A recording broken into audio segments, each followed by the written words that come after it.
says that he doesn't know how to love her, and because of this, she doesn't love him anymore. She demands a divorce, and John describes how he doesn't know how to respond, which makes her even more angry, and she packs her bags and leaves. The author speculates that John must be like a lot of men who are raised by stern, stoic fathers, telling him things like, and it was Tim Sweeney talking and criticizing Steam. Let me see if I can pull this up and find it. There's been like 50 of these, and I don't know where the hell it is. Okay, well, I guess I can just find Tim's. So one of my mods linked me this, and it was Tim Sweeney talking and criticizing Steam. Let me see if I can pull this up and find it. There's been like 50 of these, and I don't know where the hell it is. Okay, well, I guess I can just find Tim Sweeney's Twitter, right? And I could just do it through that. Let me see if I can find it. Okay, yeah, it was from his main account, right? Too many windows and tabs, I know. Okay, so this is Tim Sweeney getting upset about, I guess, maybe Steam. So, is this the fair competition praised by recent articles? If a store with a dominant market share taking a 30% cut can bully developers into not passing on savings to customers to competing stores with lower fees, then competition doesn't stand a chance. So, let's take a look at what the post is. Newly revealed court documents from an ongoing antitrust lawsuit claim Valve once threatened to remove Rainbow Six Siege from Steam after Ubisoft tried selling their game at a lower price on their own storefront, Uplay. According to the reports, Ubisoft said the cheaper starter pack version of Rainbow Six Siege outside of Steam. Valve additionally warned Ubisoft the game could be removed if the Steam pricing difference wasn't addressed. Ubisoft changed, of course, and the game remained on the platform. Well, why is this... I mean, is this the original post? Okay, let me see if I can find it. Bro is really mad about Lords of the Fallen 2. I don't really think it's that. Everyone's being too harsh here. There's been a significant rise in the cost of components or Steam that Steam customer spending ultimately funds, and economic trends have created severe disruptions in the components parts supply chain for mega yachts. So he's trying to shit on Gabe. So he's getting mad and shitting on Gabe. Okay, well, this is really what's going on. So he's been mad about Gabe running Steam. So here's my advice for Tim Sweeney. Make a better service. That's my advice. That's the whole thing. That's my entire bit of advice. That's everything that I think you should do. Do a better job, deliver a better service, and you're going to have more people use your service. The reason, and this is the reason. So the reason why I don't like using the Epic's Games Launcher is because it's not made with my best interest in mind. The way that the game's population works, like populating the games on your screen, is bad. The pop-ups are annoying. The updates for the launcher are annoying. The fact that I constantly get, ways that I get funneled over to the store is annoying. So you have a service that is fundamentally an advertisement. So your service is an advertisement for your products, which you are completely justified to do. You have every right to do that. And then canceled just like that.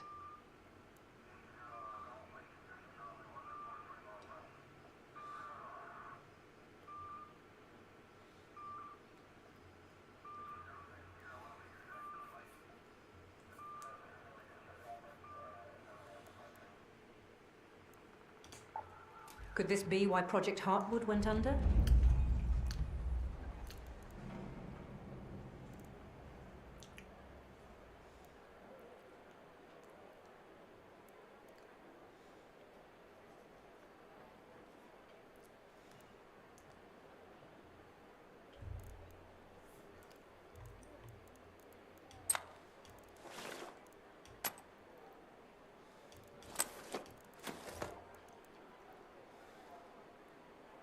Dolazum.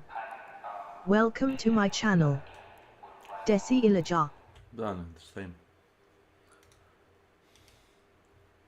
Što ne ideš u kret? Nije da te teram, nego ono. Mislim da je to... Što bude ovako rano? Je pravo pitanje. F. A. Igramovich Paljevinsky Path of Exile. Hallós. Nelos. Lepo. Lepo. But you can't expect the customer to Bitne da make nađeš a hobi koji ti se consumer sviđa. decision in your best interest. And you can't say that it's a monopoly or it's not fair competition when you're the one shooting yourself in the foot. Nobody made you do pop-ups like this. Why would you make the corner screen pop-ups by default? Who's asking for that? Nobody's asking for that. Nobody wants that. I guarantee you probably received thousands of complaints of people saying that we don't like this. And if you took it away, I bet you probably wouldn't be getting thousands of people complaining that you took it away. So why do you have a feature and a function inside of your service that nobody's interested in doing? He's been a sassy bitch for months. Is that right? Tim is coping? Yeah, just make a better service, man. I don't know what's wrong with this, but for some reason he's not able to do that. So the more telling number is monthly active users, where Epic Games Store is 55 to 60% the size of Steam. We heavily invest back into engaging users through the free games program, putting our revenue back to work for developers in a way that those yachts and Diamond Teeth don't. Diamond Teeth. Tim. That was AI.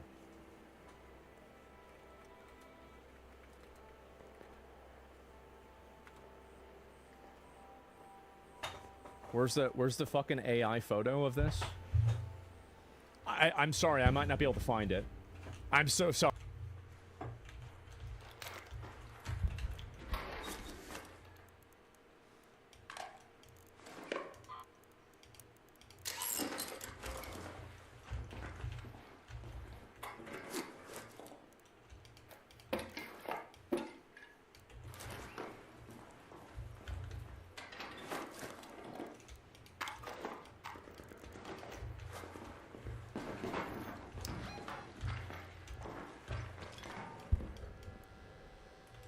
Let's move to that location.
Looks like he was involved in expanding the power generation complex by the dam, and plenty excited about it too.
Pa ti sad trebam za Discord. A ti vidim da stojiš mutiran s mikrofonom. Ja šta da vičem? Kad mi kažeš vičem misliš za ove? Pa.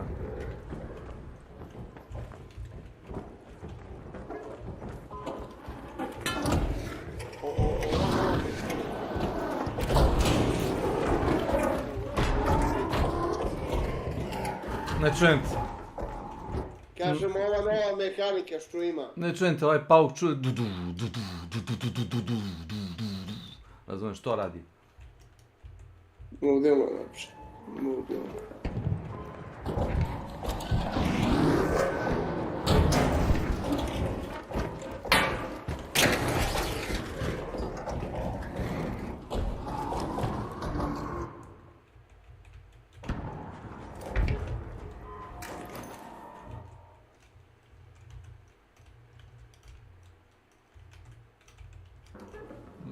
Ne znam na koju mekaniku misliš.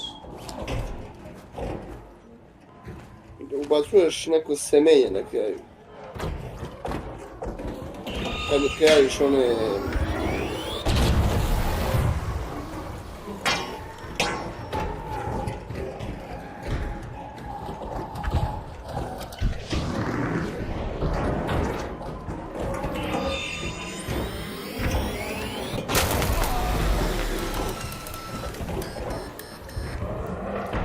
Kako misliš semenje?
Thank you.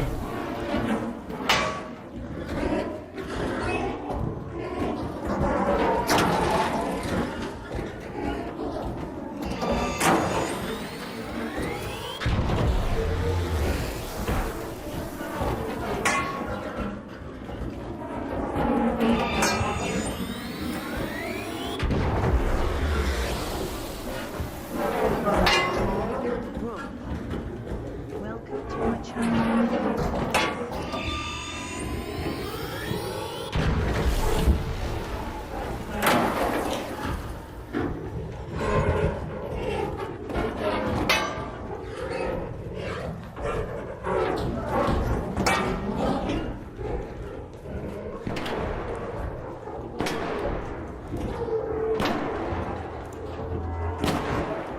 I mean, thanks. Appreciated. Yeah, try to hit it with a sledgehammer for extra points.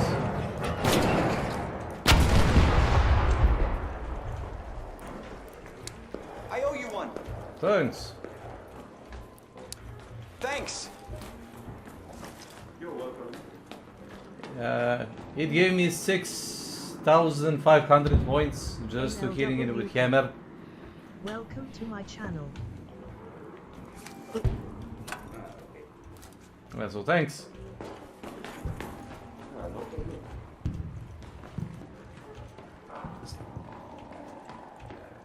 Pa kad god ubace neku novu mehaniku u igru, to je obično onako dosta profitabilno, znaš.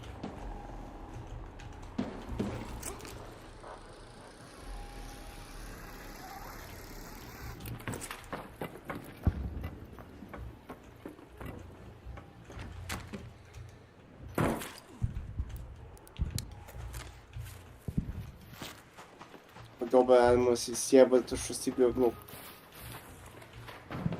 Joj.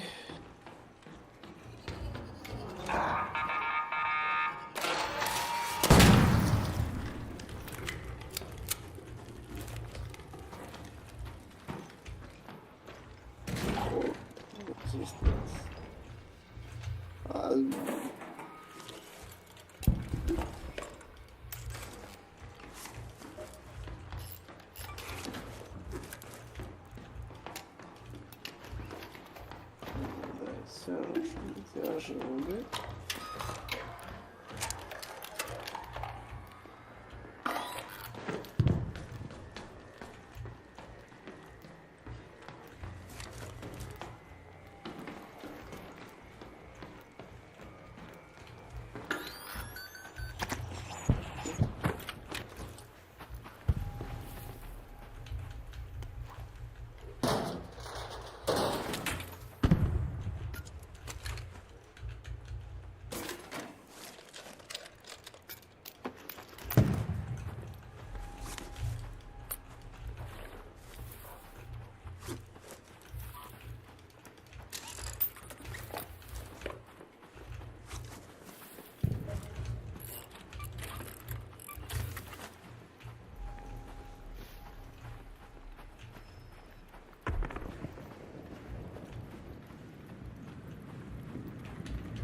We have Ark on screen.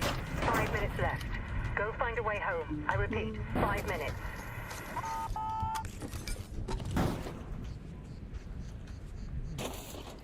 Koji si uzeo Ascendancy?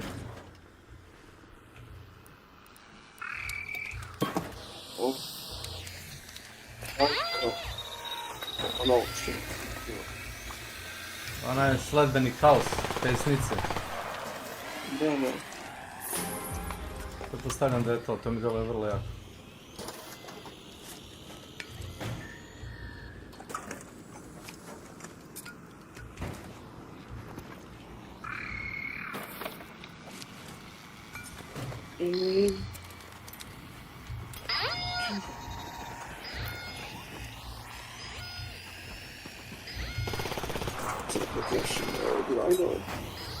Što se ne uzim?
Odakle vam već toliki divajnovi jebo, tebe nije prošlo nedelj dana. Isto koji tebi, kao što vidiš. Ono što si mi screenshotao. Pa, to je ništa. Da. Još je 1000 divajnova. Nemoguće.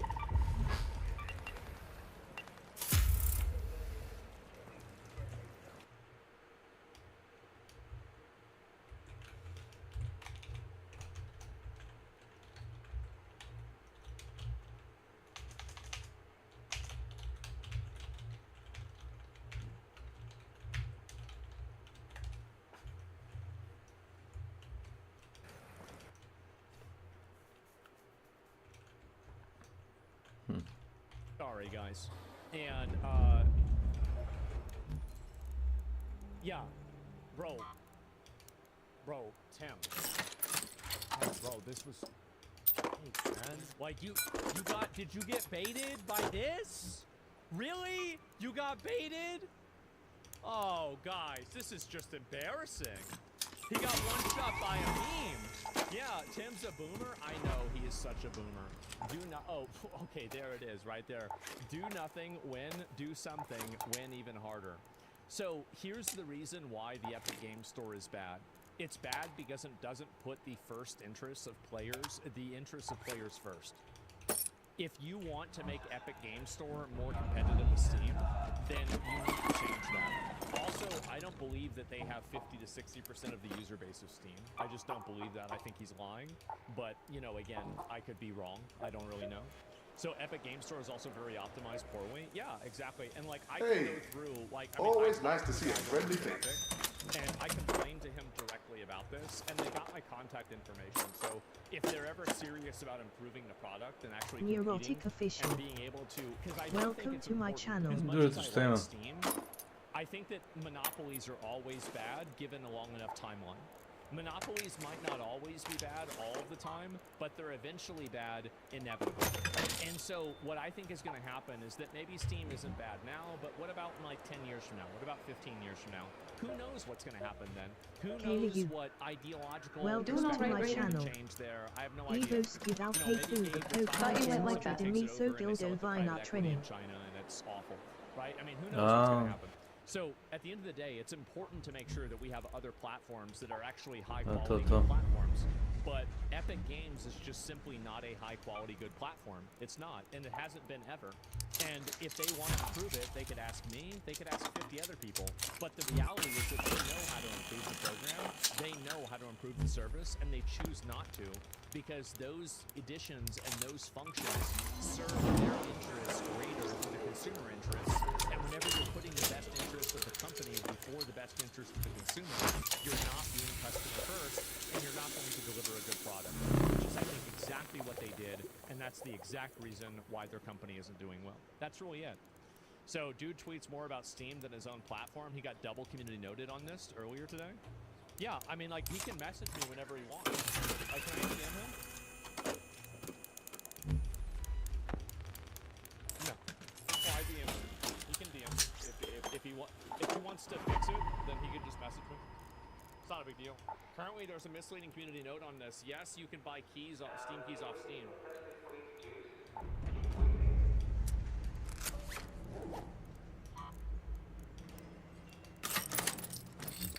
Once you own a game, Steam forces developers to use Steam payments for all in-game purchases and pay 30%.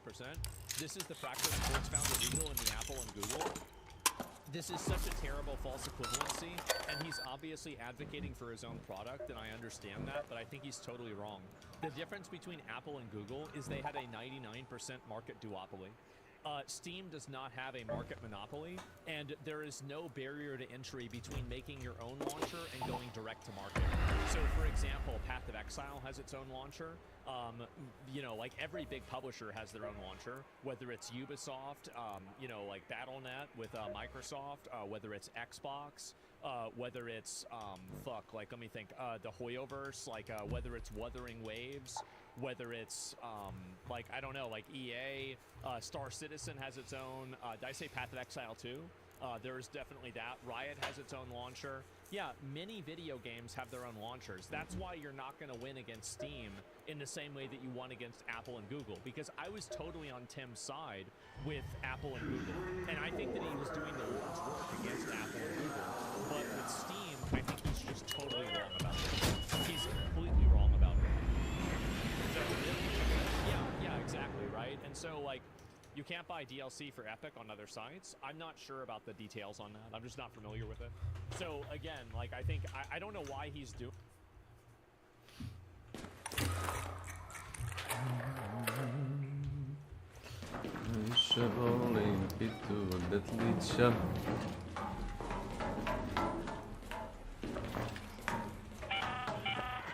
Anyone near the spaceport? Someone's messed with the outskirts bunker's security system. It's locked with 4 remote lock controls. I'm sure every gang in Toledo will scramble to get their hands on whatever's inside.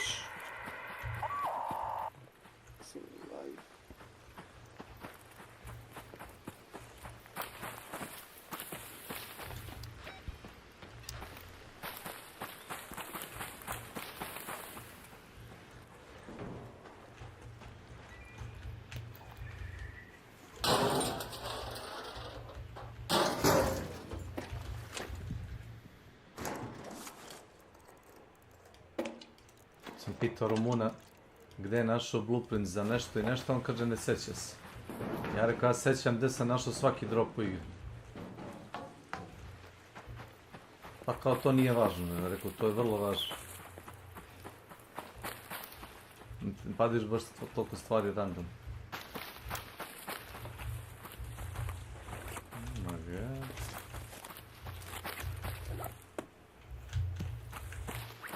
Thanks.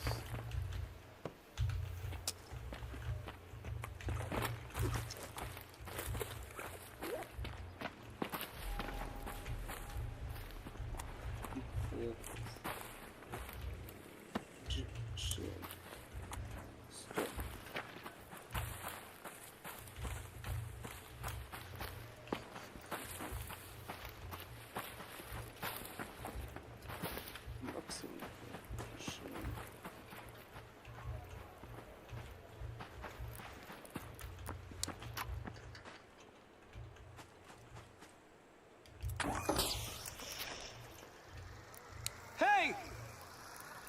Hey! Hey! Hey, hello!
Attention Raiders, the east antenna has been successfully activated.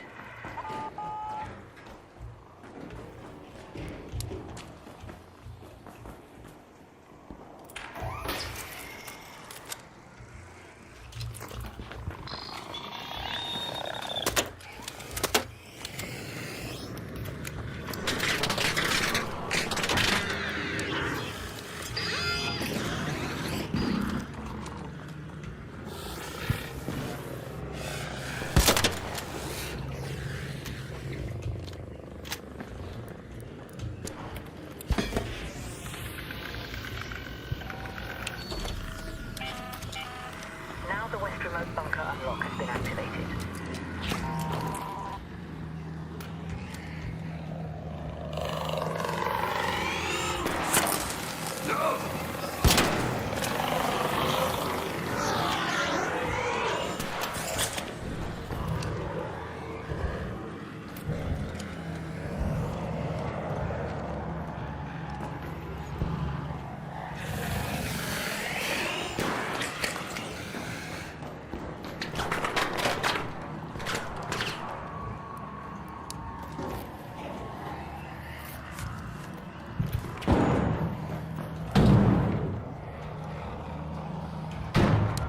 Thanks, Raider!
Hey, hello! O.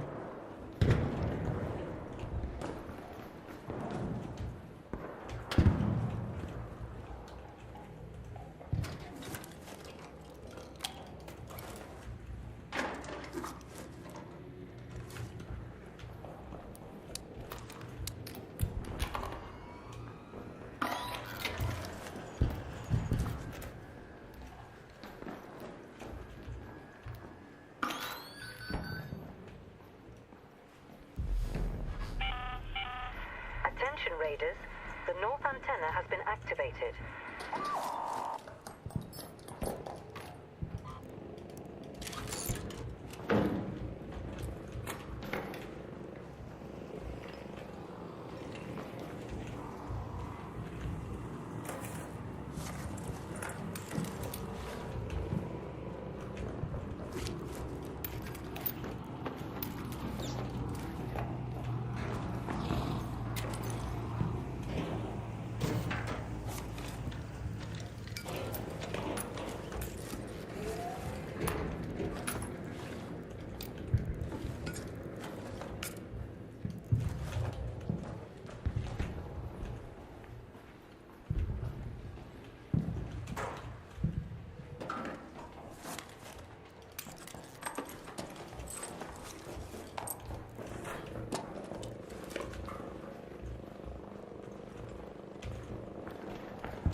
What the fuck, sine?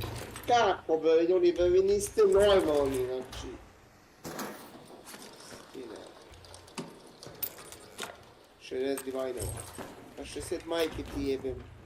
Si li malo pre mogu da uzmeš 10? Samo da te ja pitam nešto. Mogu da te pitam nešto. Kaži. Znaš li muda da potrošiš divajnove da napraviš sam item umjesto da kupuješ drugi item? Ne isplati se to. Dobro je, ništa nisam pitao. Zaboravi da sam ništa pitao. Ne trošiš ti divajnove da kjaftoš, ti trošiš ostale odbove da kjaftoš. To trošim. Ti možeš divajnove da zameniš za sve ostalo, koliko ja znam. Koliko ja znam. Jel tako? Ali dok ti nađeš taj predmet u igri, dok šta... Čekaj, jel tako? Upravo sam. Ja vidiš. Jeste, a što ne nađeš sebi item i sam ga unaprediš, kako misliš? Tako sam radio svako... Ti potrošiti mjesec dana života, ali nećeš da uradiš nešto. Dobro, ajde, onda kupuj, nemoj da igraš, kupuj drugih igrača, šta ti kažeš?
Attention raiders, the south antenna has just been activated. The Hello, hello. outskirts bunker is about to open. Get over there and PC. grab what's inside. PC.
Tačno treba da izvadiš karticu i da...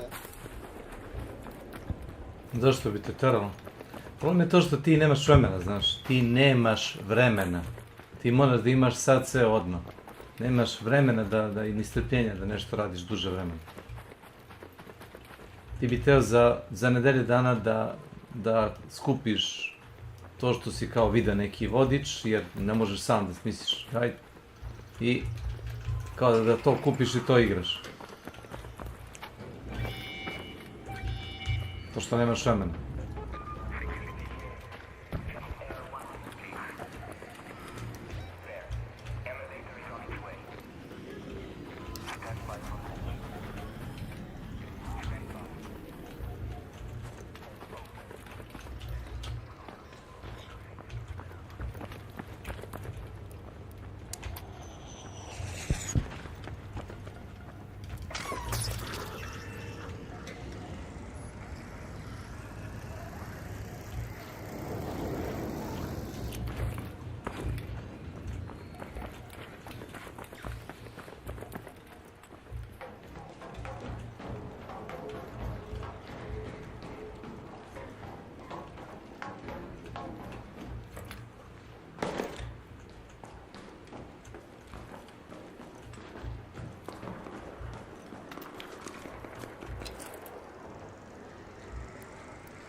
Professor Amizi.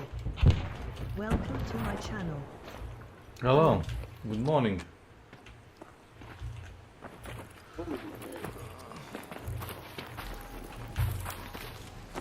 I see ANBE on after this match.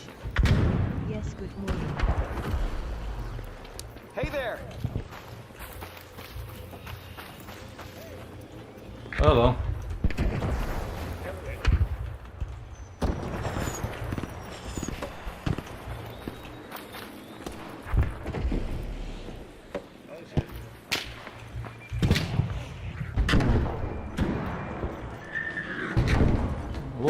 What is it good for?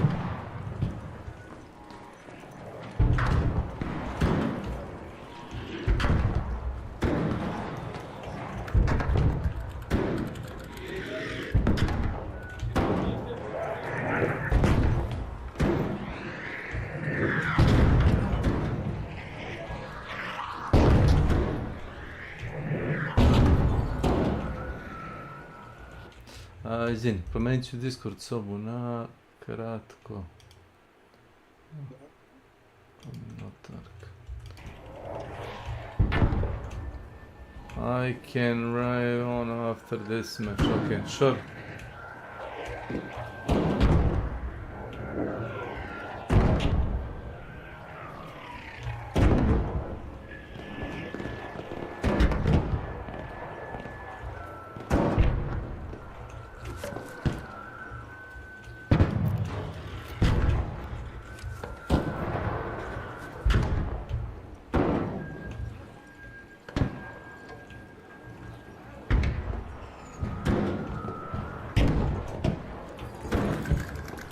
You can download it here if you want XP.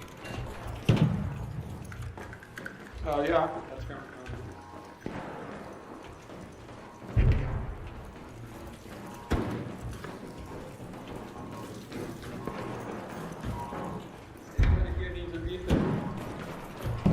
Oh, no. No.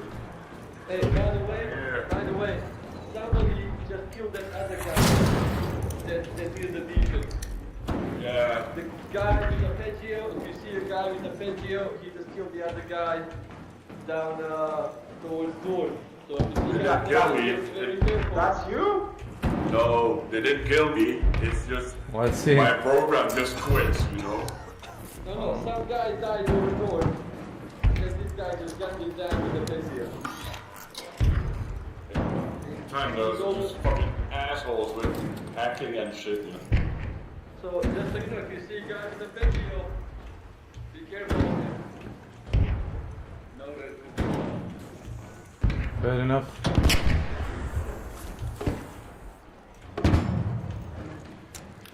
There's another computer here if you're interested, guys. Yeah, I see. Thanks. Well, time my program just quits, you know, without error. Just poof, gone, and then you stand there like, what the fuck? Maybe the Nuvo flipped. today.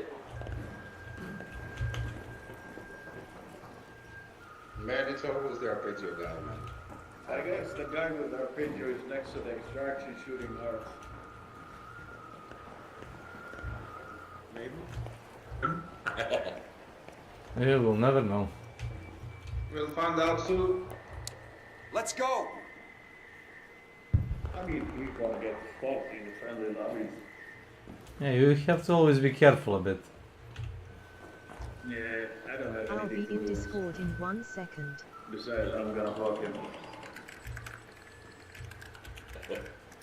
And I mean that in a bad way. you know, asshole in this game. You can't change that. It always happens. Yeah.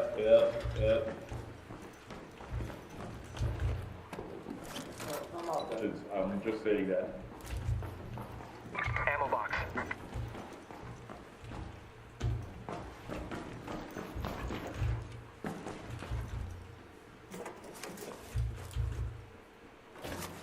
I guess it's kind of hard to do the spotters here. Everybody's shooting with the darts. I think it's a stupid trial.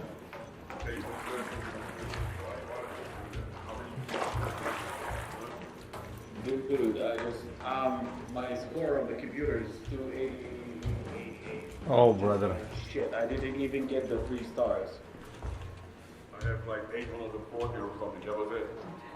Fun fact. Yeah, you can find a lot of computers in Facebook, but you really have to bring a lot of fucking adrenaline shots.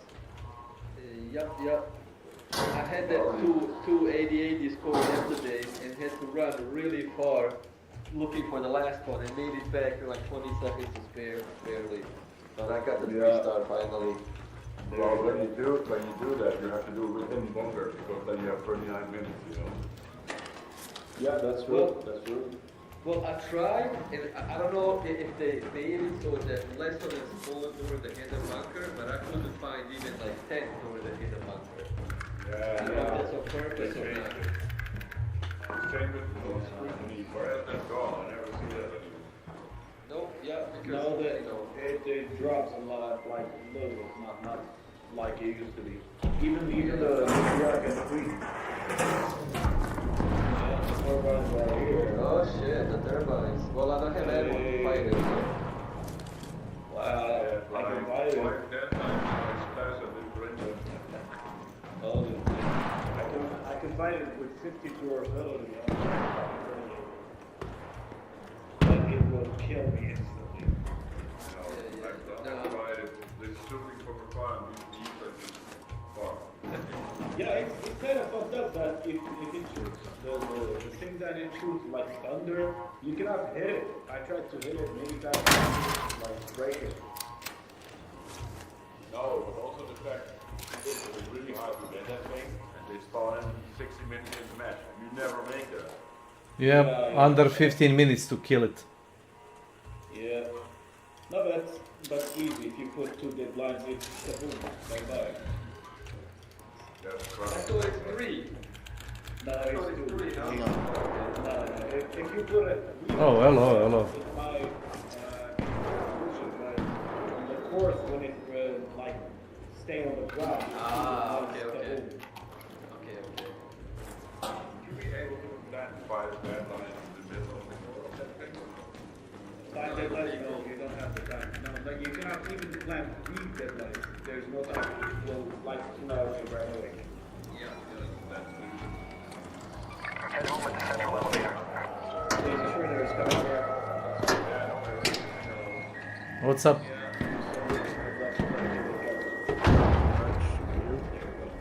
Yeah, I'm hacking stuff, I guess. But let me tell you about the most pathetic thing of this game. Why would they drop the fucking rust call gun? It's I know. an ass. So stupid. It's in fucking ass. What do you mean?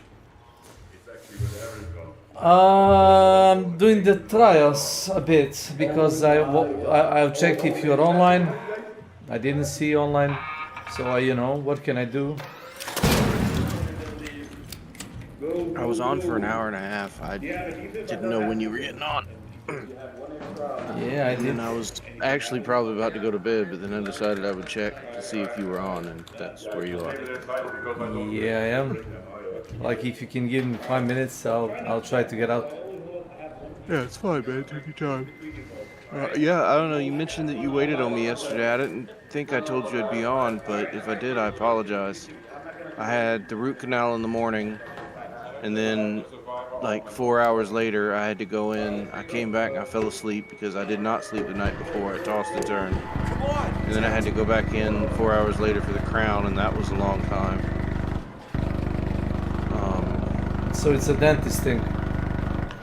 Yeah, I was gone all day, or not all day, but I'll admit I was sleeping in the interim because I was fucking exhausted. Maybe 2 minutes to 3 minutes. Remember you was not. Because I tossed and turned and had nightmares. Because I just anxiety. That's what it was. You know, spending that much money and having someone sit there in your mouth for an hour and a half almost. It's an hour and 15 minutes. I mean, you can save money.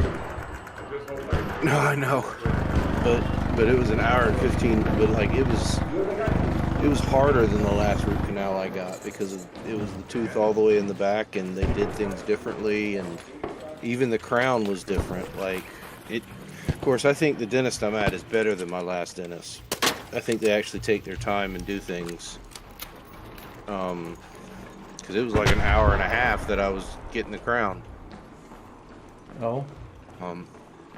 So the more time it spends like fixing your tooths, I guess it's more quality. I mean, I hope, right? So if I come to your house, I mean I won't, and I fix your TV and it takes me like 5 hours, well, I'm doing mighty fine job, right? Well, in this case, it wasn't that they were just taking longer, they were doing things. So for example, the last place I went, so first off with the root canal, it just took longer because the tooth that I had 3 roots. It was the back tooth, and they had to kill each of the roots. And I think that's why that one took longer. But I think with the crown, like, they put something in the tooth, they filled the tooth back up, and then cut it down. Then they made a crown and consistently checked to make sure the crown fit in my mouth well. They didn't do that, and like when it didn't, they would take it out and they would shape it again, and then they'd put it back in, and they'd be like, "How does this feel?" And so they did that a lot. When you chew, so it doesn't like breaks or something. Yeah, so it doesn't hurt the other teeth, so it doesn't bother you, so it's not uneven. Now this is only a temporary crown, but the last place I went to, they didn't even bother with a temporary crown. They made, which, you know, was great in the sense that I basically went in one time. I didn't have to come back in. But, like, they never bothered, like, shaping the tooth. Like, they did some minor stuff, but the tooth ended up feeling weird, and I actually think it might have damaged one of my other teeth. So, in other words, what I'm saying is the other place seemed like they were... Speed running. Yeah. I mean, I don't know if I use correct word, but... Yeah, speed running. That works. That's a word that works. Whereas these people seem to be I don't think it was laziness that they, in other words, is what I'm saying. I think they were just taking their time. Okay. I like them a lot better. I like these people a lot better. So did you get them? Yeah, that's why I wasn't on. And if I indicated otherwise, I apologize. No, it's fine. So did somebody like recommend them to you, or did you like find them on your own? My sister did. So we both, my sister, my mother, and myself all went to Solomon Dentistry. I know you don't know who that is, but that's the name of the place. And my sister went there first, and she left, and then I went there, and then the same time I was there, my mother went there. We've all left, and for roughly the same reasons. 2 reasons. One, the people there were just shitty. Like, they just talked to you shitty. They just seemed very impersonal. And then the other thing is, I can't prove it. I can only have an assumption. Yeah. But I suspect that the dentist was intentionally prolonging.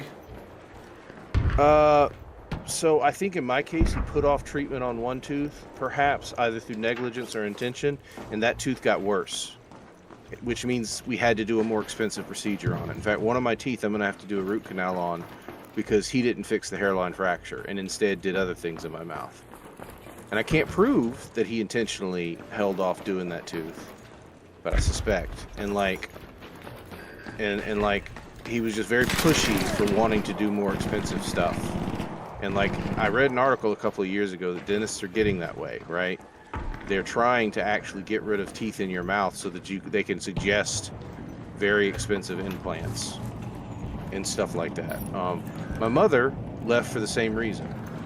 He insisted on taking one of her teeth out. She had a surgery that was coming up, and I guess the teeth was maybe slightly leaky or something like that. And he was like, well, we're worried about that getting infected. We need to pull that. And afterwards, she looked at me and she goes, you know what? On second thought, I don't think I needed to pull that. I think he was just trying to make money. Yeah, but anyway, that feels kind of.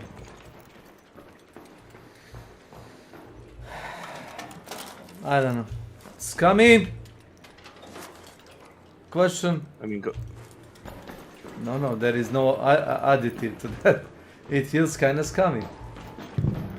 I mean, I can't prove it. Like, maybe he just genuinely didn't thought that we should do something else.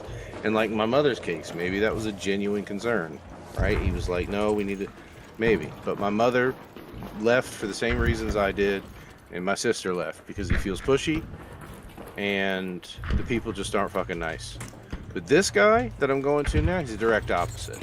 He doesn't feel pushy. He gives me complete control. Like, I had a choice that I had to make.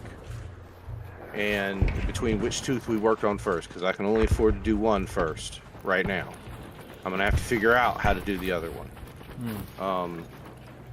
And granted, one of my and so he and the specialist he sent me to disagreed. The specialist wanted me to start with the tooth that is the worst tooth. It is genuinely the most degraded. This guy, my main dentist, was like, I see that. But if you lose the other tooth, it's not as bad, but if you lose it, you lose chewing power on that side of your mouth. Whereas this other tooth, if it goes, I can just pull it. And it'll suck because you'll not have a tooth, but it will be, it'll be... I mean, not the end of the world. It'll be okay. Yeah, it won't be the end. Sorry, my brain stopped. It won't be the end of the world. And so he's like, I'm going to let you decide because it's your mouth. And I said, well, I kind of had already made up my mind. I'm like, to me, it's worse to lose chewing power. I don't want to be gumming my fucking food, right? So, and the other tooth still hasn't gone yet. It's still got time.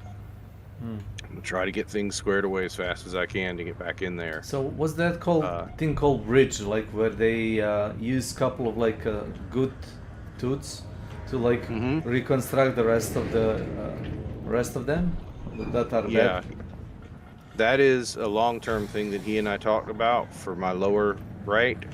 That's where they're doing work now. That's where they just put in the crown.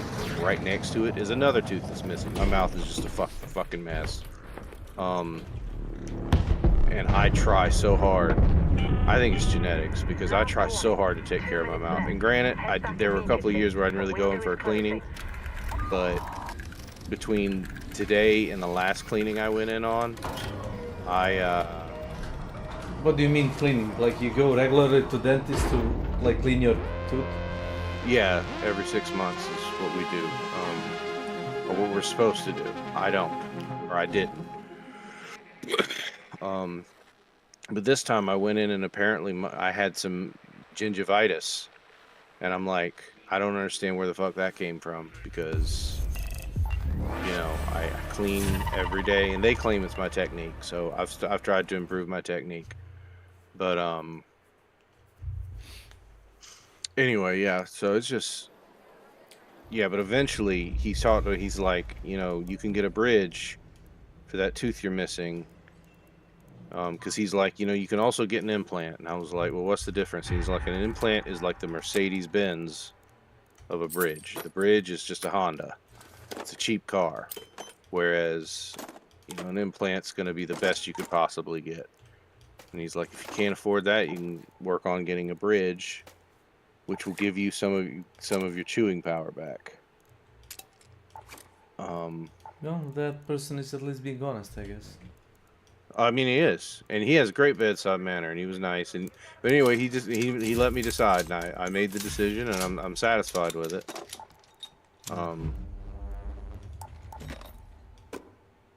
But what made me happy with him though is that he gave me both options, but he actually explained his decision. So like the last guy I went to, I trusted him to make a not shitty decision, and I think he made a shitty decision. That's also part of the reason why I didn't like him. Now granted, you could argue, well, you let him make the decision. Well, he never really asked me what I wanted to do. I asked him for his recommendation, and he just did what he wanted to do. So anyway, but there's that. Sounds like you've been through a lot. That's. I don't have such bad experience with dentists. You don't have good experiences, you said? Bad was the word I was trying to. Oh, okay, I got you. Find, I guess. Oh, I need to turn myself on Steam. You do. Yes, you do. That's what she said. She needs to turn herself on. Femme della lupa. She said it's an Italian word. Like angry female wolf. Something like that. Oh, yeah, it would be Lupa would be wolf. Well, Wolverine, was it? No, Wolverine is a different animal. What's the female member of a wolf pack? Female wolf. Good question. I guess. I don't. Like a male cat know that... is a tomcat. I don't know. Yeah, I don't actually know.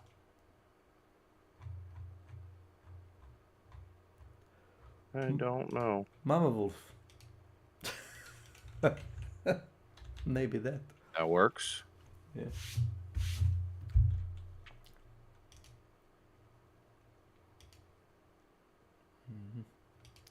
Wait, where is my launcher? What do you have planned for your day? To go to work later. Oh, yeah? I'm a superman. No, this is like early morning. And in about 6 hours, I should be, casually heading off to bus station for work. Oh, I'm so jealous. You are? Why? You want to work? Because you get to go to the, well, that, yes. I would actually love to have a job right now. That's more steady. In fact, that's what I'm going to be looking for in the next coming days. I'm going to apply for unemployment. Okay. Hopefully the government will give me some of it. This is a lot of fun what's happening right now. Oh, that's why. That's a fucking tank. Okay. All right. Okay. All right. I have been unemployed for in my life, maybe 2 or 3 times, and it lasted a month. The longest was 2 or 3 months, where I was actively going from company to company, showing resumes, going from word of mouth until I found a job. But I have 15 to 20 years of work experience, so me being unemployed, really, really short times, it doesn't really matter. And I never really got any compensation from the government, unemployment stuff. Not a penny. I mean, that's fair. And I'm not flexing, I'm kind of sad, because everybody gets that sweet money, not me. Well, it's not very much. I know it is. I'll only be making... But 200 bucks. No, $80 a week. Oh, that's not bad. Not much either. No, it's not much, but I'll take what I can get. I'm not going to complain about it. Yeah, you can. I guess you can pay transportation if you want to go actively around and ask people, about job. Yep. Grab a sandwich or two, couple of days. Yep.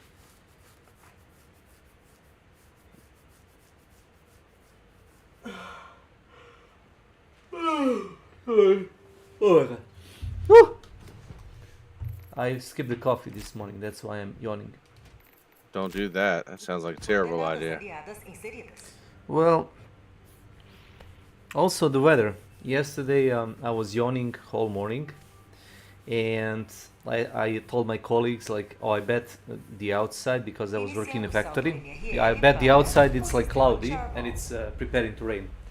And lo and behold, when I got out of my company, it was cloudy and it was about to rain, and I didn't even like needed to watch weather outside. I just knew that because I got so fucking sleepy out of nowhere. It must be that like how do you call it, like a weather thing. Yeah, your weather. body adjusts to it. Yep. It's like my. I love. Go ahead. Judge Dredd. No, I actually am Judge Dredd. Yes. So I know you said I didn't need to pick up that, but I spent the super credits because I actually kind of think it looks badass. It does. I actually bought it too from the store.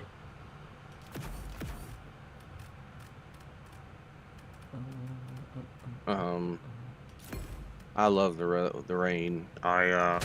You love the rain. I love the snow. We don't get much snow where I am. In South Carolina? Yeah, we don't get very much snow. There are some exceptions, but not much. So you have a moderate climate. We have a very moderate climate, leaning toward the warm. Yeah, same here. Not gonna disappoint you, but same here. I would like for the weather to be kind of chilly more, if you ask me, but I prefer cooler as well. In fact, a couple of states above mine, I lived in Virginia for like 2 years, and the climate was better. In fact, honestly, living farther north in my own state, the climate is better. Basically anywhere but here is better.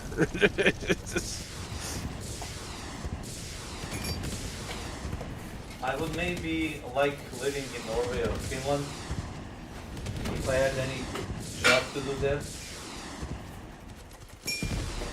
It's chill enough, let's say it like that. Yes, it's very cold there. Yeah. But I don't know if I wanted that cold, but yeah, but I don't know if I have to like hunt animals or something for food.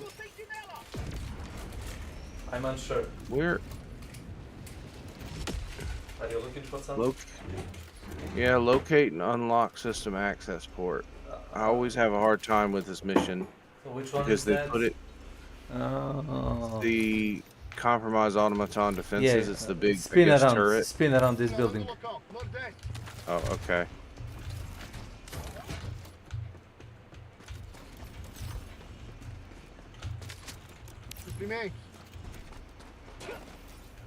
Found it? It's not over here. Let me show Must be you. on the other side. I'm going. Yeah. Not gonna say anything. Fair enough. I'm just gonna look at you. God. That's fair. Oh, remember the other day when you were like spinning around that building? Like as I said, there is probably like stuff that bothers you in real life. So you sometimes cannot like switch your mind off your worries, and it kind of like, yes. Yeah. So that's my observation on you. Yep. Well, I'm a different type. I can always switch off my brain on like a normal life stuff, which isn't really maybe a good. No, it's a superpower. It's a good thing. You're like the goldfish. The goldfish apparently only has like a 10-second memory. It forgets what it thought of. Thanks. When it gets to the other no, I know. Listen, like Nietzsche said, "Blessed are the forgetful, for they get even the better of their blunders." Like, I mean, being able to fucking forget is nice. But I'm working on it, man. I am. I don't want to be. I'm trying to learn to just chill the fuck out and just accept the fact that life is just never gonna be that space of non-worry.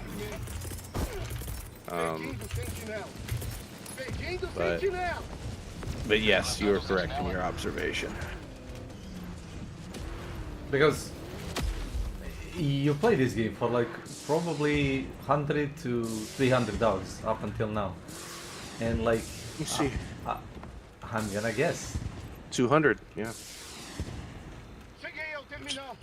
which is more than I thought I had. I thought I was still far. But yeah, I mean, the reason is because it's relaxing.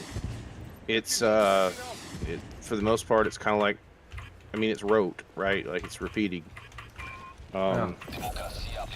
It's straightforward. I wouldn't say it's simple, right? Like the lower difficulties are simple. Yeah. Because you have less objectives, less stuff to do, less complicated. Yeah, you just kind of get in, and there's not a lot of patrols. Really? Yeah, I saw that. Okay, well, there's another way to do this. Yeah, throw a dynamite. See? It's done. Let's go. Do that too. What the game? Oh my God. There it goes. Alright. Democracy needs you elsewhere.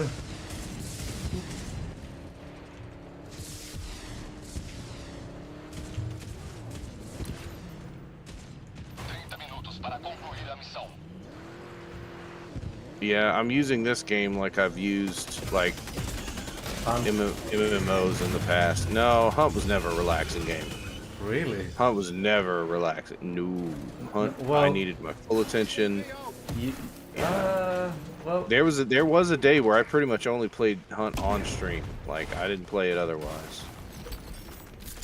Now I would play off stream with certain people. Like I loved playing with Sadistic Tendencies or Snuffy or Sully if he asked me to play, but for the most part, Hunt was not relaxing, and I only played it when I had to. But this is pretty straightforward. It's easy. I don't have to worry about bullshit deaths. I mean, there are bullshit deaths, but they're kind of baked into the gameplay in a way that doesn't annoy me, right? God damn it. You want me to shoot that? No, you can't. Let's go. Oh, no, that's the... Okay, I see what it is. It's the LiDAR station. Oh, whoa. Holy moly.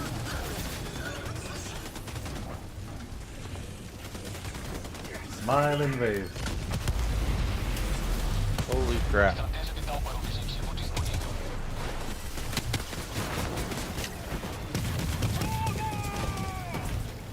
Where are you leading me? I don't know.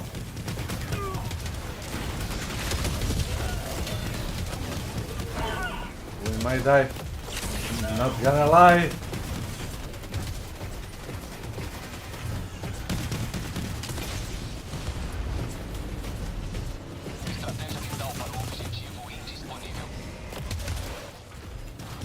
I have to leave here. Trying not to waste bullets. Oh, good.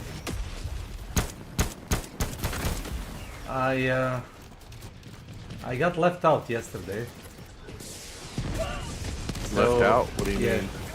So I was playing the Defense of Invasion with like a random guy.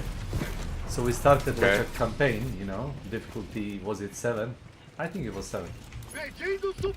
I opened the lobby for, you know, everybody. Yeah, hoping to see like literally you or anybody else.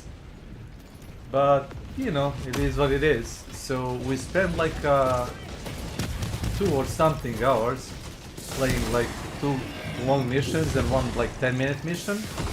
And oh, fuck me. And by the time it took us to finish that, I'm sorry. They took the planet from us, and at that point we were liberating it instead of defending. It was hilarious. That is pretty funny. Wow. So our what's it called, the defense effort actually went to like invading it, like taking it again out. I feel bad now that I wasn't on yesterday. You couldn't like change anything. Well, yeah. I mean, I was really, but still, I didn't know you were waiting on me. Like a bit, maybe like 2 hours. It was like I'm just gonna start this. Like I just feel like I've let democracy down. Nah. Democracy needed me, and I wasn't there to shoot freedoms per minute. Democracy will live to fight another day.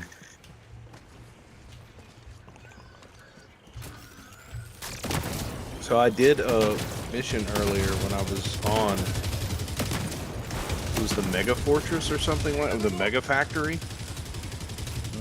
It was a weird mission. Brother, I blew myself up with plasma pistol because my ass keep. So yeah, you play the Mega Factories. It was an interesting mission. It was different. Yeah, they added that with like a cyborg update. Yeah, according to your the image you linked, it was Invasion of Cyberstan. yeah, it was the update I guess that they did right before I got on. Yep, you kind of missed Invasion of Cyberstan, like just a tiny bit. It would have been funny to see your opinion on a game if we put you like on a... Well, maybe you wouldn't have played that content, I guess. It kind of... It was obnoxiously hard, maybe, was what that I'm like looking. I would say challenging. It's not hard per se. You know those annoying guys?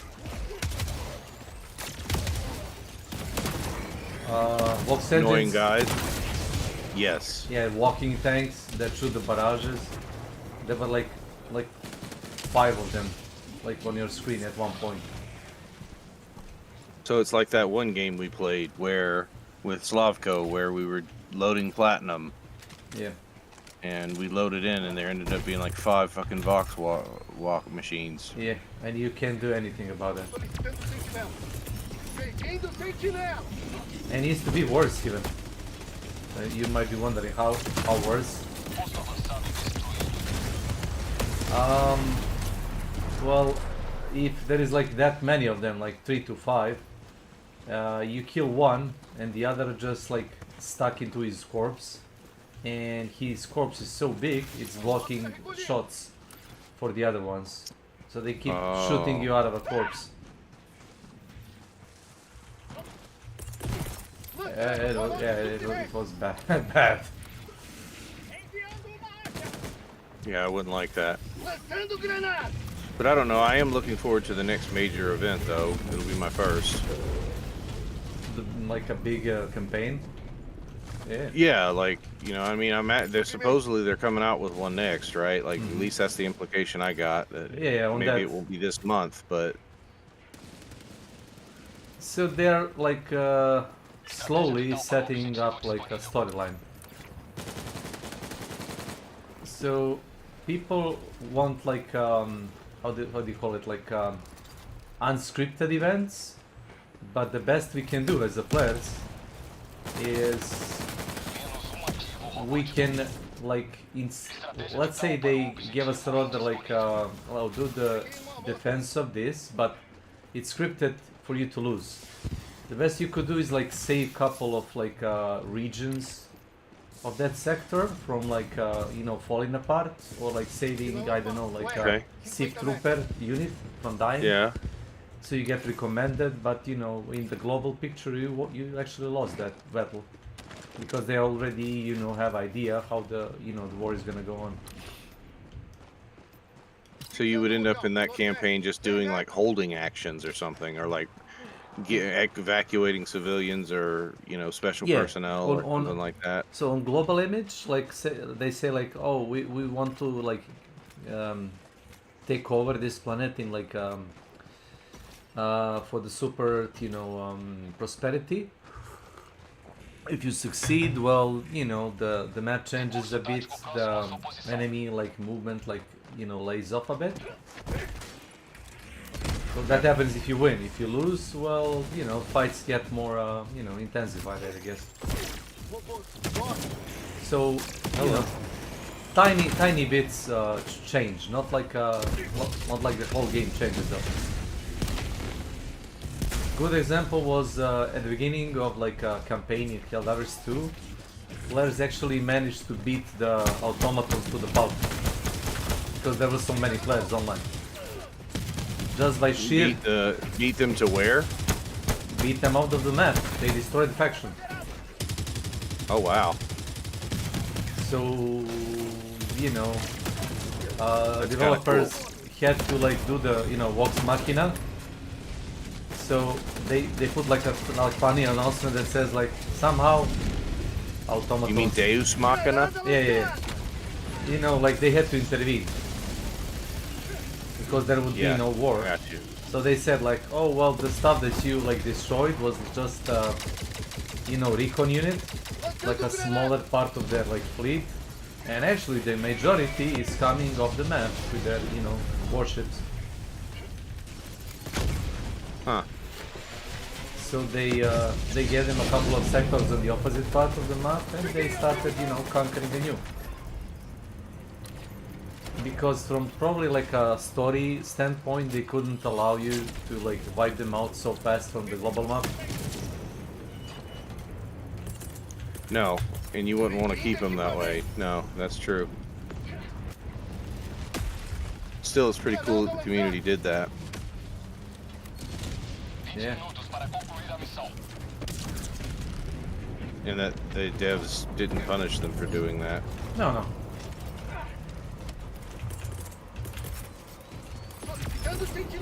Right, it's got to go all the way around. 180? Yeah. I ate it. Yep.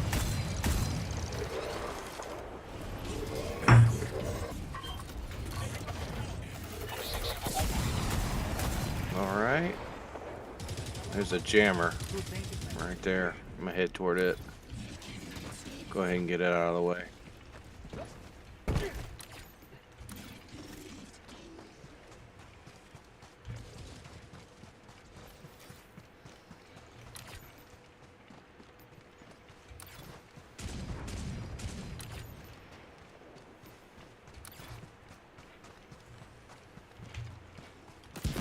I was gonna ask you a question, but of course I don't remember it.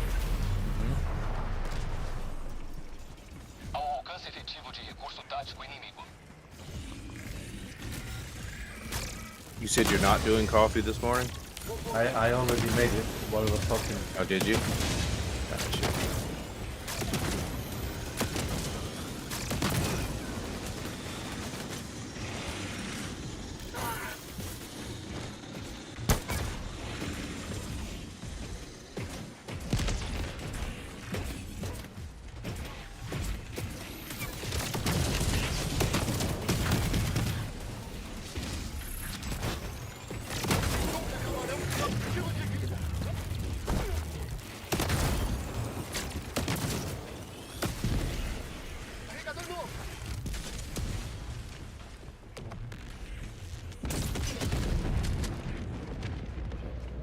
What was that? Oh, you shot the nuke.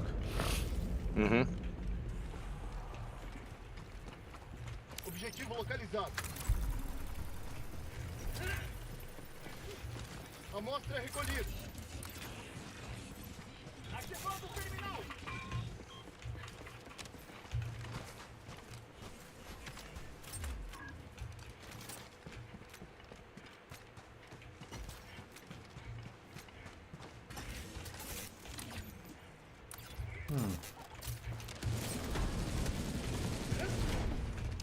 Solicitando sentinela. Solicitando. Pedindo sem. Solicitando veículo. Pedindo réu bomba. What the hell? Amostra para homicídio. What? Oh, I was looking for the super samples. I found them.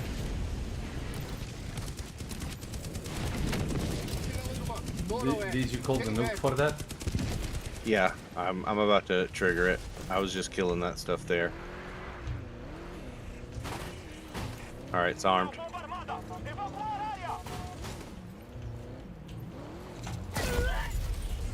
What the hell happened? Is this real?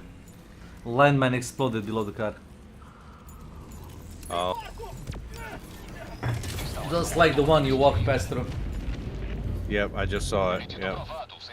You were about to leg it, you know? I just saw it.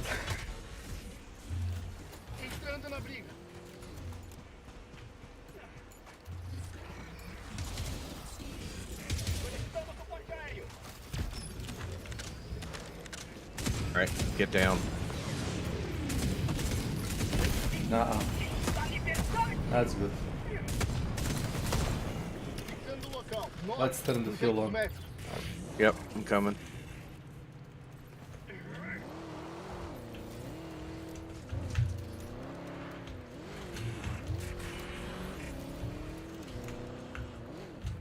So does Slavko not like cars?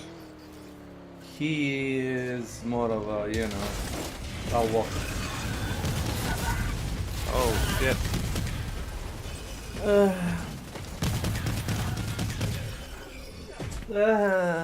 I guess there are mornings like this. Mama said there would be days like this. There would be days like this. It happens. It does. It's a bullshit, but it's fine. You get used to it.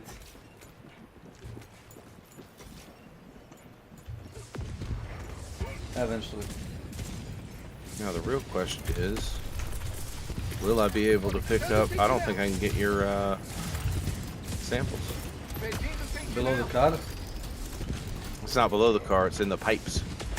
It's in the pipes. Oh, I see.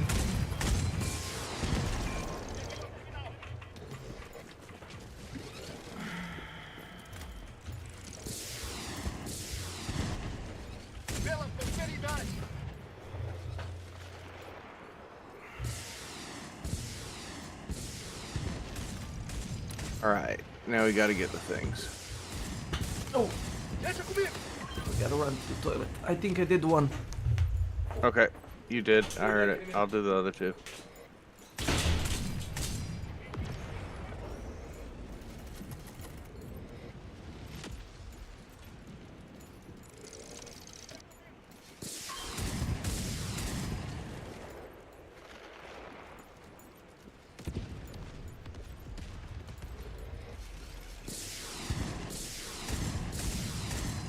There's one there. Where's the other one?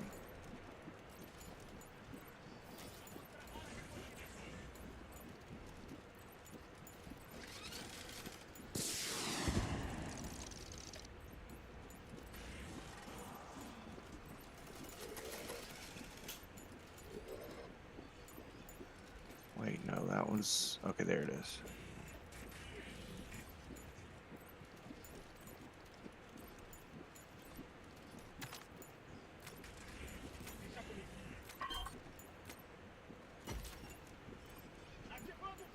Progresso da missão confirmado. Posto avançado liberado.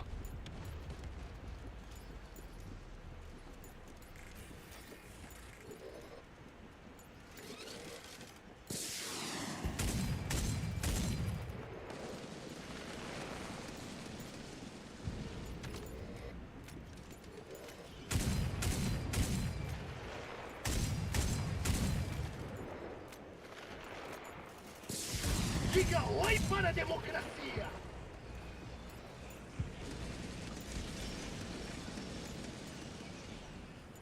Solicitando sentinela!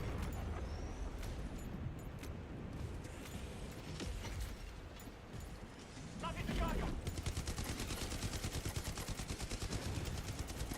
Posto avançado destruído.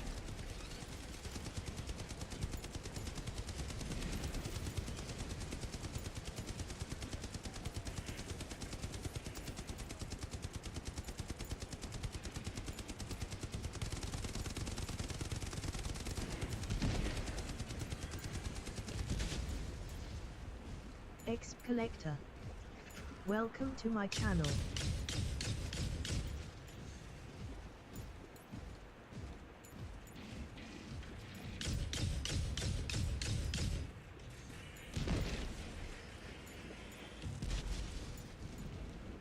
Ah, the ballistic shield's good.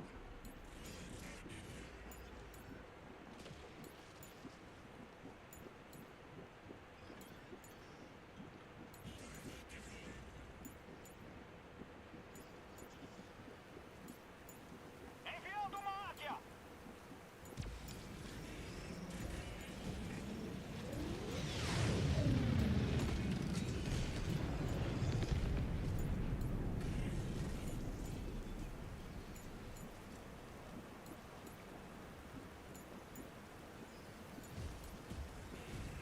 I hear you, but you behemoth motherfucker. Now where are you?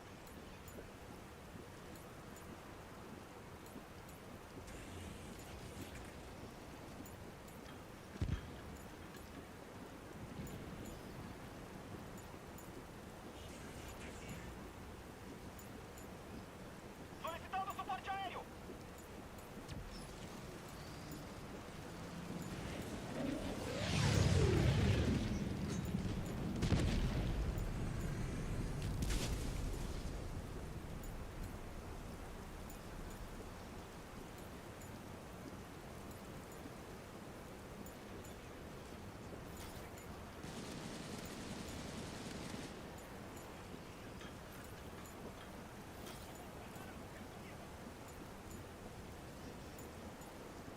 Minutos para concluir a missão.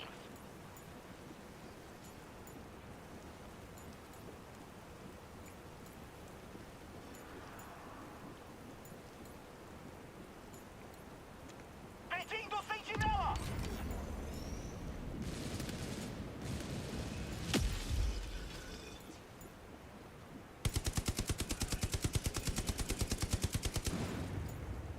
That was overkill. Oh well. Assinalando o mapa. Leste, 200 metros.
Fixando o local. Sudeste, 200 metros.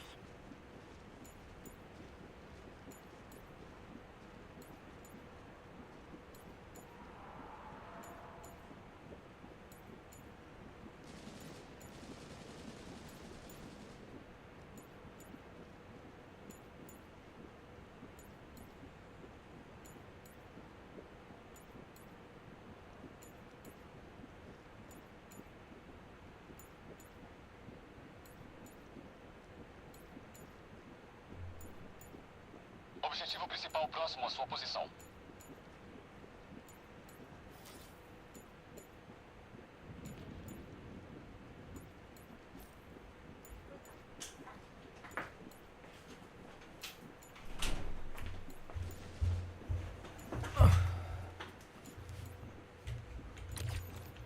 $7:26.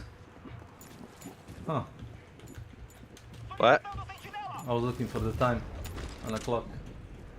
Yep, I've started the main objective. I got the samples. Were you able to get to them? Okay, good. I lie down, and I got them from like a lie down position.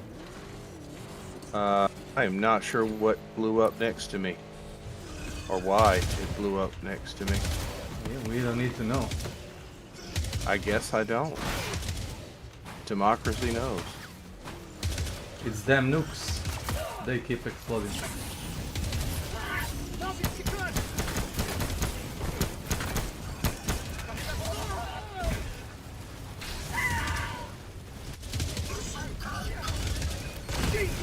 Da democracia. Solicitando sentinela. Pedindo sentinela. Pedindo veículo.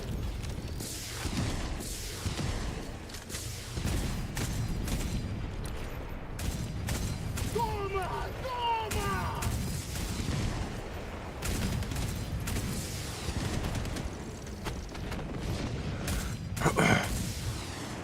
Sorry. As soon as I set up foot from the place I was like lying down. There's like a whole patrol on my ass. Oh no, yeah, no problem. It's no problem at all.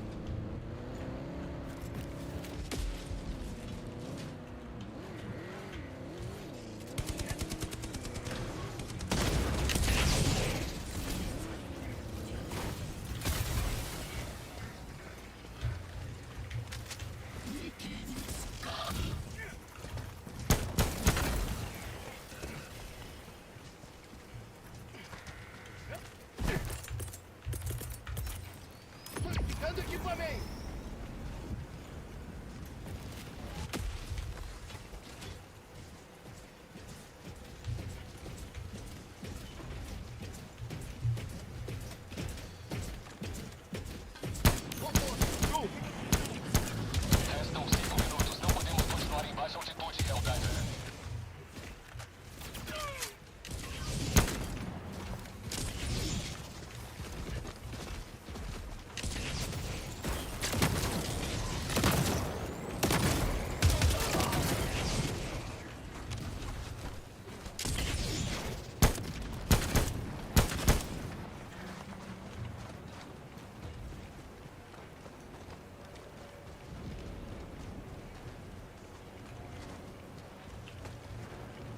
Mama said there would be days like this. All right.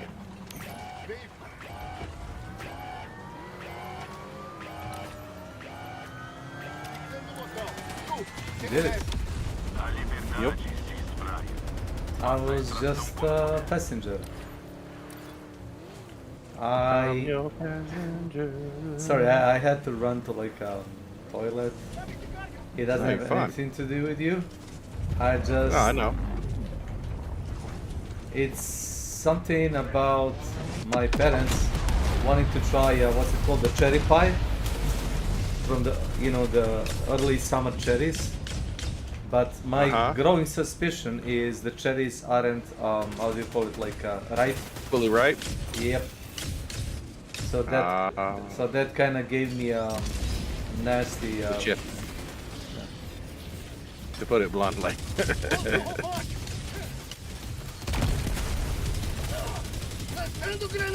Holy shit.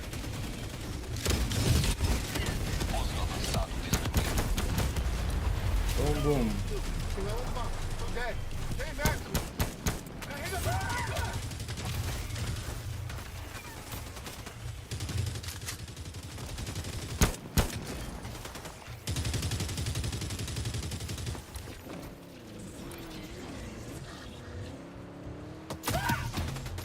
Oh my god.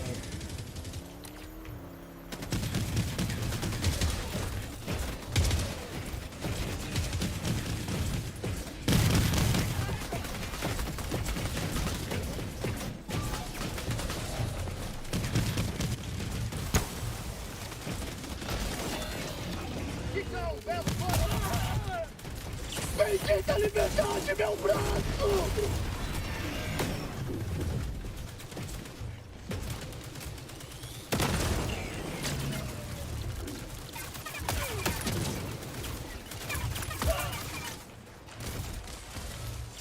Minha vida pela super terra! A extração está disponível. Do you need requisition or anything really? I'll take requisition, but it's not. There's nothing really. I mean, I'm just doing the farming. Like, yeah, I know. There's nothing that I'm gonna go out of my way to screech about. Like, it's gonna be a long grind, regard. Like I'm not in a rush, is what I'm saying. You know, I might as well just tuck in for a long grind. You see why are those? Because you hacked it. Remember? Oh, that's what that does. Compromise enemy defenses. Okay, yeah. So it won't actually destroy them, it's just gonna make them spin violently without aim.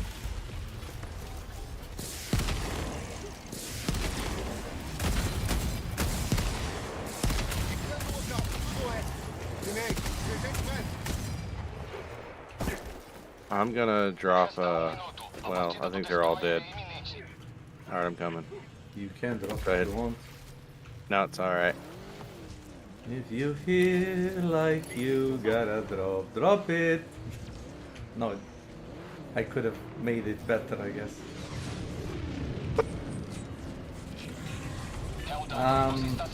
Hanging with you like too much, I guess. I started like making rhymes. Songs, yeah. It'll happen.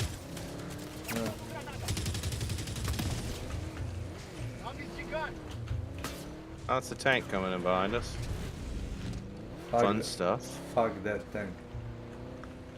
Uh-huh. Well, the time it took him to get to us, really, will be way gone. Now, can I type this in time? Let's see. Yeah, there it is. Nice.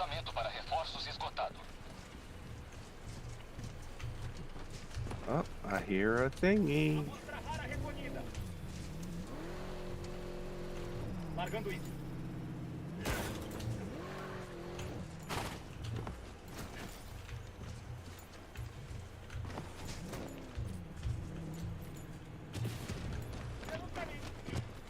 Chegada em 1 minuto e 30 segundos.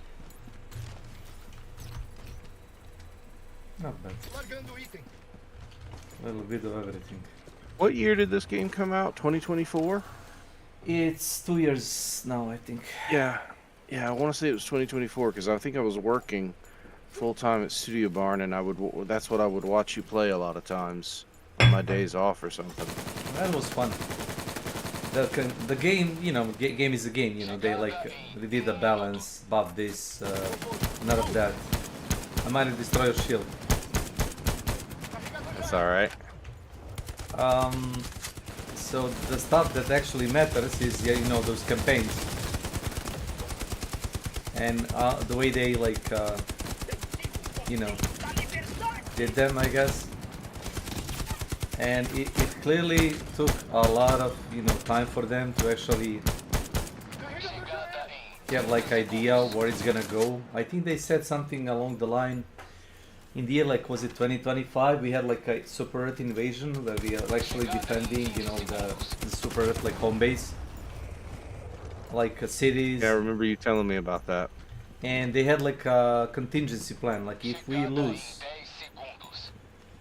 every city in that time frame, they had, like, some kind of a backup plan, like, you know, Super fleet, you know, boarded all the, you know, important persons, military personnel, some of civilians, and boarded into, like, a big, like, a Star Destroyer, and they went off to, like, to different planet or something like that. Like those, what's it called, Macross cartoons from 80s, was it?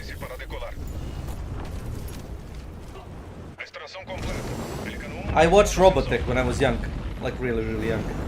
And he had a storyline like that, where the, you know, invaders from outer space invaded Earth orbits, and super Earth defense. Now you're putting Super Earth in everything. Yeah, why not? Why not? So Earth Defense Force had like these like Raptor planes, like, you know, US fighter planes that had like an option to go into 2 mode. One mode was like where it would get like an arms and legs, and you know, the pilot cabin would be the normal, and fighter mode like a mech mode where it would turn like completely into robot and would walk around and shoot and use like you know, machine guns and, you know, the what's it called, the energy weapons equipped with. And those were like the fighter planes, and the destroyer itself could transform into like this like giga mega, you know, like fucking robot that would shoot. And the story itself was like a mega city, you know, floating in space. And I am thinking they would have probably go like with a similar route, not the same, maybe similar. I think so too. It would be fun, but you know, people didn't want to lose Super Earth, so we never got to see that plot. Maybe one day.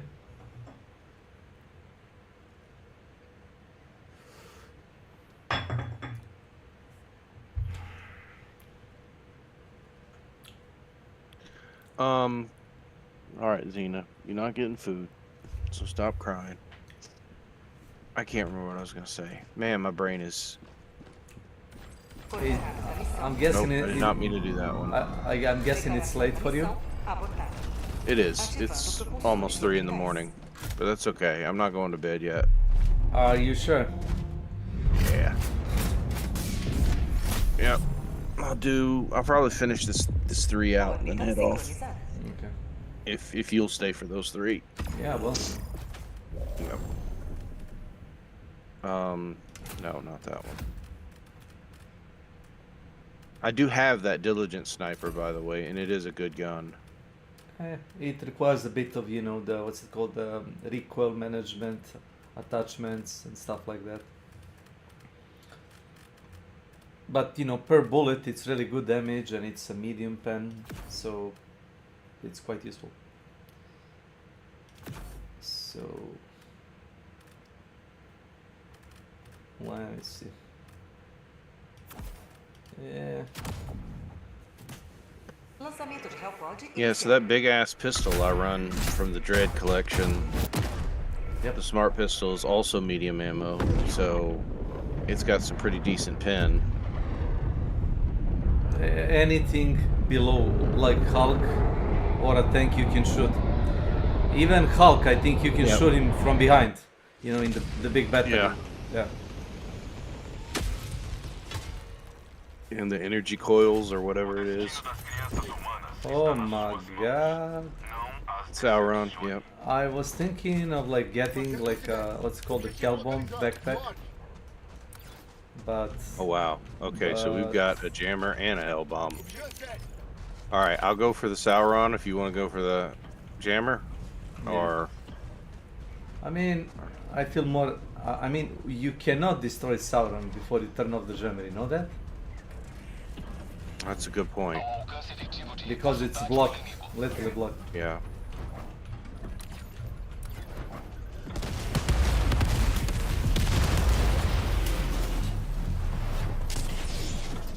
Well, I'll go ahead and get in position then. Okay. Good.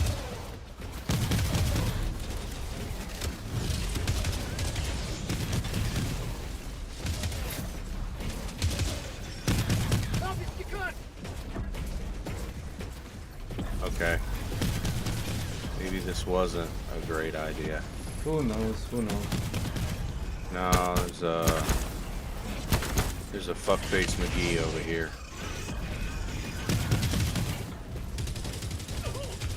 Maybe I can lead him toward this thing and activate it.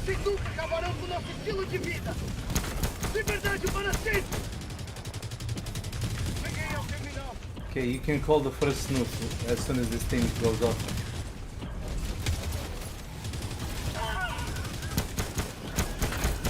So I don't really need to like destroy this. I might die. No, yeah. No. I just blew that nuke up to kill the. That's why I was gonna say I might die. I used it to kill a Hulk because I don't have my weapons, but I'm about to call them down now.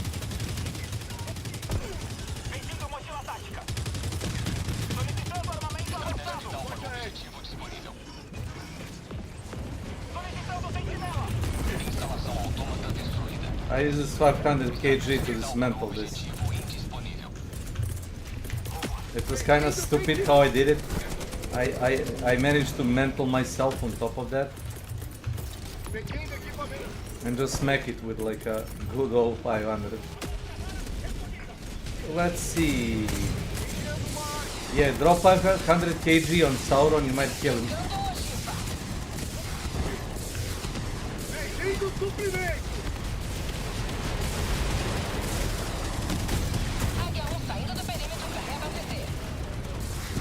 See? Alright, there we go.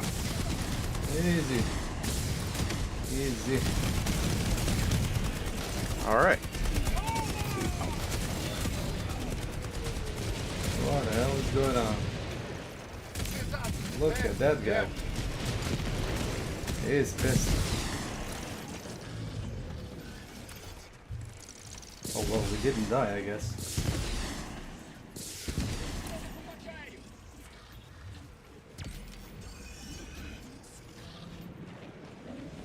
you don't have to do it, but I would suggest going north and then spin around the map.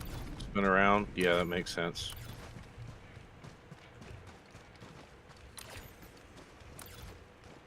Da da da da da da da da da. Boom, kaboom.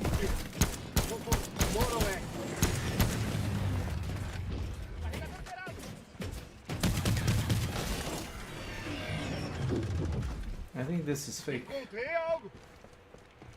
So do you ever use light ammo, or do you just naturally gravitate toward medium ammo guns? If you like wanna spam the light, as you said, light ammo, it's kinda, you have to hit each and every, how do you call it, weak spot, and that's kinda hard if you're chased by 50 guys or like 50 guys, yeah. Yeah. Or getting aim punched by, you know, yeah. bullshit, random bullshit. Yeah, that's fair. I was just wondering, you know, when in games I always look for if things become obsolete the more you play, right? And so I wonder if light ammo, and that to me is, it's usually an indicator of bad game design, but you know, it happens, right? Like it's not always that the devs are terrible, it's just... So, at average, automatic rifle deals like 80 to 100 damage, top. SMG deals about 130, 150 damage, depending on SMG.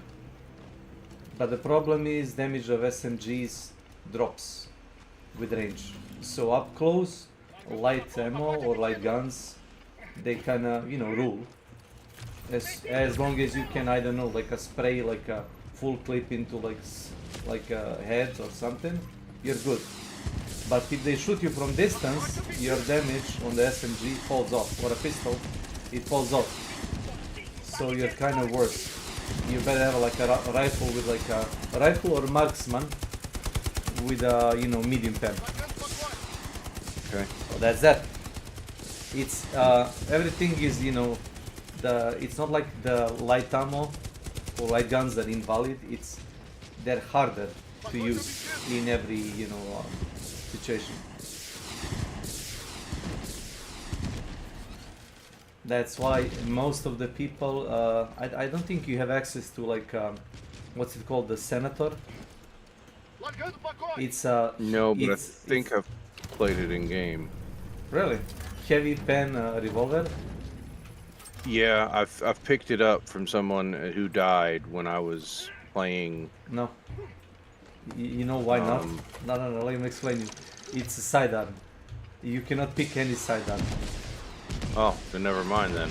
Yeah, you might be just misremember. I'm not like trying to, you know, like, how do you call it, like, cancel you? No, you're fine. I that's the first thing I tried, you know, like I would get a new gun first and I would like kill myself or let myself be killed and say, Slavko, try the gun, see what you think of it.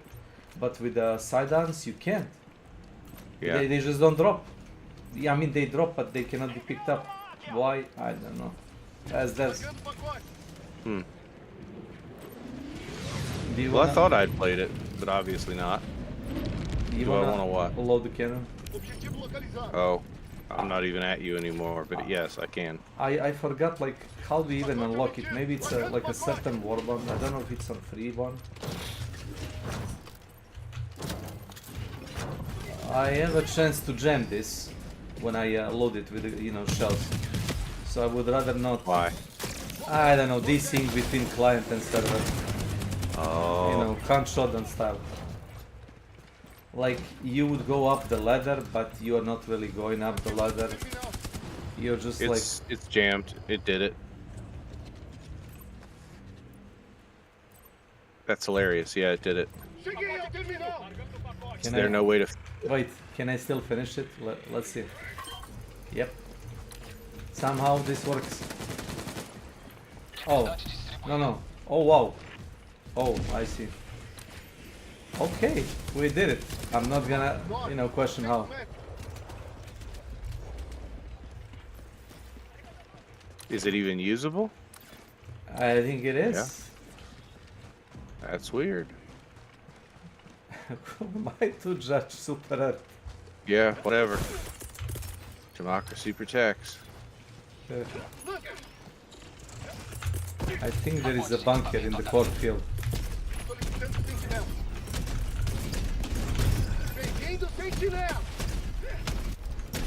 Uh-oh.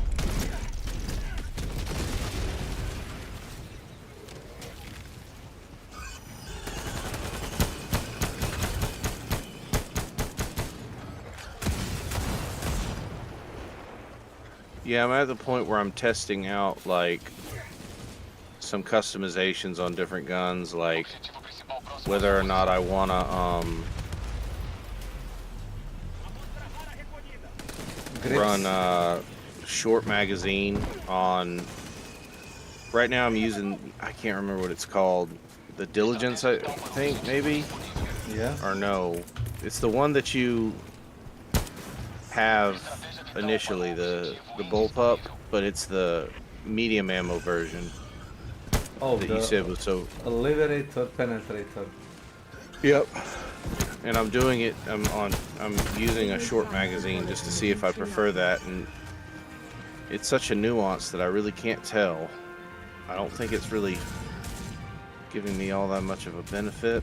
I don't know. I mean, you get more magazines. You probably overall get more bullets. I think people did the benchmark. There is armor that gives you +2 magazines, irrelevant of the size of a magazine.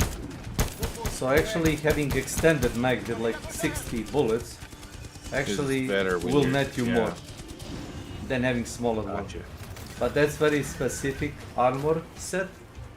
I think I've seen a lot of Chinese or the Asian people, they are like exclusively using it. You know, they're like super efficient. And it gives you like +20% reload of any, you know, main gun, primary weapon.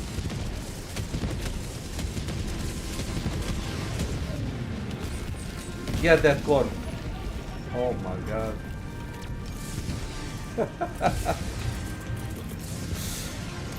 It would be hilarious to see fucking popcorn flying around. Okay, I don't know where that one came from. Yeah, I thought that was another awfully one. close. Yeah. Oh wow. Yeah. Because they would drop them in a cornfield and you wouldn't see them until they get out. That's why I denied their cover. Fair enough.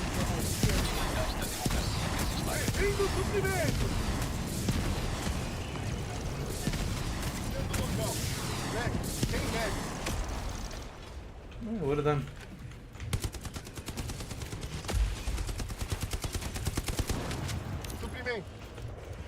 I still don't know what that little drone is that's like flying above the flag. And when did they add it? Yeah, no, it's been there since at least I started playing, because I remember looking at it and I thought initially that it helps you out, that it's just like a little drone that shoots.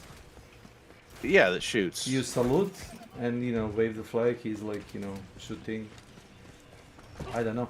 But if you look at it, it really looks like it only has a camera on it. So yeah, they might have added it like as the what's it called, the commando update with commando missions. It would make sense. Might have. Thanks, Super.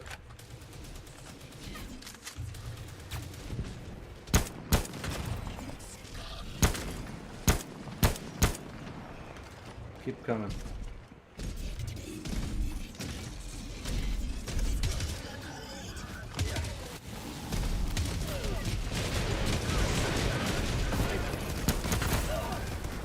Nice.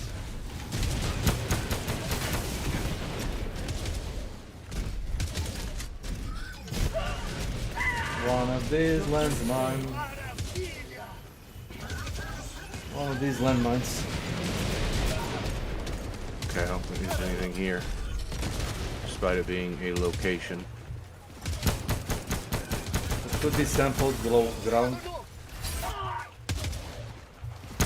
Let me walk around it. Maybe there's something on the other side.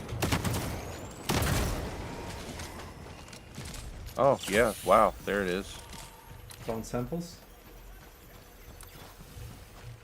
It was a rare sample, yeah. Solicitando sentinela. Pedindo sentinela. Implantando sentinela. Where is the Slavko when we need him? And I can answer also that, like, he's Okay, right there. No, he's looking at us, and he's trying to like escape. He's in the other Discord, like talking to our other friend, and he has probably love issues. So Slavko is like coaching him. And he's emotional support. Good on you, Slavko. What kind of advice does Slavko have for love? So our young acquaintance, guy from Serbia, is like a 30-something-year-old guy, and he was in like a relationship with a girl that's like in her 20s. So there is like around 10-year difference, but it's not like 10-year difference like black and white.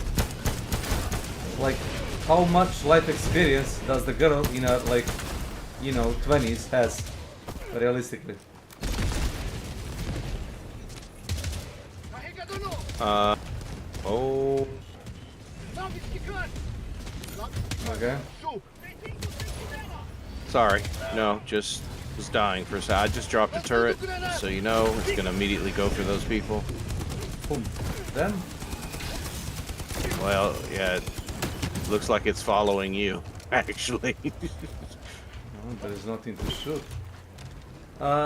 So it was like a thing that the grandma of the girl was like 23 and my acquaintance is like 33 years old.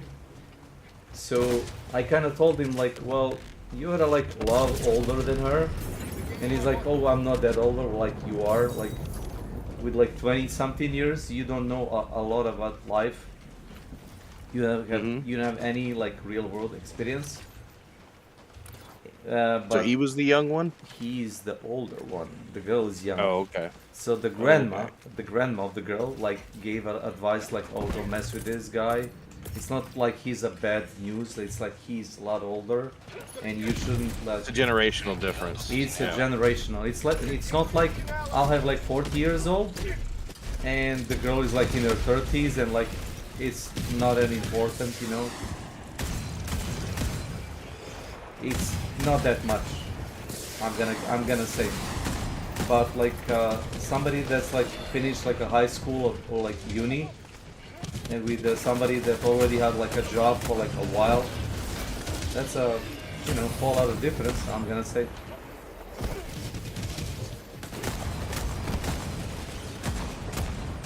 So I tried to coach him also, but I got scolded because I'm not giving favorable answers. I mean, what was your answer? That he shouldn't date her because he's older? He's way older. So, I mean, like, what does that matter to you? Like, what was your...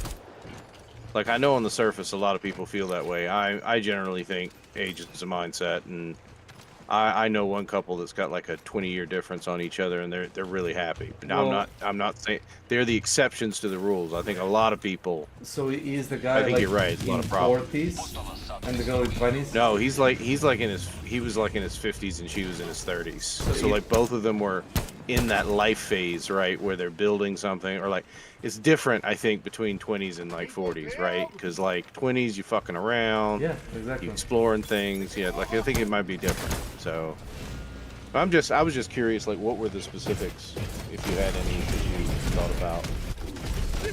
Because I actually fell for a woman that was younger than me once.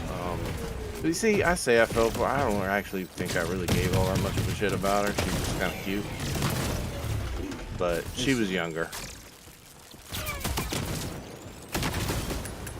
But I don't think it would have really worked with us anyway, because she was super religious and I'm not.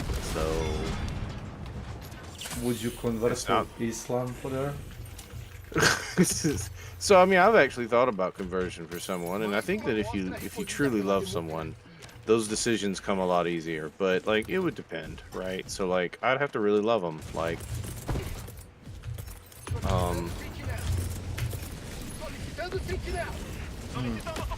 I mean, I don't know, right? Like, I can't imagine myself falling for someone who's considerably religious.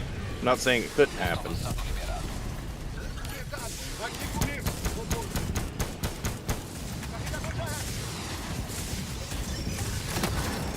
And I think it would be easier for me to convert to some religions than others. Like, I would have an easier time. Oh. You want to be a Buddhist? Well, maybe, but like, I think I would have an easier time converting to, like, Judaism than I would Islam. Because, like, I don't think. But see, it doesn't really matter. You what feel like I convert to no, because it doesn't. I'm an agnostic. So, what I would like debate anybody is like not any religion is bad if it's not extreme.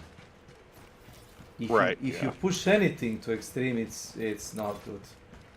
Be it like you can like get out of your head like name the what's the Christianity, you know, the Crusader Wars, like they commit atrocities in the name of, you know, Christ and, you know, the religion, which was false. They did it because they want to rob and pillage. Yeah, basically what Americans are saying about the Iran war now. There was literally an article I read about how some commanders were saying that Trump was ushering in a Christian golden age by starting the war in Iran. It's all absurd bullshit.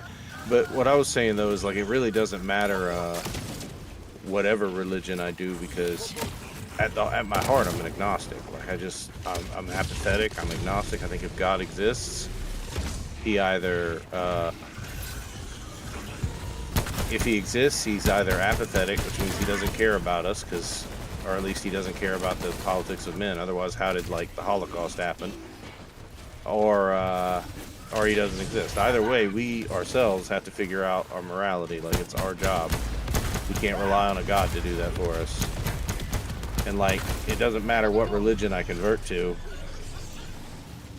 I'm still gonna believe that. You know what I mean? Like, I'm gonna die here, so you ready to res me? Who's gonna res me? Oh, that's hilarious. Oh, you're not. I thought you were saying you were dead. Yeah, it's just one too many chainsaw guys. If everything fails, go for that. Goddamn super. Yep. Thanks. You had one job. I mean, they did deliver a democracy. Kinda overzealous. Pedindo sentinela. Solicitando sentinela.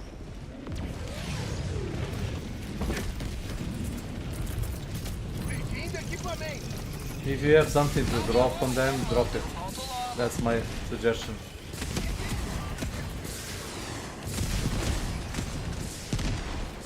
I'm gonna wait for the another if you wanna show the another.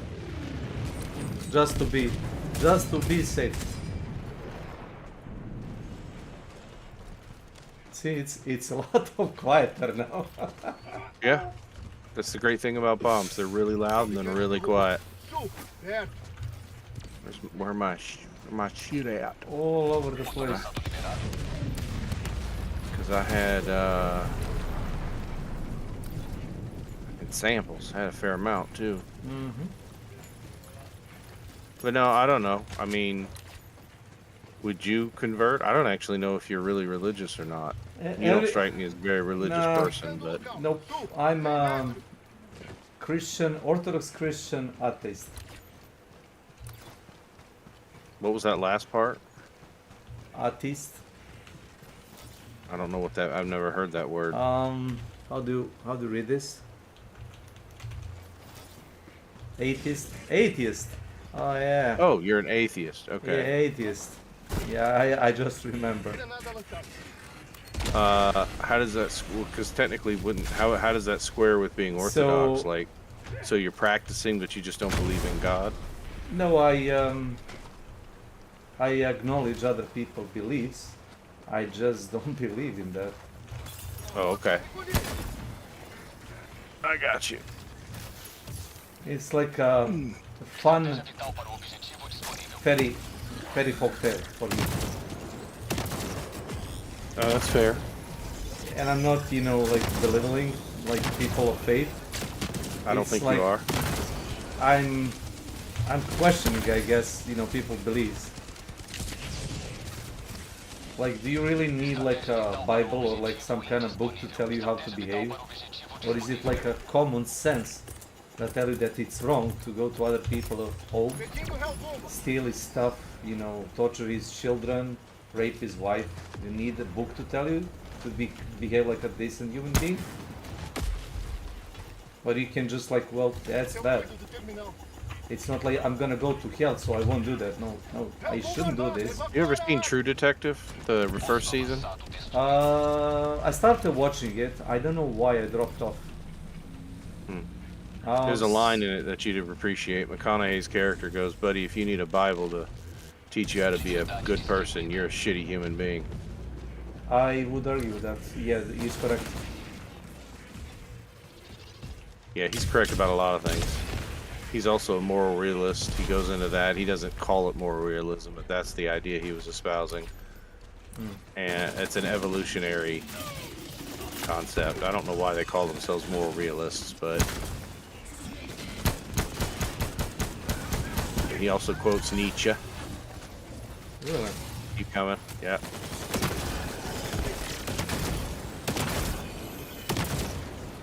Yep. He references Nietzsche. He's a big fan. I thought it was a great show. It was very philosophical. I've never watched any of the later ones. That's a lot. Paratroopers. Oh, thank God for your C4. Wow, that worked really fucking well. That little cluster right there. Took out both of those Hulks, though. That was the best part. There were two of them? There were two, yeah. Oh.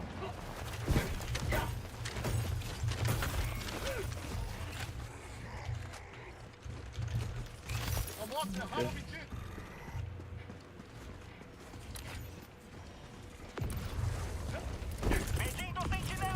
Lançando, farol de suprimento. Pedindo sentinela. I hate this type of map because the dropship would a lot of times like drop the units on top of the hill, but you cannot like actually hit them unless you aim for the, you know, dropship engine to like shoot them while they're in the sky. They would be most of the time safe.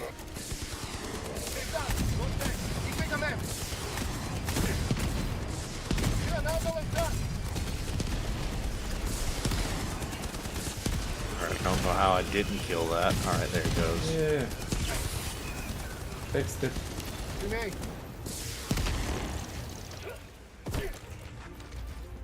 That's funny that supplies are spawned there. Yeah. Yeah.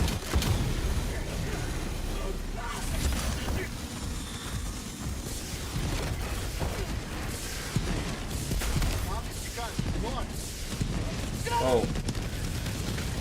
That's a lot of units.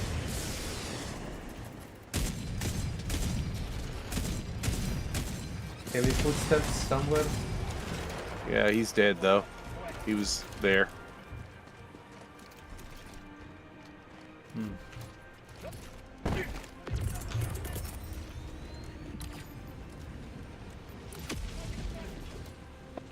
See how good my prediction is. Go democracy. Go democracy. Oh yeah. Perfect.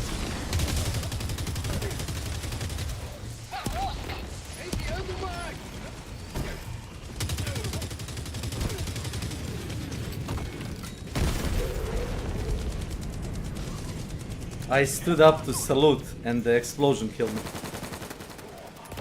That's my punishment for being cocky. I was That's scared. funny. Yeah. Entrando na briga. I throw like a 500 kg or like one guy with a shield, and I like salute, you know, to spite him, and the blast killed me. Oh sure, sure. Eh. So did this any supplies survive?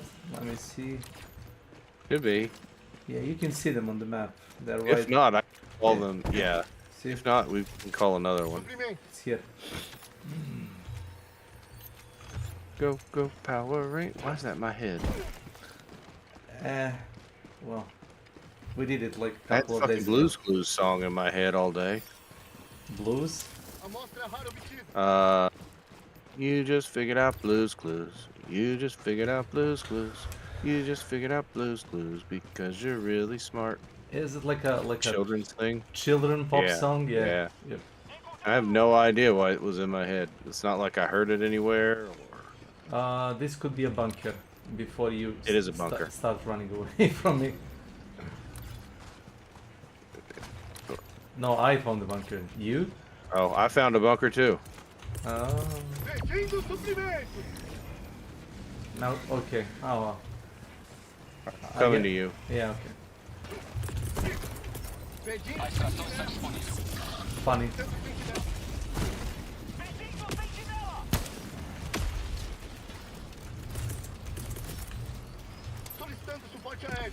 So how do you like that like added option to like recall the plane so you could get like a better cooldown? I feel like I haven't gotten much of a benefit from it. I'm not saying it's bad. Because it doesn't lock up that much time off of it in my I don't know. I really haven't written it down or took notice. Go ahead. Well, they forgot to make a bunker here. Oh, so they didn't? So they did. Okay. Sorry. That's okay. Sorry. It's alright. It's alright.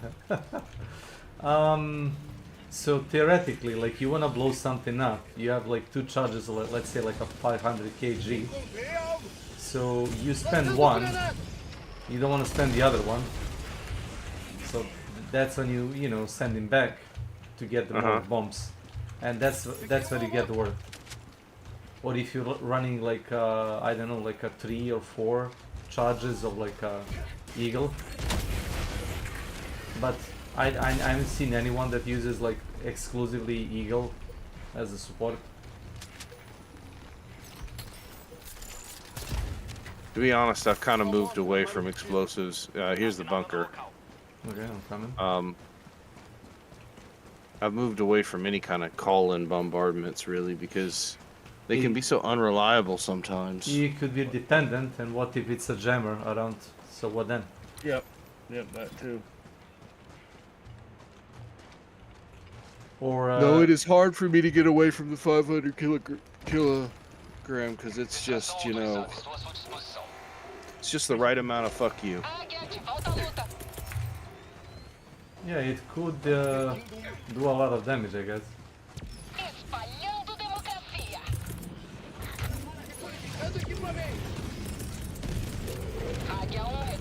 Now, I thought I saw an escape pod, but I don't know where it is if I did, so... we'll see. Must have been imagining that. No, must have been a bit.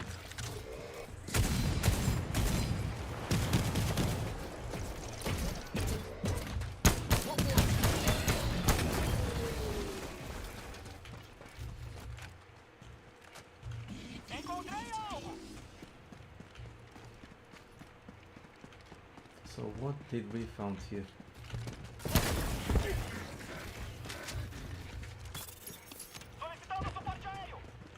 Uh-oh.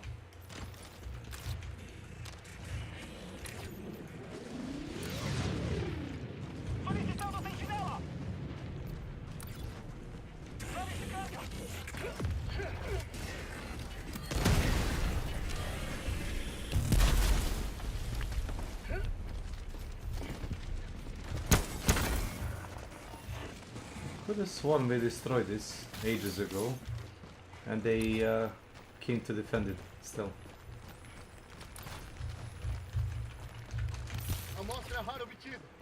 Fixando o local. Sudoeste. 200 metros.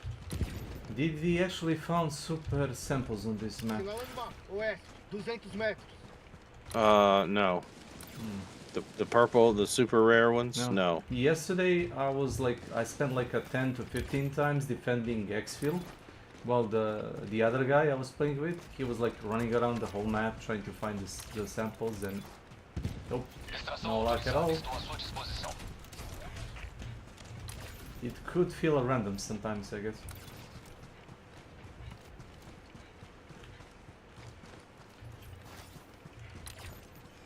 It doesn't help that the visibility is shitty.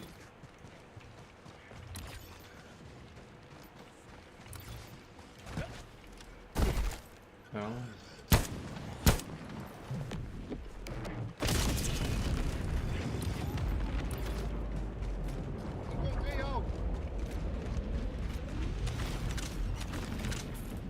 Posto avançado destruído. I think I see bomb. No, it's not there. A bit closer. Marcando o local. Oeste. It could be this. Is it? Dude, holy shit. You I sure? engaged one patrol only to find another one randomly behind me. Restam 5 minutos. Yeah, I'll probably die. Fixando o local. Sudoeste. That's ridiculous. 200 metros. Can you call something to kill him? Nope.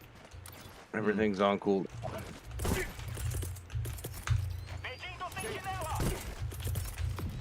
Solicitando sentinela.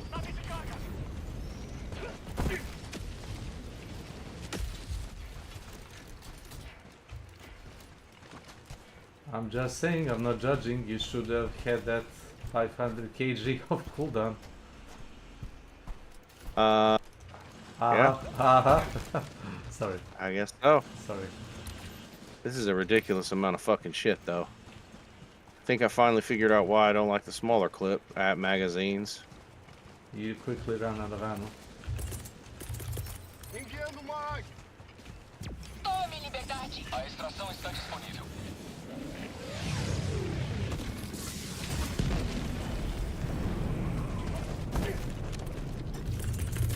Águia 1 saindo do perímetro para reabastecer. What is this shitty sample? Well, all I wanted to do was get that fucking yellow over there. And the game said, go fuck yourself. So, I guess I'm not gonna get it, because we're running out of time. No. Fine. We got time. No. Encontrei algo. No. We go home, we extract.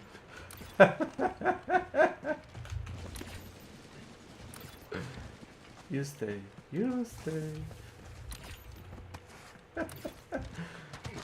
So good. Remind me to check the fucking stats. I would like to know how much shit I killed. Yeah, I'm gonna. Well, if you skip it, I can like check it for you. Is there no way to go back and see your stats, like after you skip it? Like, no.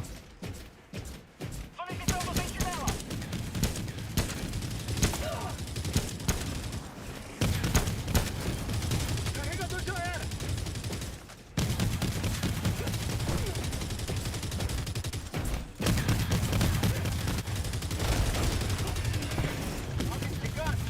Seguindo sentinela.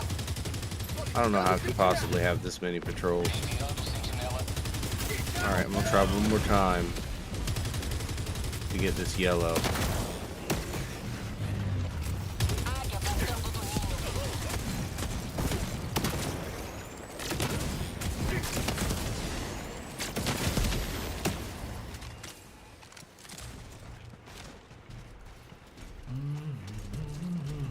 Do them.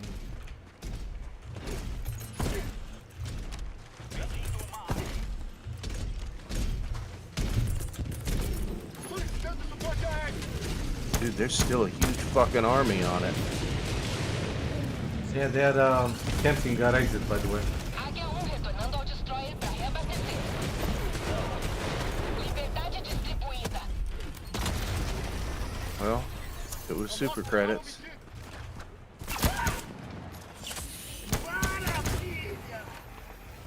Alright. Why is there so many of them?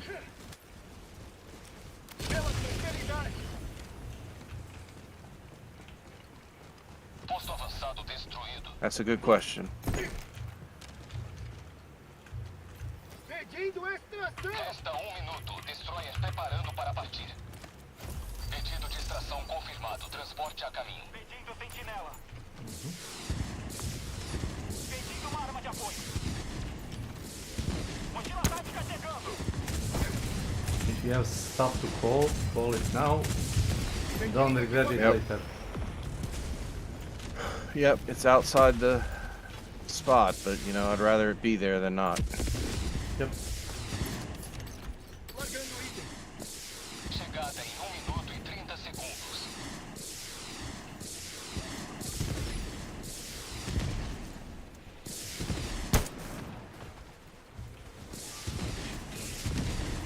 Uh-oh.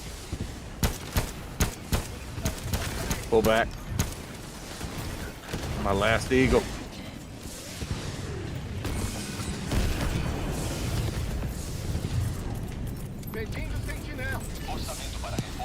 Ah, at least I got one sentry. Hope he doesn't kill us.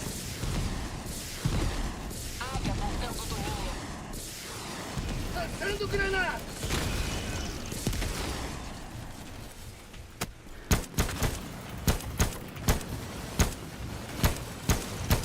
Carregador novo! You drop a sentry just to defend it. I know, right? Like, because they were charging it, yeah.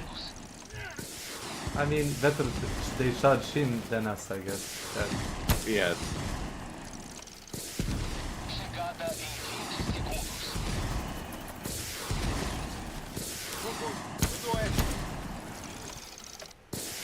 They just keep coming.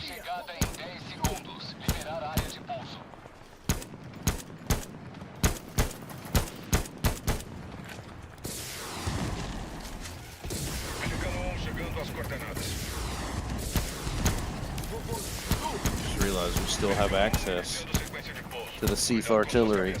That didn't used to be a thing, by the way. Yeah, well, I thought it would go away because I thought it was run through the to the radio destroyer. Okay. So you should be able to still access it via radio waves because you're on the same map basically where it is. Okay. And it's automated.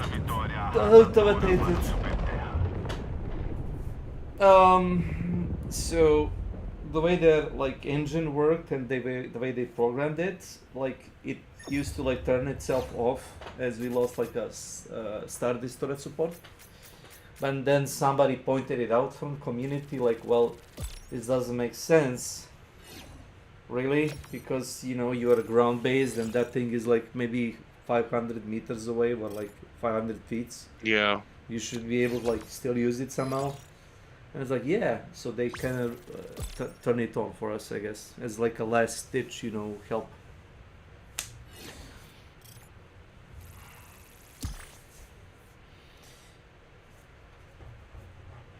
Did I ever tell you about the guy who got mad back when I was on the routes?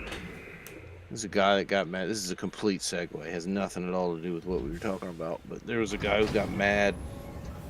So he posted on, he was a part of the Roots Are Deep, and I won't mention his name, but yeah. I honestly don't think I remember his name. So it's hard. It's easy for me to do that. But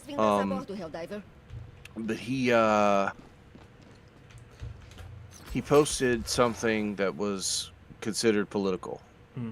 Like, you know, but it was about human rights, right? So it was about some human rights abuse, but he tagged the Roots Are Deep. And so we asked him not to do that, right? Don't tag the group in something political because the group is not here for that. The group is you know, we're a gaming community and we're not looking to get involved in anything political. And he got really mad. And he was like, I don't see how anything that I've done is political. You know. So he saw no fail in his logic? No, he didn't, and I think it was dumb. I think he was very wrong. He made me so mad. He was a social justice warrior. He was obnoxious. So how did that pan out? You stepped out? He left. He left. Yeah, he left the organization. And I bit my tongue. Like, I wanted to say far worse things to him. Because he made us out to be the bad guys. He was like, you know, human rights are not political. Everyone should have them. There's no debating that, right? And I'm like, yeah. Except for the fact that entire legal systems are based around the idea of what is and isn't a human right, and figuring out what that is, right? You're just fucking wrong, right? Like, I mean, he was just fucking ignorant, in my opinion. I mean, but generalizing stuff is never a really good idea. No. But also, who the fuck wants to be that kind of ass? Oh, I'm sitting here.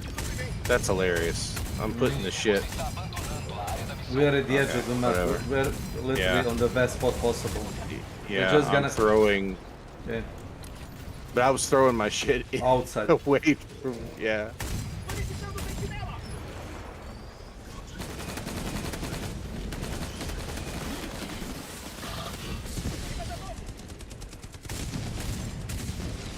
Kill them Armenians. Minions? What? Minions. I thought you said kill them Armenians, and I'm like, okay, is that meant to be political?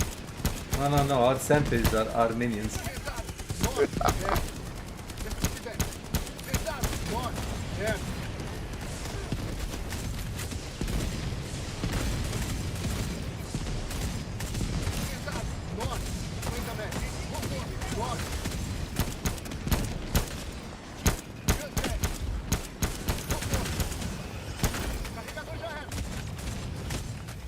Okay, laser not bad.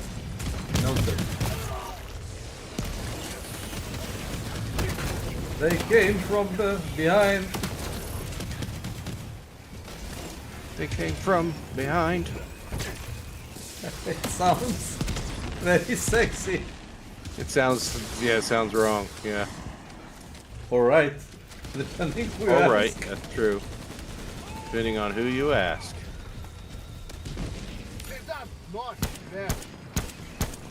Oh, you can actually headshot him with diligence. You don't say. With a medium, you know, sniper rifle. If you hit an eye.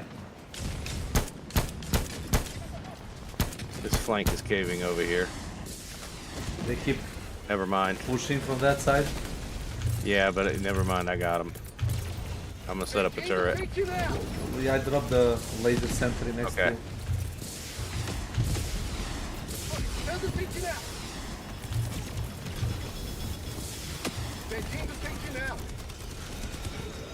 Yeah, that'll do nicely.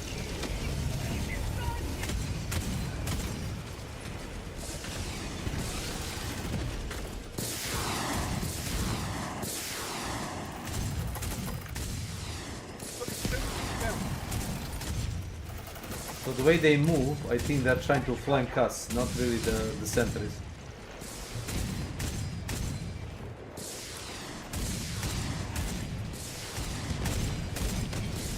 Oh, they keep pushing you, watch it.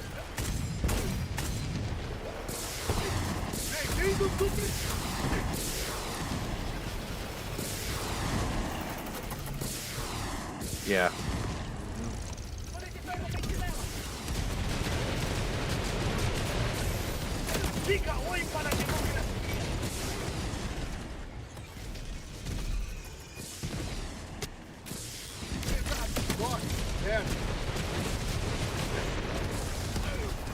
Thanks.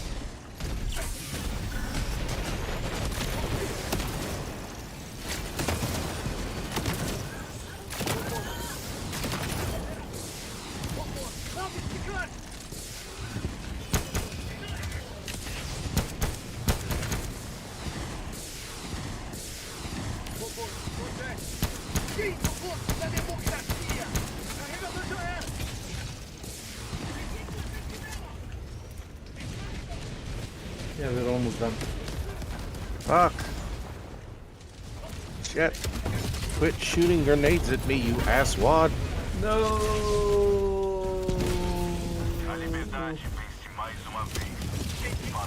Oh, I didn't check my stats from last time. Yeah, well, we kinda segued to another match, so... Yeah, I didn't even think about it. Democracy, yeah.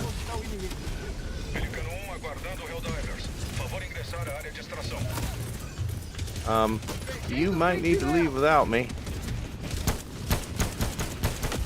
Nonsense.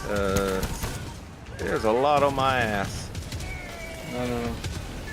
Don't you worry. It's gonna be alright.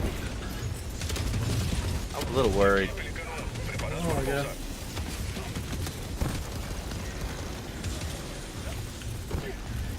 É verdade, me salva! Okay.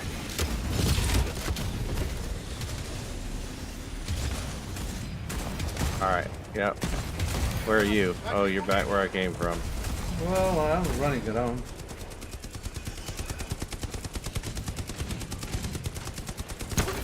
Oh, you were here, fighting? Yeah, but Yeah, I'm here. I'm right next to you. I'm ready. Did it? I was coming. Yeah, I saw you dodge. Dissident center. That sentry was like, had no reason to fucking fire. Nope. Like, no, you're dead. It just decided to end me. Oh man. We got away so easy, so it wanted to, like, you know, give us some hard time, I guess.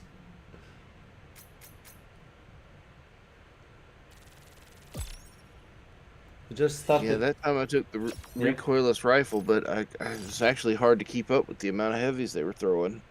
Yeah, you cannot destroy them all. Ooh, yeah. That was efficient. Okay, let me remember, not that I really care as much about this match than the last one, but I am interested in seeing my stats, so let me look.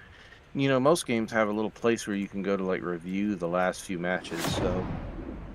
Kind of shocked this doesn't have that. There are, like, global stats. Yes, there are global stats, and those are cool, too.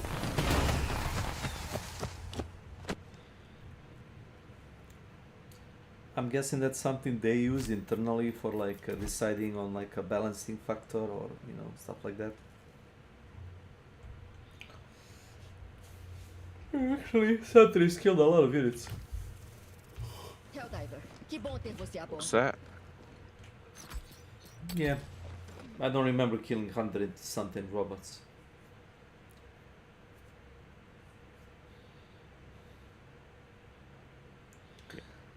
So, go to bed. 5 more bullets than you, and that's all I care. Go to bed! I fired more freedoms per minute. And I'm not chasing you away. I'm just like, you shouldn't, like, stay out for so long. Stay up.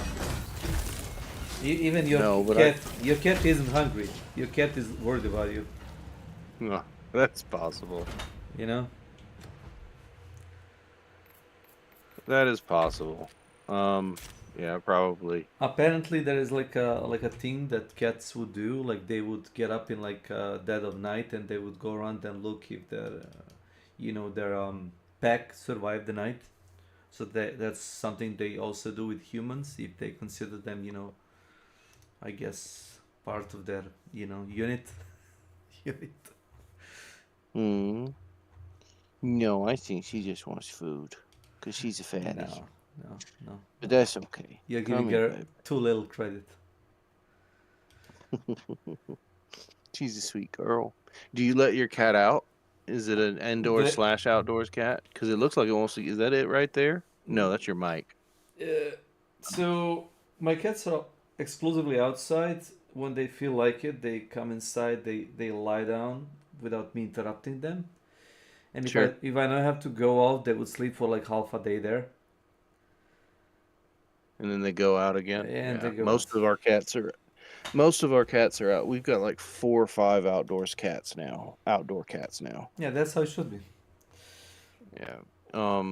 They've been neutered, and you see, we have barns and stuff, so they're good for the mice and stuff. So it works out nice.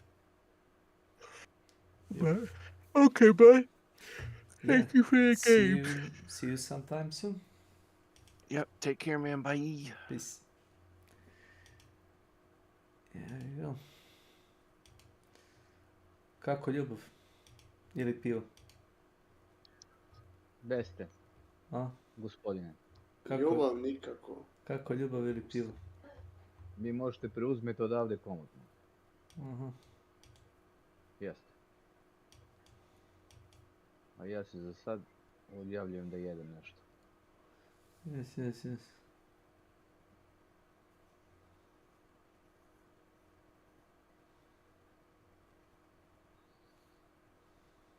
Ajke.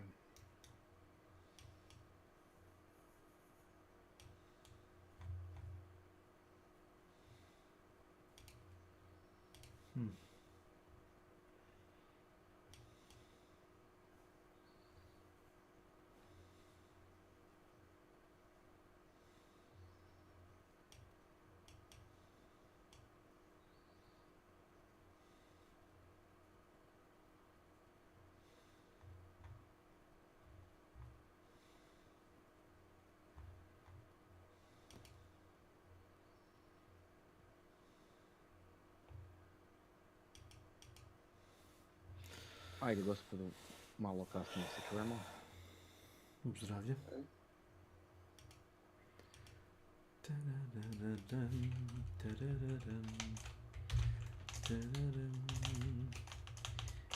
Kako se Igrao sam sa jednim poznanikom Hildevere. Gledao sam je opet toga YouTube.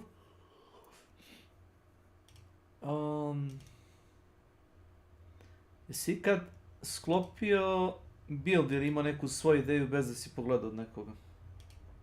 Bez da ti kritikujem. Ovo što sad igram sklopim svojim. Dobro, ali moraš znati šta tražiš, pretpostavljam. To si opet negde si informisao. Od prilike znaš šta mi treba. Misliš iz prethodnih sezona iteme što si koristio, jel to? Postavljam neki generatori štita ili tako što god. Pa što to pogleda. Mnogo pa treba. Što ne igraš nešto drugo, pa ćeš naći usput to što... Isto, to. Isto ti, ako hoćeš da budeš... Da. Jer ima neko takmičenje koje ja ne znam o igri, ono, takmičimo se neki leaderboard, da.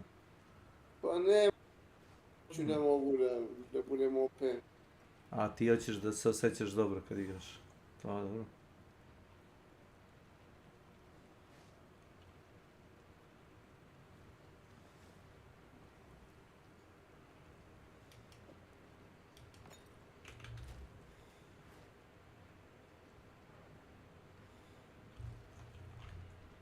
Okay. Speak up, here we are.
Which does fire resist?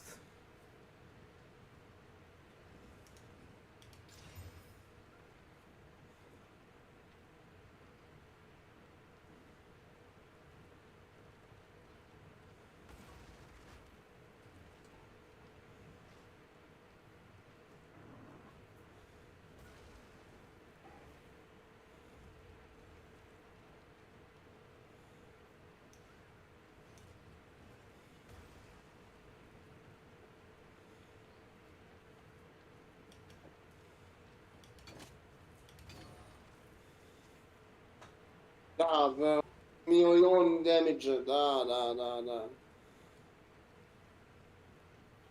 Kojem mene damage.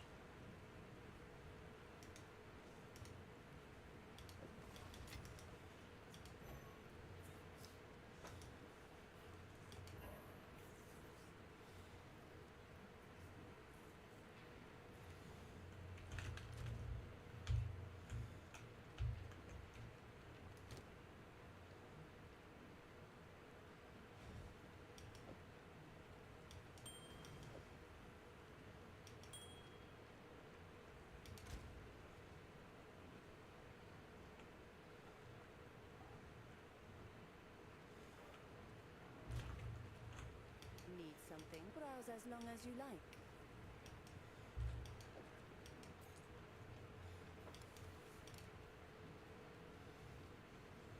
Ko te napada?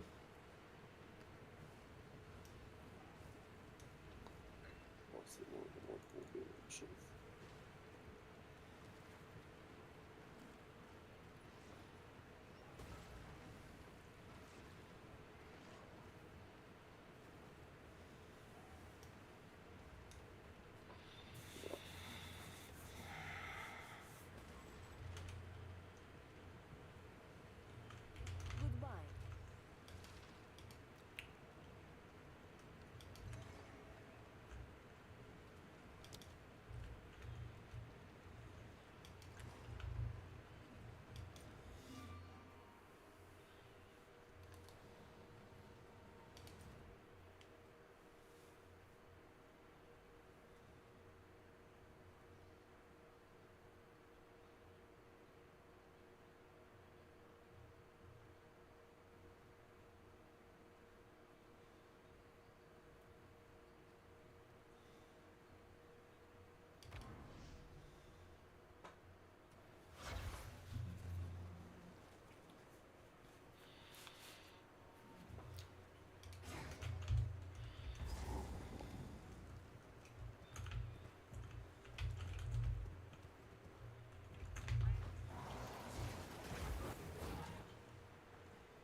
Doing this.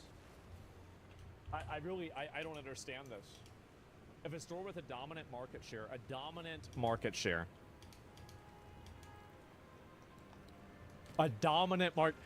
dude, you know you can't call them a monopoly. You know you can't say, and again, so you don't even think they have a majority market share then. Because you know majority market share would sell better than dominant. So he's not saying majority, probably because he can't. And so that means that they have less than 50% market share, and you're crashing out about it over and over and over. I think Epic, I want to say this. People might not want to hear this. It is better for every single gamer if the Epic Game Store is a better product. It is better for all of us. It's up to him to do that, though. You have to acknowledge, you have to listen to your customers. You have to listen to your users. You're not listening to your users, and you're just doing whatever you want. I am hesitant to He's making his own mistakes. So that's it. Bullying developers. He needs to look in the mirror. What a wanker. Well, I don't think he really bullies developers. I don't think Tim Sweeney does that. Again, I respect Tim Sweeney. I think he's totally wrong about his take on Steam, but I respect him, and I think he's a great guy. That's it. I think he's just totally wrong about this. I think it's just he's just jealous that Gabe has a yacht and he doesn't. And I get it. I get it. Gabe's got a really nice boat, and I don't think your boat is that big. It's not. It's not that big, and that's too bad. Neither is your platform.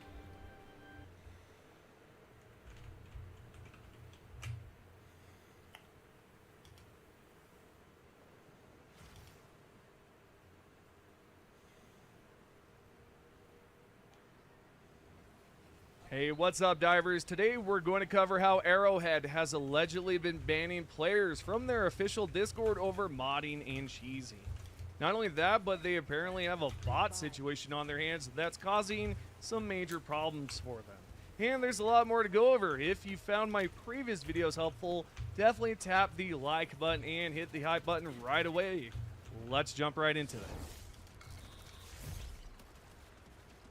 So, what's going on with Helldivers 2 lately? Well, if you don't know, there's been a lot of discussion among players recently after Arrowhead's community manager spoke about bots joining the official Helldivers Discord just to thumbs down react any post that they create.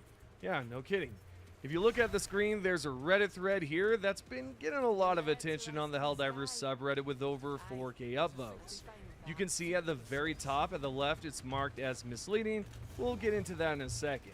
But first, let's check out this post where a player claimed there are actual bots disliking H's posts, and Baskinator, the community manager, replied to them with, "Oh, we know, but if lots of people thumbs down, I do want to check and make sure it's not a bigger thing." Again, this caught a lot of attention because players believe AH is allegedly trying to dismiss negativity feedback by claiming the dislikes are just from bots. The question now, is it true? That's exactly what we're going to dig into. The conversation continued when a player couldn't believe it and replied that at least one of those dislikes was definitely from a real person.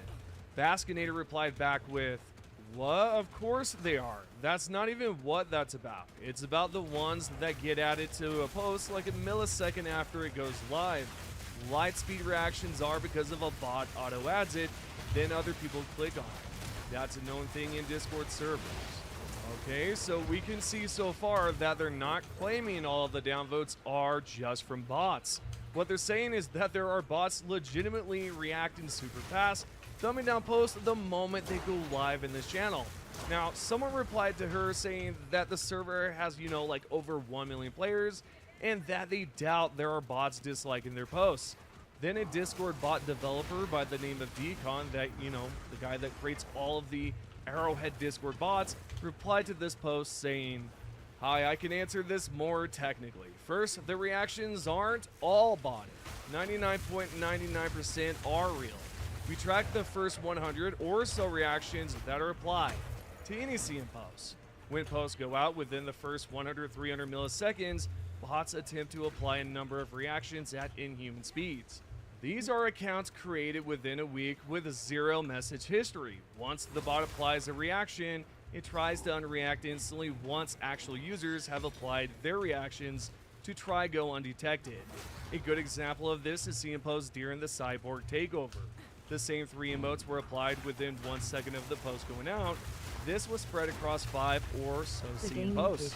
The thumbs down applied to the most recent CM post was done by a bot, and it was applied in the first 243 milliseconds of the post going out. The woman. Yeah, it looks like there are bots reacting to the posts. However, when he says that 99.99% of the reactions are from real players, it's easy to assume he's claiming there are no bots at all. But I don't believe that's what he means. I mean, clearly what he's actually saying is, yes, there are bots. They instantly dislike the post in the first few hundred milliseconds and then unreact to go undetected, this guy. like he just Look said. at him. Now, you might be asking why. Well, this way the dislike reaction pops up right away, so players who dislike the game are more likely to tap the dislike button themselves. Basically, you want to watch? Gives yeah, watch this. a quick head start to encourage more organic dislikes.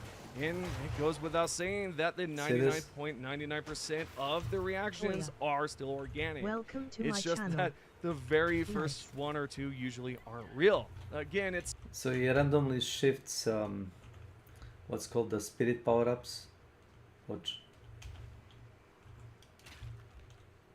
So he sometimes has the snakes and the boar spirit.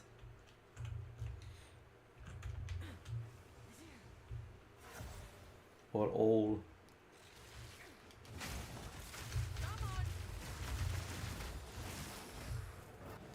It's kind of good for trash clearing, trust me. And you can also get a fucking bear.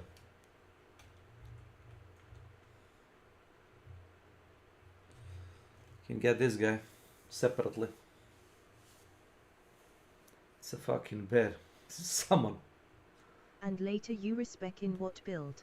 I don't respec in anything. I intend to stick in this. I'm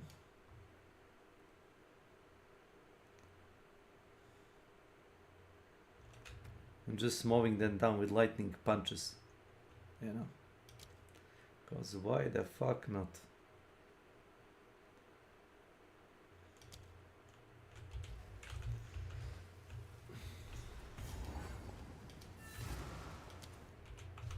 I see how far this will get me, you know.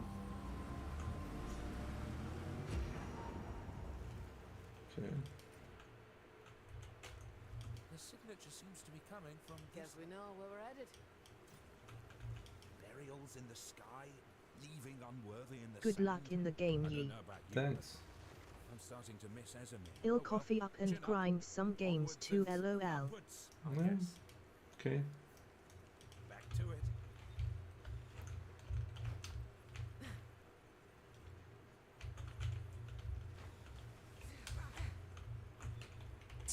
Simply an easy way to make the reactions appear early. That's what's going on. My question for you, do you believe it or do you not? Let me know what you think in the comments. Next up, there have been reports that Arrowhead is allegedly banning players from the official... Poker face. This. Helldiver stuff Arrowhead home. Something, you know. That's a gamer news. Why not? Official Helldivers Discord for modding. Some claim they were banned just for joining the CGW modding Discord, which we'll go over soon. If you look here, one player said they received a ban for cheating and using hacking tools after joining a cheesing Discord. For those who don't know, cheesing means exploiting bugs or glitches in the game. Think of Destiny 2. But nonetheless, I doubt they would ban you from their Discord just for glitching in the actual game. Anyway, that's what they claimed, and then another post popped up on the Unfiltered Helldiver subreddit, and it showed the Age Discord bot Loyalty Officer basically writing that they have a EULA and do not support modding. Instantly, players jumped on it and acted like this was brand new info. Turns out it's not new at all. This bot has been posting that exact same message since December of last year, 2025. The bottom line is that Age devs and even the CEO are personally pro-modding and pretty chill about cosmetic mods. However, the company, and especially Sony, cannot officially support it. That makes sense. The "we don't support mod" message is both a legal requirement and their actual policy on providing any infrastructure for mods. They're legally required to say they don't support unauthorized modifications because of Sony's software product license, which explicitly bans modifying the game. So what you can do, you can install a mod that will light like a glowing beacon on the place where the premium currency is. That's kind of busted, you know. I don't use it, but you can mod it like that. So instead of like playing them normally and like RNG, So they ban those you that used LOL. and it's not just that, like it's one of those things. You can also glitch yourself to play like without a head hitbox. So you would like swap out a couple of armor set and your character would lose its like health head hitbox, so they can't headshot you. So you will only need to worry about steaming, your main body. Or you're semi-mortal, basically. RLOL, but how do they find and ban that bug users? No hit one. I mean, they have the data, so it's their game. Unless they go live with it. Could be that. Okay.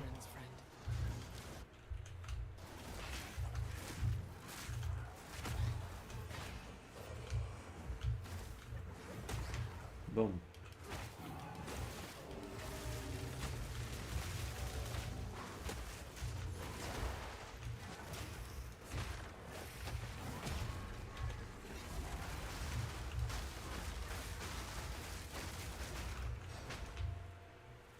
Why use P2 stream?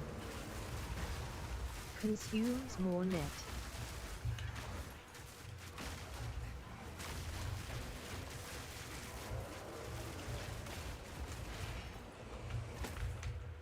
But easy on lurking and stuff ye. Yeah.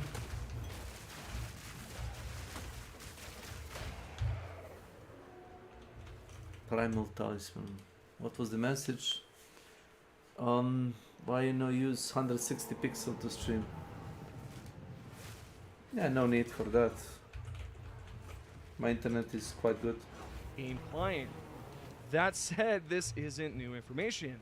However, it's still up for debate whether this will affect the Custom Galactic War mod going forward, since it's piggybacking off the Age servers and probably doing something to the client.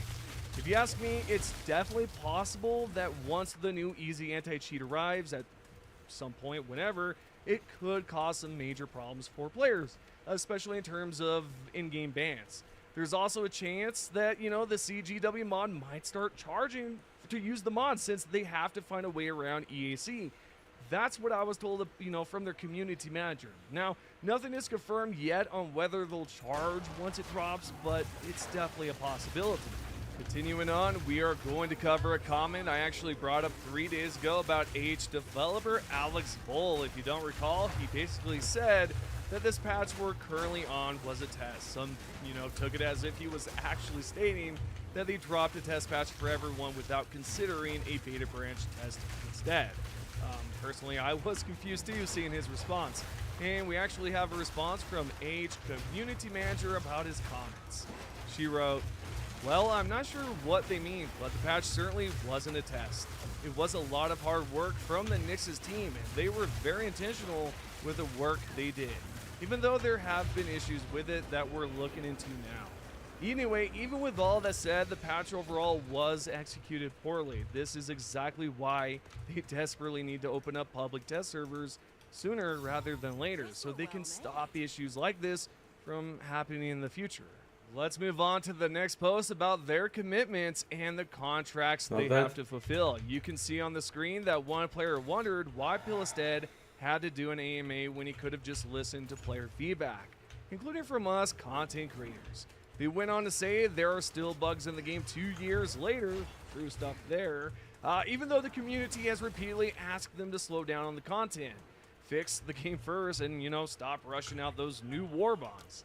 Baskonair saw the response and replied with, "This is true that we have long-standing issues that need fixing, and we, community and support, have been carrying a torch for those fixes for a long time. You aren't wrong there, that it can be done to an extent.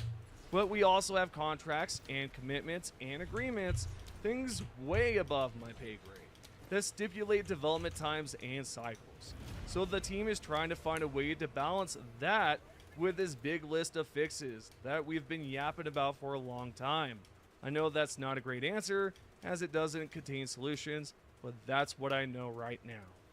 What I'm thinking, and I could be wrong, is that they probably have to release a certain number of war bonds every year to generate revenue.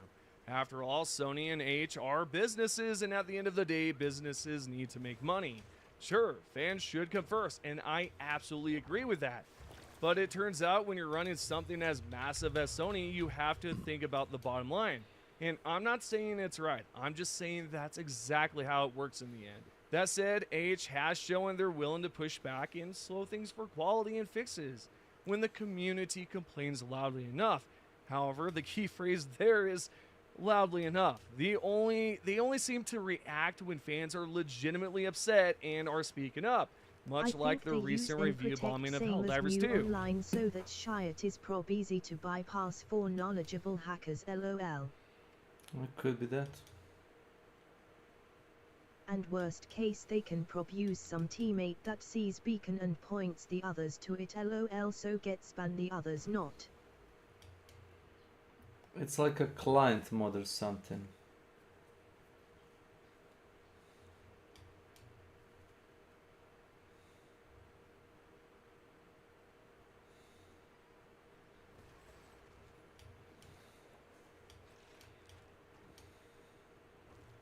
They can easily disable and protect if I'm not mistaken. And most weak anti-cheats, lol. Yeah. The fucking... We don't have daggers. What the fuck?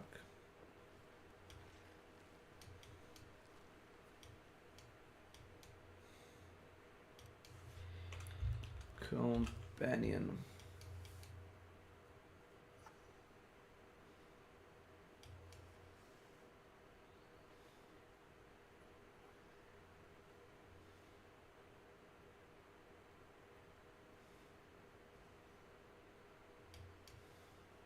You follow in some YouTube build ye or? No. No. No YouTube builds. Nope.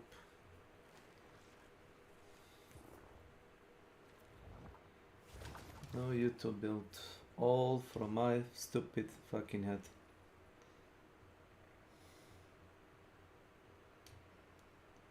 Trying things, see how they work. They were good, fine. They don't work good, well, By the way, I think you were right, you other friend from my country, lol.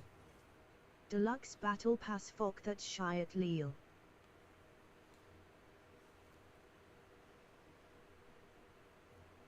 For what? For this some game? Euro saved Battlefield BP, Euro saved Deluxe Diablo etc. 25 euros save. It adds up by Modern Warfare Vault Euro etc lol. Sure, so you save money for that? Is that it? And other games better to buy lol. Yeah, I guess. And just buy rarely skin season pass ye lol. Ye this season S Battlefield is meh. Intelligence. So I'm thinking of getting this so I can have like 2 fucking beasts. I like a 2 fucking entrance. And just some skin variants, set some back attachment light Shiat, some spider pet F or deluxe Diablo. That doesn't sound interesting to me. Look at this skill tree. I might add Euro and just get always free battle pass with coins from the battle pass in BF. Yeah. Same with Diablo, I'll prob get weak battle pass unless it's some good Shiat in deluxe lol. I guess depends Better how... to buy packs in Popo last epoch etc also. Gothic tomorrow nice. You saw Fate Keeper on Steam Early Access. Inspired from Dark Messiah of Might Magic lol. I heard about it, yeah.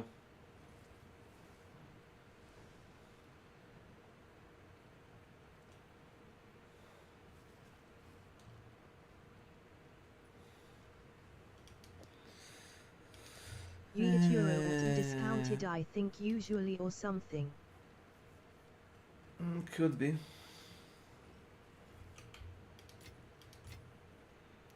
Jin Baria. Sure, Jin Baria.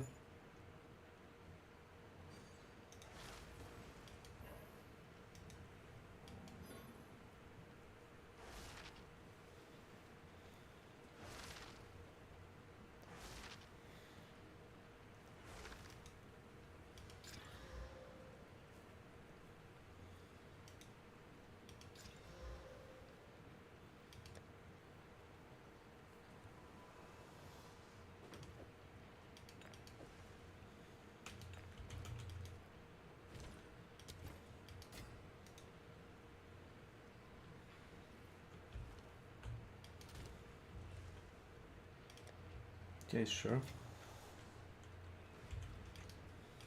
Need something? Take your time.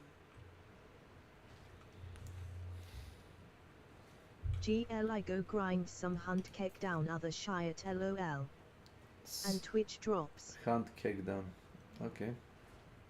Marathon new ones free Wekid, I think you tried it. Yeah. Or was free weekended Kai own the game No, LOL. no. Not interested. It's like a Destiny all over again. Thanks. Nightshade Sis mount for Star Wars The Old Republic more, by the way. I'm good with You got the Verizon pet in Poye. yeah. From gift subs. I gifted it. That's how I get it.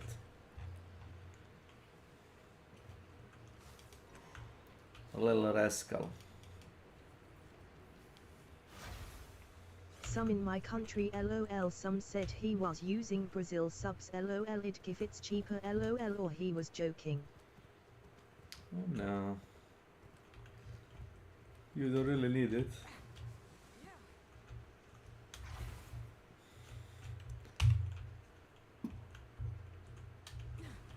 You guys in RUCIS Serbia etc prob have cheaper discount to ye to subid. I don't know. I pay like Here it's Euro LOL, some period it was cheaper too, here I it's think same. LOL. Same for me. Not good discount. It's okay, I guess. And my voice cracked there, so I'm leaving that You in. guys But had yeah, cheap anyways, also that at shouldn't some be the point case, right? They period of need to be time. proactive instead of waiting for the LOL. next No, I don't controversy know. hit. Personally, I'd love It's to see them €5. address future That's situations fine. quickly before things escalate further than Will necessary. be Tarakov It's a no-brainer new that paid all of us subskins want to see too, I Helldivers think. 2 succeed. But We it'll prob want it to be skip. this amazing game where we can just hop on, have a fun time, and chase down progression, and it's, you know, just a stable Skins patch, for the right? subs? Sure, Oh bugs my are going God, to pop okay. up every so often, Some but they wallet really skin need hot to rod address fridge these that one issues might that be have been decent lingering though, and since some other launch. container But forgot I what else digress. LOL. Let me know what your thoughts are on In everything we Tarkov. just covered. Yeah. Except All it's right, perma let's switch skins. gears. We have to I talk missed about the how streamer burnout I item am on container. major orders. If you feel But the you can same unlock it by the from end of some this, quest then let later, me know in the easy some comments. sat. But I'm going to be blunt as ever today and just straight up say that every You single can major just order plant we've the Wi-Fi received cameras this and year grenade to the has spawn basically been the LOL same new thing map we've done a plant. million times before. With the exception of the invasions that rarely happen, you know. There's just a lot of things we're missing now that used to make major orders exciting. I'm talking about real decisions. That was one thing that brought the community together when we had the choice to either save the children or pick up the mines. What did we do? What's We the best saved set the to freaking grind kids and stealth skipped armor? out on the mines, right? Those kinds of decisions, the ones that For grinding credits in HDE. Difficulty 3. Fucked B. Let's call like that. Let me type it down. What set? Fact B. Fucked B. Difficulty 3. Difference. Armor weapons ye. And in grams. Engrams for Remnant? Are we talking about Remnant or Helldivers? Putting the engrams on mouse. For Helldivers man. No, I don't do that. The keybinds. For No. credits grinding in missions ye.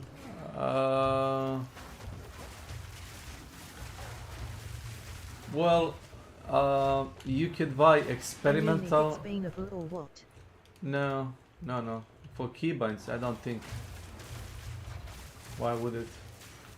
Most games can't detect macro Razer Logitech.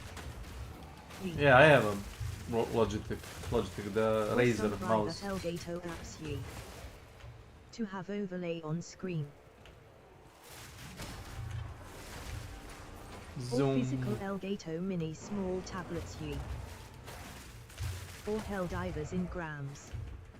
Or Star Citizen panels ship IRL etc. Cockpit Star Citizen Earl.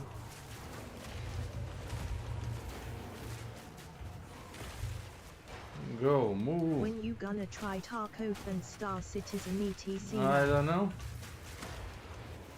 Maybe when I'm on vacation. You can do PvE if you that scared lol. It's not that. It's like I don't like. It's why I dislike Hunt Showdown. It has permanent PvP league now. Okay, so I try play Hunt It Showdown. will have seasonal league in August. And July maybe. It's fine. It has Showdown. Or later autumn if delayed. That are like this, like not the battle pass, the side quests. But it says like deal damage, go to compound, banish boss. Read the quests that expire. Yeah. Well, I did them all. Yeah.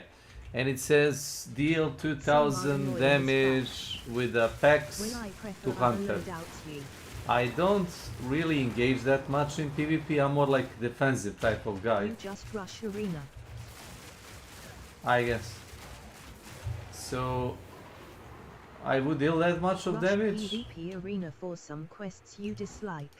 Yeah, I guess I could go random trios and just like hope people like would shoot it. Packs with FMJ go spam walls. Sure. It seems like a wasting of money to rush something.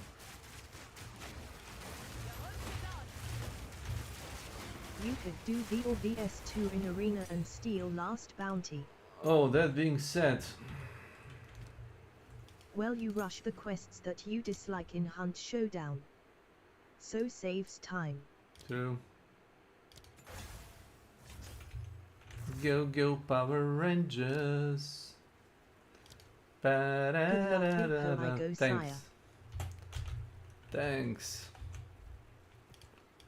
Thank you. Involve real risk and brought the community together is what made Major Orders feel important and fun. They actually had meaning. Now they're just fillers that bore me faster than watching paint dry. I'll be honest, man. I hardly participate in Major Orders anymore because I have no reason to. They don't bring any excitement. If they introduce something like a new B0 tactical in a different color, or even one of the Warbond themed armors in a different color, same passive or whatever, or even 100 super credits as a reward, that would actually motivate players to hop on. Not to mention red stratagems, right? I mean, I could go on, and you know, they could, again, drop 100 super credits. They could do this every week until the next Warbond drops. Since we know AH uses a 6-week cadence for Warbonds, dropping 100 super credits each week would add up to 600 super credits. Players could then buy extra credits if they wanted the next Warbond right away, or just grind out the rest without it feeling like a total drag. Not to mention, the story feels like it just randomly pauses with no explanation. The gloom is still there. I have no idea what's happening with the automatons or cyborgs, and the Illuminati are just chilling and opening voids. At the end of the day, they need to bring back the risk, give better rewards, and make Major Orders enjoyable again so the community actually wants to participate and have fun with them. My question for you is, what could the developers do to make these Major Orders more appealing? Let me know. Oh yeah, and I don't care if you consider me as a glaze diver, a fence diver. I prefer drizzle diver, but hey, that's just me. At the end of the day, I'm providing proof from both sides. Whether Arrowhead messes up and, you know, they just mess up a patch, I go over everything, guys. I don't hold back any punches. I've brought up so many issues about this game in the past, even the DSS from 2 years ago that everybody loved at the time, and now everybody dislikes it, right? There's situations like that. And I've talked about so many good and positive things about this game because there are some good and some bad. And as of late, there have been some terrible moments, which is why I've been upfront about it. And I don't leave out any bits of info, right? So when it comes down to stealth nerves or the devs mess up and say something, I bring it up front, you know, dead center to you guys. Same thing when it comes down to the truth here, right? We need to know what's actually happening. It's not about being the good guy. It's not about being the bad guy. It's not about being the guy that rage baits or being the glaze diver. It's about providing the truth. And let's just get down to that part, right? Screw the name calling. Let's just figure out what is going on with this game and how we can make it better. That's what matters. And that's why I see so many of you out here rightfully complaining, telling the truth, saying, hey, this thing sucks in this game, or hey, these bugs have been around for a while. That is what matters, guys, is telling these developers what is up. It's not about the name calling. I don't care for that. I'm ready to have a debate. I'm ready to talk to people where we can communicate without any sort of name calling, because you don't get anywhere with it. I promise you. It just leads to name calling, and then everybody's arguing. Nobody's providing a real answer, and that's what I'm talking about here. On a different note, let's go over the top comments. First, from Wolf37F. I love the fact that the custom Galactic War mod has made it practically impossible for the actual developers to say no to things that players are asking for. And I do love that the Galactic War modders over there, man, they're doing some crazy stuff. Kudos to them. This second top comment right here is by Snake for Hire. TLDR, are you doing this thing players want? It's in development. We're looking into it. I see your point there, Snake. I see your point. I'm a news channel. I'm just providing news. If you want to watch the interview, you can. I did provide some short answers before it, so I see your point, though. The last and final top comment is by Jamie Bot. I feel like this is just damage control after an F update, like jingle, jingle, jingle, cool stuff. Ignore the broken performance update, jingle, jingle, jingle. I don't know. Well, I don't know. What's a jingle? Is that like Christmas stuff? Dude, I don't know. Hopefully things do get better. We'll see what happens. I just, right now, I'm not holding my breath. That's for sure. If you guys haven't done so already, subscribe, turn on notifications, and make sure to tap the thumbs up button. Yeah. If you guys haven't subscribed, it's completely free, by the way. If you're a lurker, don't worry. I appreciate you, the subscribers, and the members. Thank you so much, and I'll see you in the next video.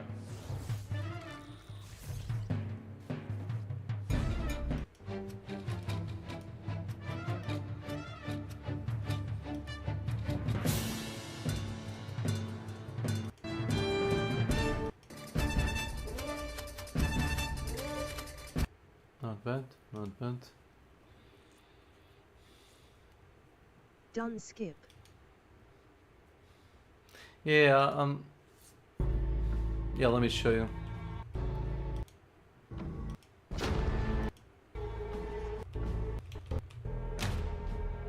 Keyboard bands on console. 2 seconds.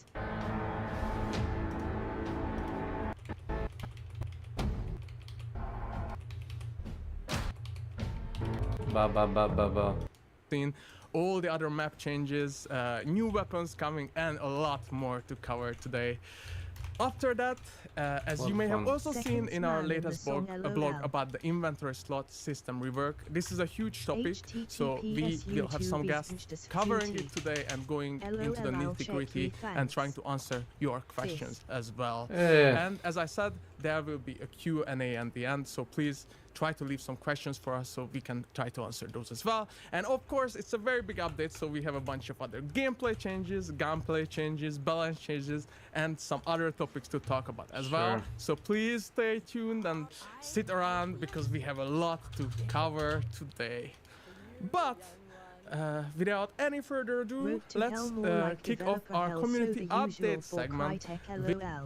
Mark my words, they're gonna make inventory system like in Arc Raiders or other extraction shooters. You're gonna have like inventory slots, and you could smack down a team and you can rob them blind. You can take their weapons, gears, medkits, pistol, guns, and you could put it in like a fucking backpack.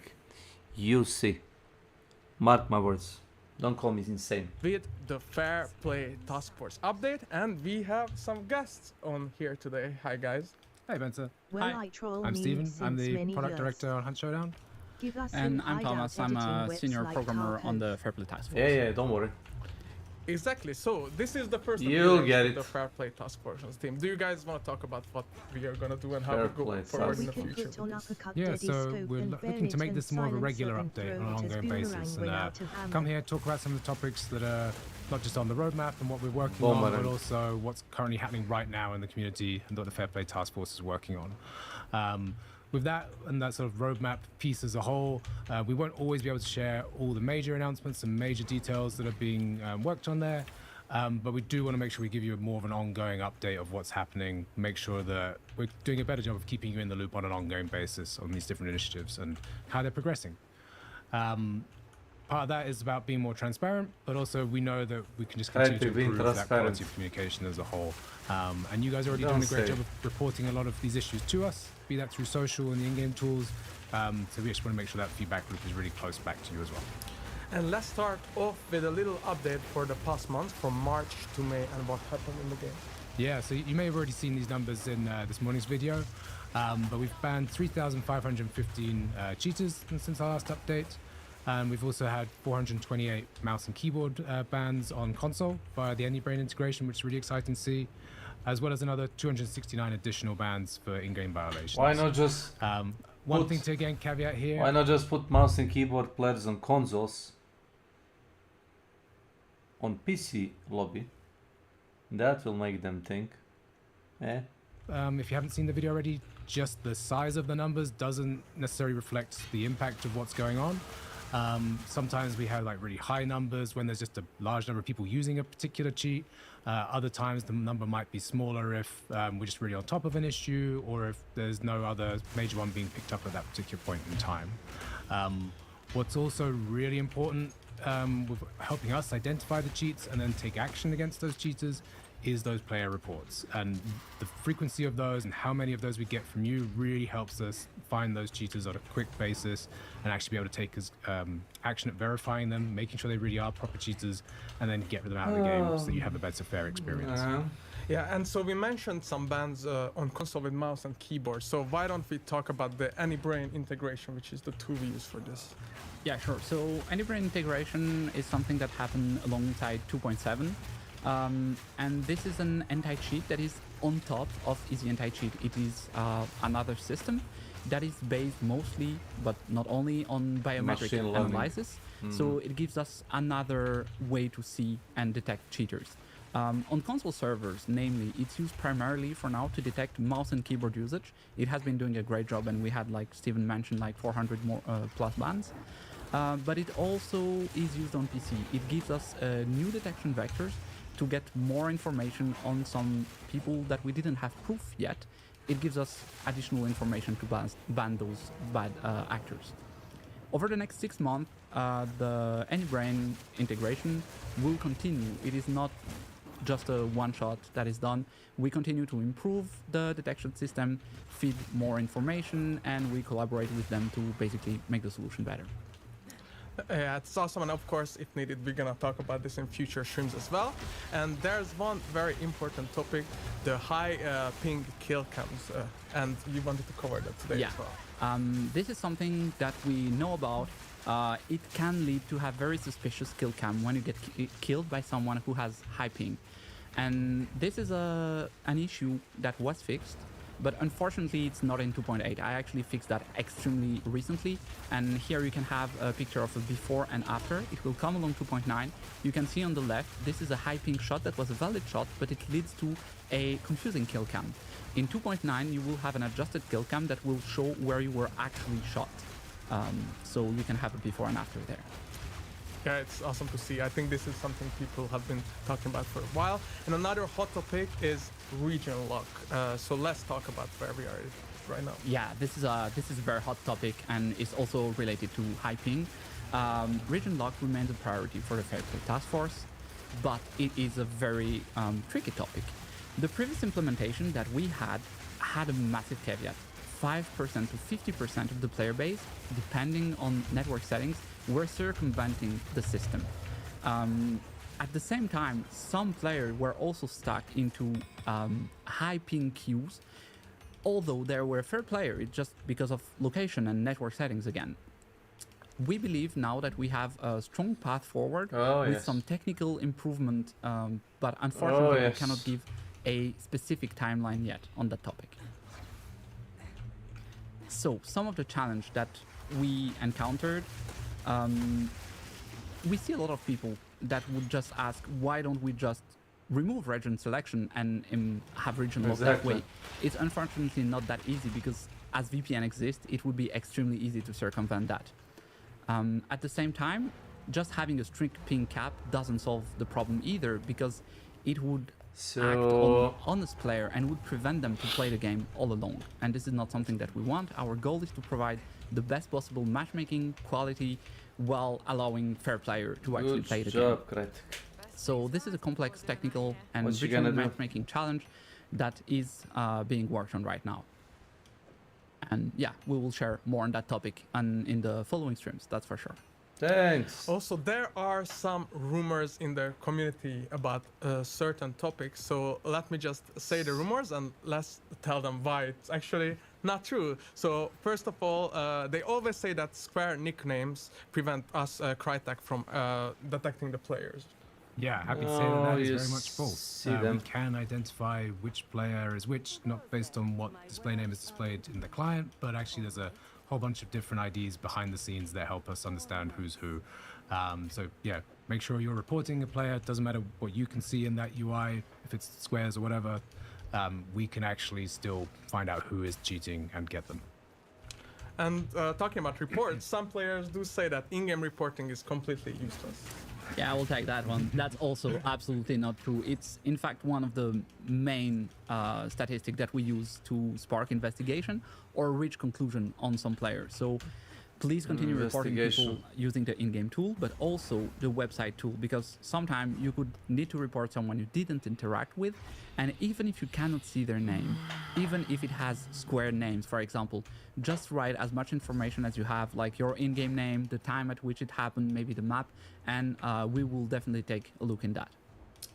And also we see it quite often that players mention that we use a free version of Easy Anti-Cheat. This is also not true. In fact, we use quite a few very premium features, and it is definitely not limited to a basic integration and setup of Easy Anti-Cheat. And another rumor that we can address at the same time is that we definitely have hardware ID bans that we issue for some cheaters. So this is also something that is on the table. The other thing to point out with that is really, for us, cheating is picking up multiple different points, data points, signals along the way. It's not just relying on one tool or the other. It really is that patchwork that helps us make sure we're getting the right people. Exactly. And yeah, that is the Fair Play Task Force segment for today. And thank you again for being here for the first time. And do you have any closing words for today? I mean, the main thing is this is just the start. We're going to be doing a lot more of this and keeping you updated on the whole on what's going on. I'm really trying to make sure that we're catching as many cheaters as possible. So do keep sharing your questions, do keep sharing your concerns. We are reading like everything on social that we can, but also all these reports that we've mentioned a few times. They're really important. They help us catch them as well. So the more information you share with us on these, better chance we have of catching the ones who are trying to have or trying to ruin everyone's fun, basically. And of course, as we mentioned before, we will have an ongoing segment in the developer live streams for the Fair Play Task Force. We'll try to update you on topics and answer your questions as well. And with that, thank you so much, guys, for being here today. It was great having you. And as we dive into the narrative of the event, how about taking a look at the awesome trailer from Road to Hell? Soldiers of the 26th Regiment. What's that? We're marching where the dead walk and the outlaws rumble. But you were the most honorable soldiers to ever serve. Our superiors denied an investigation into this place, into our countrymen. But we'll find the truth, purge the area clean, and march home heroes for it.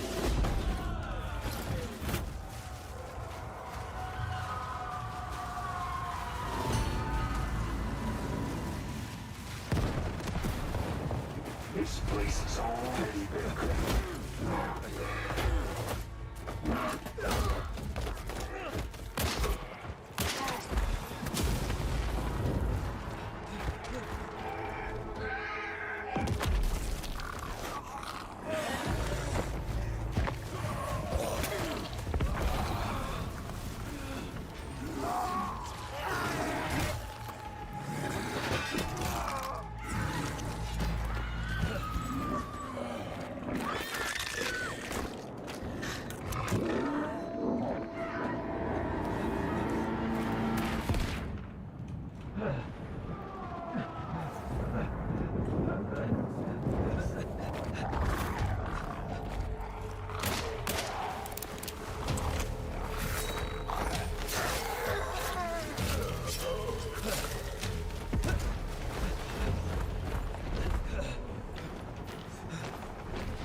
What? Where do you think you're going? I did what you were too weak to do. Now everyone is fed. We're being eaten alive. It's time for us to eat. Or be prey.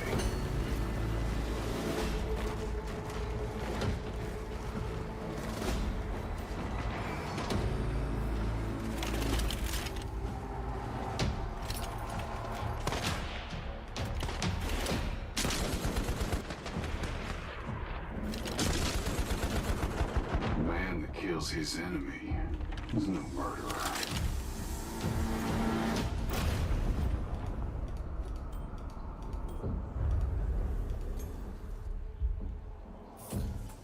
Almost homini lupus est. What an amazing trailer. It's literally, I think, one of the best ever. So a big shout out to the creative services team and of course the audio team as well. And the Ports of our band for the awesome music. It was really great. And since it already showed some things about the narrative of the event, so you may have picked up on a few things, we have with me our lead narrative designer, Nikki. Hi, Nikki. Hey, Benz. Hey, everybody. Thanks for having me on stream. I think it's been 7 years since I've been on stream last, so it's an honor to be here. It's been a while, but it's so good to have you here again. And as you guys may know, Nikki is not just the lead narrative designer, but also the lead singer of Port Surfer Band. And I think, Nikki, I actually heard you guys recording a song today. Yeah, it's true. This morning we recorded a new single that's not coming out for a while, but and then we came right back to get on stream. Awesome. So why don't we talk a bit about Port Surfer Band, and could you just tell us how the band was actually formed within Hunt, because we always get asked this from their community. Okay, so it was once upon a time, I guess 8 or so years ago, we were preparing a trailer for E3, I think it was, and we were working on the Hunt theme song in-house. So the audio department, they were recording people in the office stomping and clapping and writing Rise Up Dead Man. And the audio director at the time, Florian Fuslin, he came by the narrative department and was like, wouldn't it be funny if we had some lyrics for this? He didn't know I was a musician, and I was like, my time has come. And I had been making old-time Americana music for a long time, so I wrote the lyrics and melody to that on the bike ride home from work that evening, came in the next day, sang it for Jonas and Florian, and we recorded it, and that went pretty well, and so we just kept rolling with it until we had our first album, and yeah, now we use it as one of the storytelling devices in Hunt. Yeah, exactly. So, of course, you are the narrative designer and the lead singer. So how does your role affect this? And as you mentioned, the band actually became a part of the game as well. So how well, I mean, it's not really a divide between being the lead narrative designer and the lead singer, because we consider the Port Sulphur Band music part of the narrative design and part of the audio design. And it's kind of a transmedia arm of Hunt, so to say, because the music exists inside of the world. You can hear it on the pianos and on the gramophones that are in-game. You can also hear it in the menu, and all of the lyrics tell a story from the current event that's going on or characters from the world. So we really use it to build up that like depth of feeling you're really in this world, and use it to tell more stories. Absolutely, and there's even some Easter eggs, I think, in the game with Port Sulphur Band. That's true. You haven't found it. I think there's even maybe a QR code somewhere you may be able to find. Who knows? So, Nikki, the band had some major achievements during the year. So could you just tell us about that a bit? Well, this year we had a really huge achievement, and we hit 100 million streams. So just a big thank you to every one of you who's out there listening. We did not expect this when we started putting this together, you know, just in the office with everybody who's around. I mean, fun fact, this guy plays drums on one of our songs. Two, actually. Exactly, Two, yes. Yeah. So yeah, we're doing it all in-house, and we're all deeply invested in this world, so we can really make it come to life. But yeah, so 100 million streams was just unbelievable. We've now released 3 vinyl records, 2 of which were in the German album charts, which was also an incredible milestone. We have a music video for Rise Up Dead Man, and we release a single with every event. And there's a bunch of albums released as well, I think. Yes, we're on four albums digitally. You can listen on Spotify, Apple Music, any of the streaming platforms. And please, if you could have some of them, or just link that in the chat as well, so people can, if not already, make sure to follow it and subscribe to it as well. Oh, and actually, that brings to a point that we actually have a YouTube channel for Ports of Verband as well. So you will be able to find it on YouTube, and we will starting to populate it with only Ports of Verband content as well. Exactly, and don't forget to pre-save the upcoming single for The Road to Hell. We will be releasing on June 8th, but you can pre-save it on Spotify now, so you get a notification when it's out. And actually, before we dive into the actual event, or what can you tell us about that song? Because I think they heard it in the trailer. Yes, you can already hear the instrumental in the trailer. There's a vocal version as well. I wrote that one together with Simon Lomé. He's senior audio designer, and it really, I don't know, for me, it really hits the kind of like horrors of war atmosphere. It's got a killer bridge. I think you can hear some of in the trailer. So I'm really excited for that one to go out. It's amazing, and I think it was so fun to actually hear about Ports of Verband from you on stream, so thank you for that. But let's dive into the narrative part of things and the event. So let's talk about the narrative for Road to Hell. All right, so where should I start? Basically, the essence of the story, you can already start to understand from the title. The road to hell is paved with good intentions. That saying is where the event title comes from. So we have this group of military characters with really good intentions. You'll remember in Devil's Trail, there were some scouts that were sent ahead. This military group coming up in Road to Hell are the people who sent them. And they sent them ahead to try to gather information about the rumors they're hearing about this corruption in Colorado and Louisiana. But the scouts disappear. That does not go well. So we've got Commander Whitlaw, and he tries to get an official group to go in and investigate this, but he is denied by his superiors. So he puts together a rogue group. There were 25 infantry regiments at the time, so they call their rogue group the 26th Regiment. And they head down to Louisiana to find out what happened to their comrades, the scouts, as well as to ostensibly take care of the corruption themselves. And they are bankrolled by the statesman, who's now called the Delegate, Desolation's Delegate. You'll see him again in this update. So when they arrive in Louisiana, they are horrified by what they see. It's like nothing they've ever encountered before. And on one side, they're beset by monsters, and on the other side, hunters who are angry at the outside involvement. And I would say their first mistake is their arrogance, and their second is their optimism. And basically, they slowly descend into madness as they face the horrors of the bayou. So Commander Whitlaw, he starts to become paranoid and authoritarian. Like, one thing you'll always notice in our stories is that the corruption just magnifies qualities that people already had within them.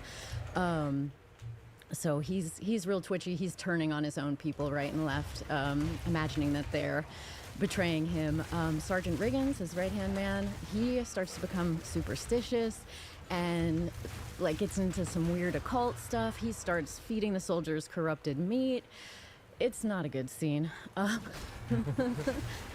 the stronghold, which you're going to hear more about later in the stream, that's the location where the 26th Regiment had their last stand. And basically, Sergeant Riggins is losing his mind. He locks the doors and bars a bunch of people outside and watches them get slaughtered. And the soldiers who are left inside don't fare much better because he makes them participate in his weird rituals. And like I said, he's feeding everybody corrupted meat. It's not going to go well for them. Definitely not. Nikki, it's so nice to hear the actual lore from you on stream compared to when myself and Dennis, even though Dennis does a great job explaining it, I think it just glad to be here, and shout out to the whole narrative team. This is the work of multiple people over a long period of time to make this all come together. Absolutely. And you can of course find out more in the game as well, just by playing it, but also just reading all the little snippets there. Exactly. You'll find a lot of hints about the things that I just mentioned around the stronghold in the signage. You'll find evidence of some of Sergeant Riggins' strange rituals if you pay attention to the environment. That's one of my favorite parts. But with the event, we also have a release of a DLC called It Takes a Rogue. So what about that, Nikki? So, I think some of you have recognized the Ironclad as inspired by Ned Kelly, who is an Australian historical figure. So we thought we would take his story as inspiration and run with it. I mean, another common theme in Hunt narrative is that you're not really sure what's the truth, what's fact, what's fiction, what's just legend. And Ned Kelly is someone who, in his time, had a lot of legends built up around his story. But he has a pretty crazy story, and he fits right in with Hunt. So we kind of asked ourselves, what if he didn't die in 1880 when he allegedly did, and faked his own death and came to America and joined Hunt? So we embellished the truth a little bit, as we like to do. Fact is sometimes stranger than fiction. So we'll see if any of you notice what changes we made. And yeah, I'm just so happy that we have this Hunt here, because I know that people on Reddit, etc., have been always asking for it for like years now. So yeah, it's so cool. Yeah, he's a stone cold badass. Yeah, he Look at him. Is. Yeah, just yeah. And he does have some cool equipment with him as well. First of all, such as life, the Automa. And such is life, those were allegedly his very last words on his deathbed. Again, is that fact? Is that fiction? Who can say? Also, the name of the DLC I didn't mention, It Takes a Rogue. The line from his famous letters is, "It takes a rogue to catch a rogue." So that was where the title came from. Yeah, absolutely badass and cool. And we also have a PAX true shot with him, Widow's son. Exactly. His father was killed under potentially mysterious circumstances. So this gun honors that part of his story. And they all fit his equipment as well so well. I think they look really cool. And he also comes with a Vitality shot called Make a Rise. So super cool. Yeah, fantastic. Can't wait for you guys to try it out. And it will launch alongside the event as well, so we'll be able to get it. And Nikki, I think with that, we sadly came to the end of this segment. Well, it was an honor to be here. Thanks for having me on. Thank you for being here, and hope to have you in for the future as Gladly. well. Okay, about the lore. And with that being said, let's just take a quick look at the DLC in action as well. And after that, we'll be back with the event itself. This place has already been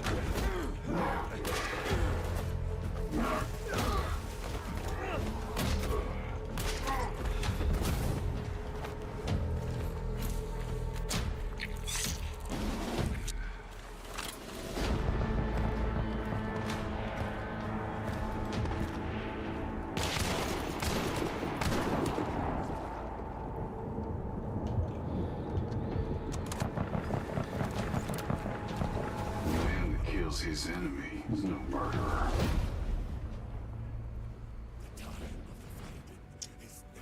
Welcome back, and we are ready to dive into the nitty-gritty of the event with all the features and all the new things, as well as the inventory slot rework towards the end. So make sure to stick around. And we have some guests. Hi, Dennis. Hello, how's it going? And yeah, I'm great. And we have Rohan as well. Hey guys, I'm a senior technical designer on Hunt Showdown. Glad to be here. Yeah, I'm glad to have both of you here, and I believe we are going to be as a group now till the end of this stream, because we have... It's going to be a long one. Yeah, we have so much... Talk a bit about gameplay, maybe, yeah? Yeah, and Dennis, how did you like the narrative around the military? I think it's pretty amazing. I'm super excited for kind of going beyond the scouts now to actually have like this ragtag force come in.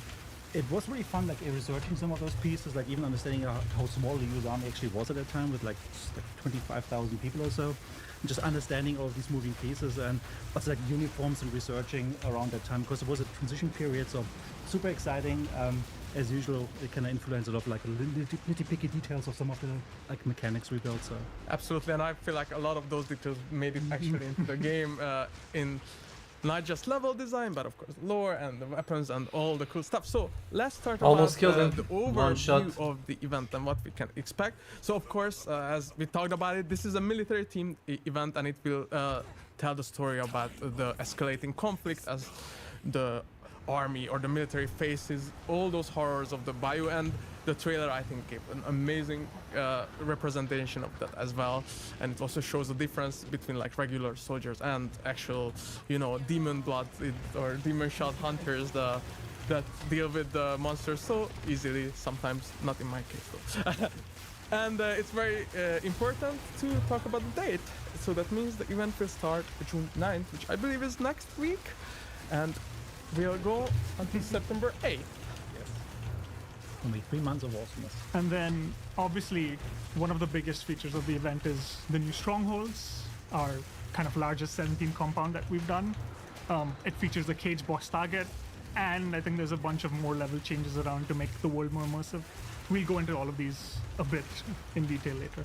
Yeah, we also have like a reworked inventory system we're going to talk about. You might have seen the blog post already from yesterday, and some of our like partners have kind of released their videos about it, their own take. So you might already be well informed, but I think maybe we can shed a bit more light on some of those details as well. And as always, we have a new battle pass with a bunch of rewards, the skins you may expect, but we also have a bunch of player profile customization items in there, some really cool animations which you should definitely check out, and more. But why don't we just take a look at the legendary skins? Yeah, let's have a quick look at them on those. Really cool rewards there. Yeah. Actually very much like military themed. Everything is around like the road to hell here. So of course we have our 2 hunters, Nikki already talked about, in the battle pass. Really cool. Then we have good intentions for all variants of the Scotfield. Yeah, I like this one because it's kind of like a tame, like a simpler skin in terms of like it's more grounded. Grounded, yeah. But it kind of fits in nicely with some of the guns that are usually a bit more on the frontier look side of things. So I really like those. So I think it looks really cool. And again, it's for all variants. Yeah. And then we have like the very event themed skins as well, starting with Poetic Justice, which is for the Liver Shorty and the Mace variant of it as well. Yeah, like for me this is really cool because like we don't have that many of the Mace skins so far, so this is like a very welcome addition. Also like I like this general more wireframey look of it, like they're more like stripped down, bare bones, down to the essentials. I think it's something visually we kind of see in a number of the skins today. Yeah, in the same theme we also have Patriarch's Shadow, which is for the Infantry 73L, the Bayonet and the Sniper version of that as well. And again, you kind of see what you said. Like, yeah, I think this further goes into the wireframey look, right? I really love the stock of it. It's kind of sick. Yeah. Yeah, I think it looks super cool. And we also have a flare pistol called Stoke the Madness. Yeah, can't have enough of those. It's always very welcome, especially if you want to set some things on fire. And we also have the broken things. And the machete. Yeah. Yeah, really cool look as well. I think like it's one of the really good looking ones because it is very different from the other machetes, but it still it looks the part. You can see it and it's like, yep, big blade, long. Okay, yep, I know what to do with that one. Yeah, I like how you can like see through it. Like proper cleaver. Yeah.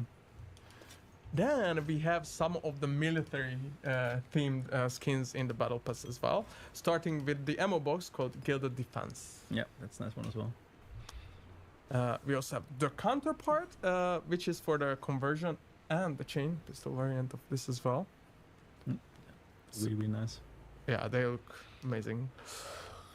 And Strong Constitution, which is for the first aid kit. Can't have enough of those med kits either. I think this one is really cool without the military theme around it. Like it's very fitting. And that's not the only theme because we have some, let's say, fancy looking items as well. We have the ceremonial cure for the regen shot, both as you can see the weak and the strong variants too. Yeah. I hope I don't have to use them too much, but if I do, they look amazing. We have Let Freedom Sing, which is for the officer. Yeah, this one we even saw on the trailer where like Commander Whitlaw gunning down those 2 of his former soldiers with it at the end to make his way to the stronghold. Absolutely, and looks really cool too. Then we have a skin for the Dolch and the Bullseye variant of the Dolch, golden hair trigger. Yeah, that's really nice. Yeah, this is one of my favorites for sure. Look, like just the black and gold. It's a classic. Classic. Combo. Yeah. It always works. Yeah, always works for real. Then we have the saber that you may have also seen in the trailer called Mounted Flourish. It was like our first proper saber duel in Han Showdown in a proper way. Like really like how this was executed. Yeah, I actually seen some comments about this that oh wow, this was really realistic. So yeah, it's gonna be fun seeing people stab people in the trenches of the stronghold, right? And there's a couple of mocap suits get torn from the blades in the process. So then we have due process, which is for what is that? It looks like a new gun. We might want to talk about a bit. Yeah, it looks new, so I cannot say, but the skin looks very cool. And then we have checks and balances, which is for, of course, the Nitro Express. Yeah, it's more checks and less balances in this case, but like a proper Nitro. Definitely. And of course, as in every battle pass, we have our list of weapon charms. So we have cool to have. Hopefully, gives you some luck. Then we have Dreams of Glory. It's cute, of course, very cute. Lost Identity. That's a nice one. Probably basic. Someone dropped it sadly. Lost it in some unknown circumstances in the bayou. Then we have the Golden Signet. And for the bonus reward, as always, when you complete the battle pass, and that one extra level is for Liberty. For Liberty, like you can see, like from the timestamp there that commemorates the Civil War. Absolutely. And as I mentioned, of course, we have more rewards like player profile customization items. The animations are really cool too, so make sure to check those out, and even more. So good stuff. Yeah. So clearly militarily themed today. Yeah. Yep. And yeah, we waited long enough now, and we talked about all these things. And Nikki also mentioned the stronghold where Ritla locked himself in. So let's talk about the new event compound, the stronghold. Yeah, so the stronghold is kind of our most ambitious 17th compound, I'd say, to date.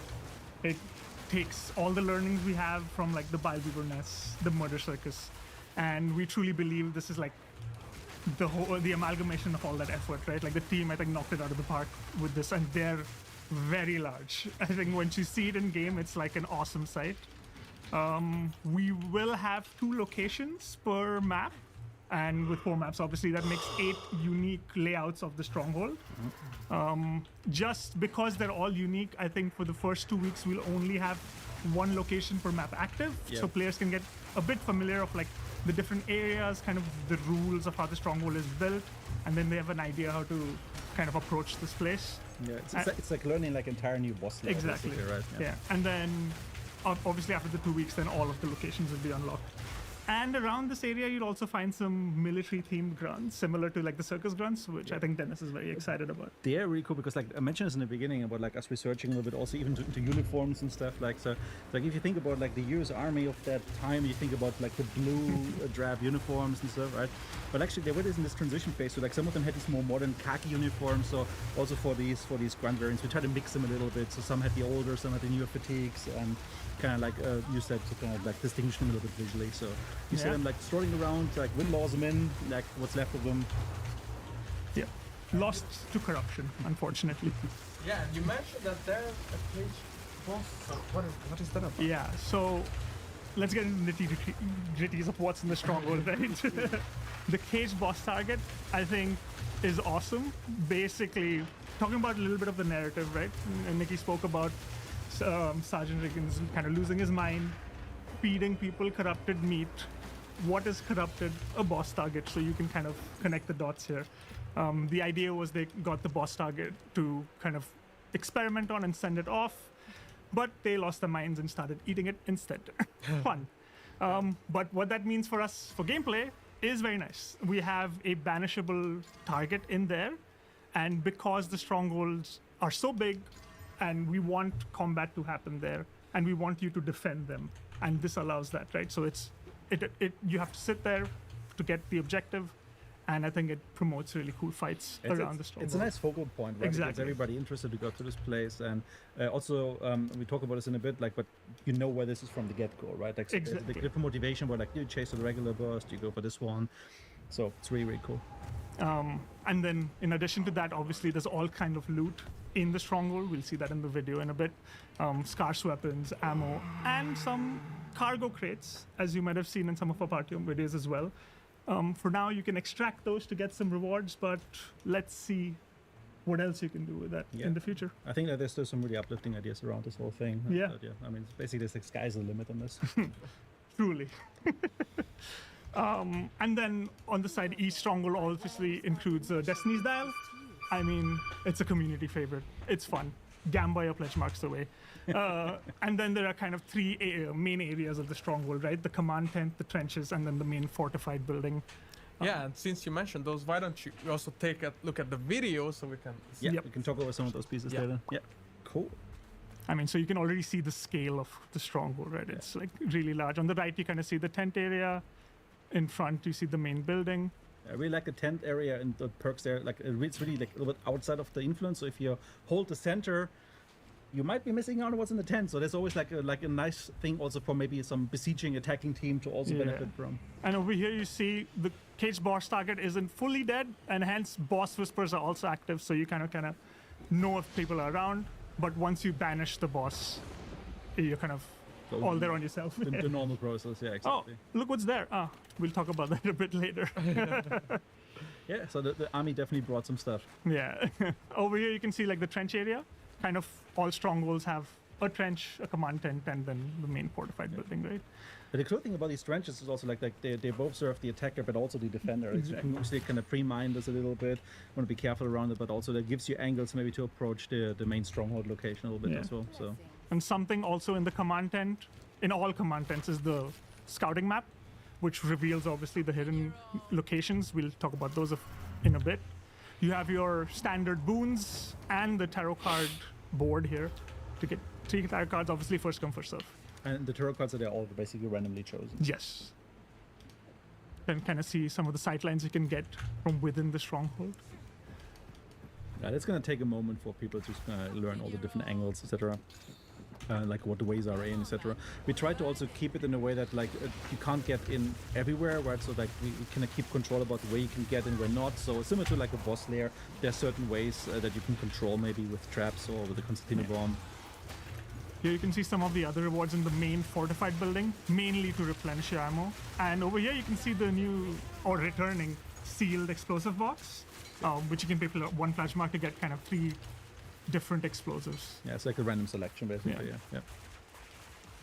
Yeah, that's the strongholds.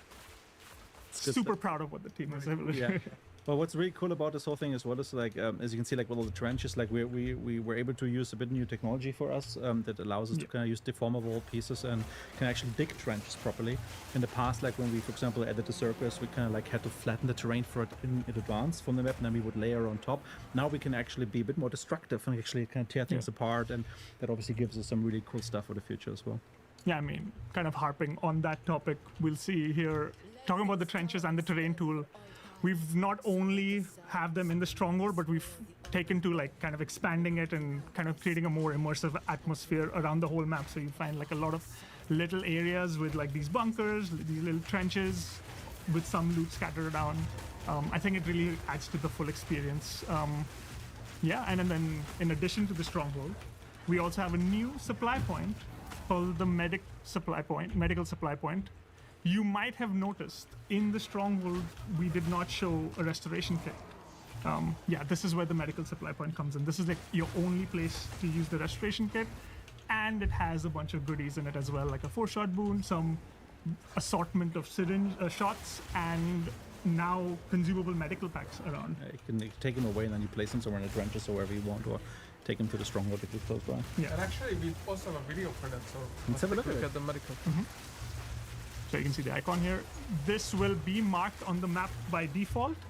It is also one of the locations with the scouting map, as you will see in a second.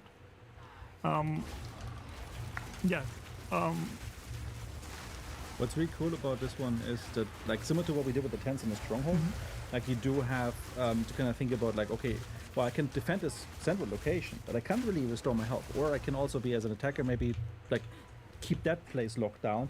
So even if our attack fails initially, we can recover from it a little bit. So it just adds like a different dynamic for like attack defend type of scenarios. Exactly. And it's a whole different experience not having the restoration kick at like the main 17 compound. Yeah. So would be very interesting to see how players utilize it. And as players may have seen in our ongoing event right now, we also have some military supplies. Yeah. We teased this obviously in the last 2 weeks, currently running Devil's Trail, but they come back in 2.8 proper as a new supply point. This is also one of the points that will be revealed on the map by default. It also contains a scouting map, and it has a bunch of other goodies. For instance, the Catalyst trait is here for free, obviously. First come, first serve there. It's an important tab. Like so unlike the Burn Convoy, where it was a sealed trait, so everybody could go there. In this case, really, as you said, like it's first come, first serve, like because it will disappear eventually after the first interaction. So it gives you also like another motivation to say like, hey, should we go for the stronghold? Should we go for the medical? Should we go for the military initially? And it kind of breaks things up a little bit, especially with this whole hidden information topic. And yeah, as you mentioned, we talked about revealing the map, and that you can find the map in some places. So yeah, I mean, so I think this is the new mechanic that we introduced in Devil's Trail with the hidden information, the extracts, the supply points all being hidden. I think we got some overwhelmingly positive feedback and response. Obviously, some pain points that I think we've addressed with the changes we're making, right? So now you'll have 3 locations on the map revealed by default: the stronghold, the medical supply, and the military supply. And it's a much better spread of where you can find the map. And I think it takes away kind of some of the frustration with the scout towers where we had only 2 on the map.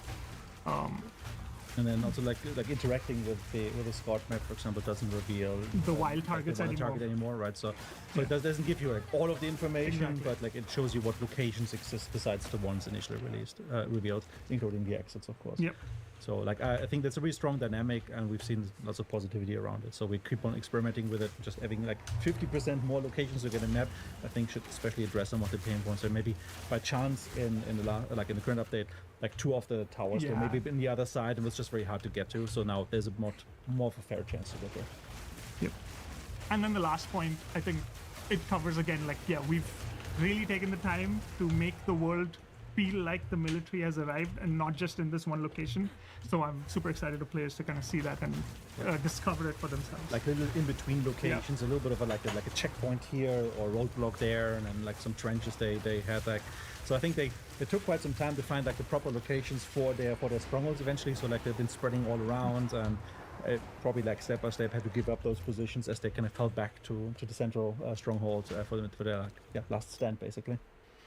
absolutely, it's so cool to see this and also immerse yourself in. But we also had something very immersive going on right now, the Inferno. And some people may ask, what about the Inferno? Yeah, so the Inferno is something we want to continue featuring. However, for this update for Tubanet, for Rotel, we actually will take a break there. And the main reason is that because we're doing all these changes in the level, like all these little trenches, etc., it just isn't very compatible with the visuals that we've set up for the Inferno. So we've decided, like, for this event, we're gonna take a break from Inferno, but we try to want to get it back like as quickly as possible afterwards in the next update. So it will return much sooner than maybe it has returned in the past. That's great to hear. So now that we covered kind of like the stronghold area and the map changes, let's talk a bit about player profile customization. Yes. So in general, like there's new cool like cosmetic pieces, content, etc. Obviously, they're being supported with like titles and avatars. We also have like a new like stat tracker for this new rifle, the 1890 Cavalry we saw earlier. We talk about this in a bit. And then also like there's going to be like additional progression and customization options just in general. An important point is like, so we plan on having like a mid-event update as well. And that one will, for example, introduce like another 25, I think, profile avatars for existing hunters. So just to kind of keep on adding more and more back of those that like people like. We understand that very often it's hard to make a connection to the player card if you can't really represent yourself. So, for example, if your favorite hunter that you always play isn't really there, the whole thing is obviously not as nearly as interesting for you to use. So we just want to make sure that over time we've added back all of those hunters so that you can really choose the ones that you want to kind of identify with or basically rebuild your poster for other people's dev screens.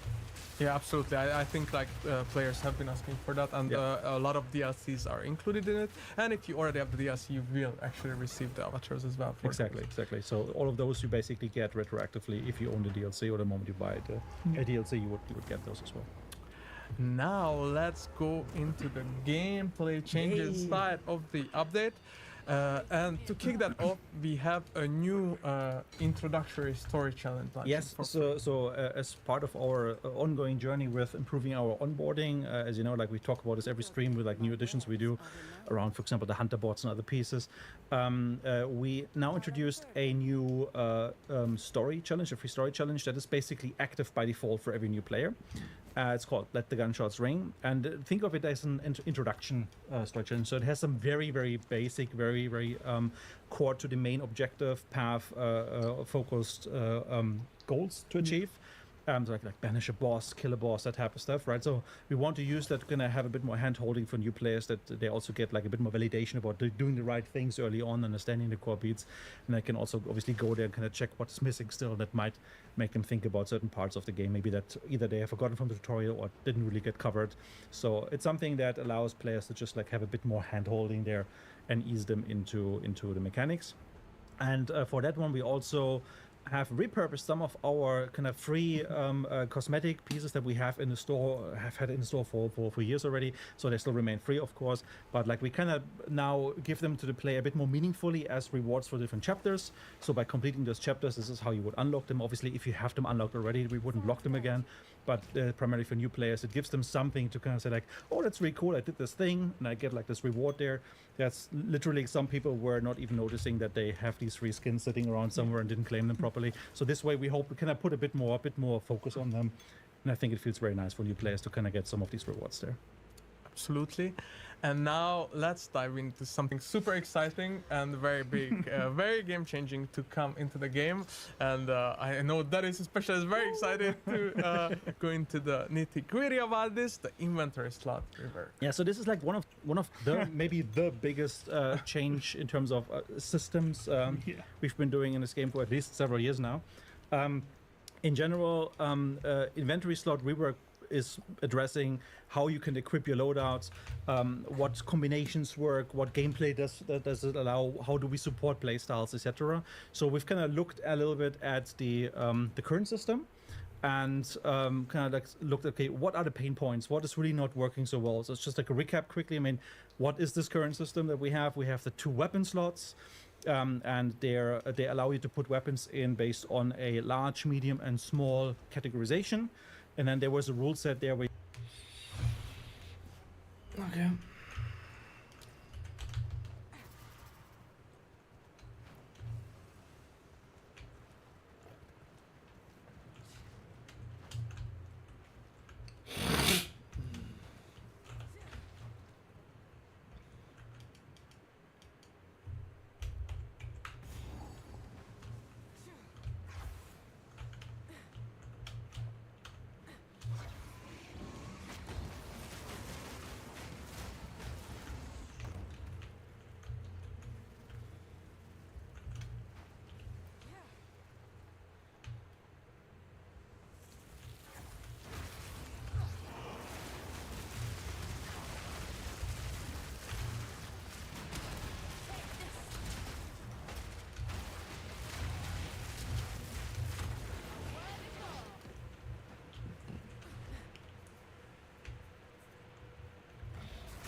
The scouting party's descriptions of this battle did not do it justice. Of all the curiosities we have encountered on this heinous continent, this Titan may be the most extraordinary. Gazing upon this wondrous place is a small reprieve from the evil surrounding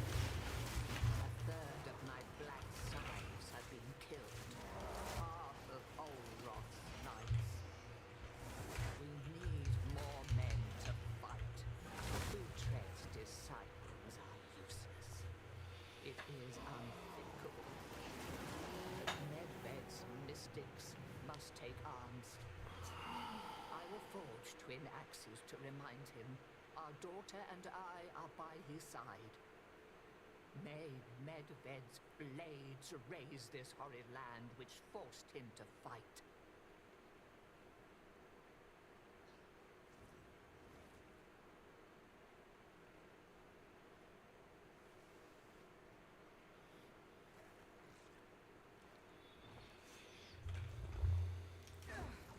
We have found weapons evidently Titan-forged, made for human hands. It's possible others have studied the Titan's technique as we are now. However, their masterful composition suggests the Titan and human arsenals were crafted by the same smith. Besides their size, there is only one distinction. The human weapons make use of the forbidden gems.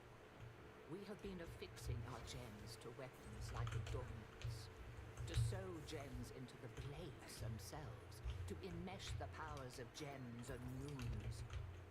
We will be unstoppable. Looks like a bench fit for runesmithing.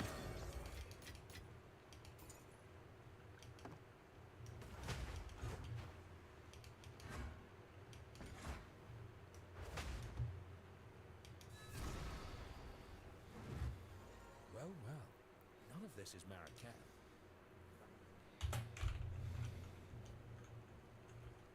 Oh, look here.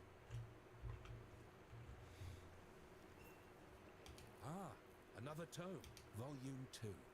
After a prosperous reign, Aldur, the first king of Kalgur, joined the Eternal. Midgard quickly fractured, and her people fell into unruly. To unite them anew, Aldor's runefathers banded together to smith their greatest and most ambitious design. Well now, what could that mean? We need to finish the tale. I must know more about these. I'd say we shouldn't linger too long here.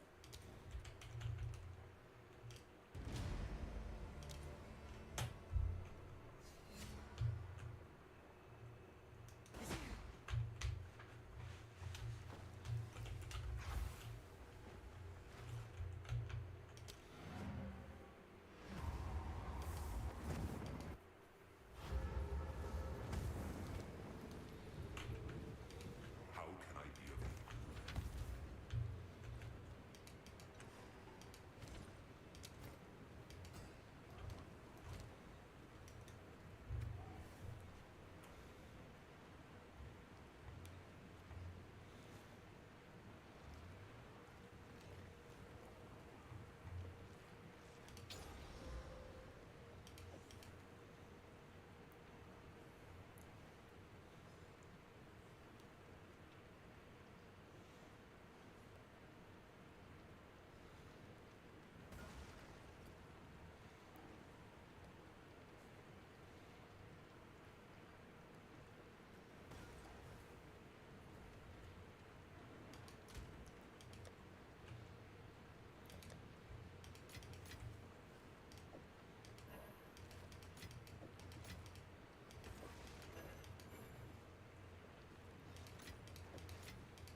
Need something? Browse as long as you like.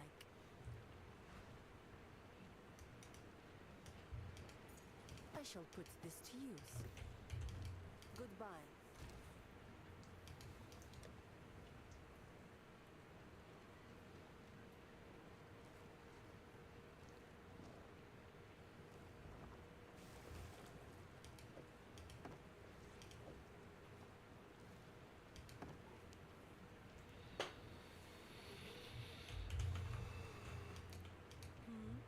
Take your time, Allenberg.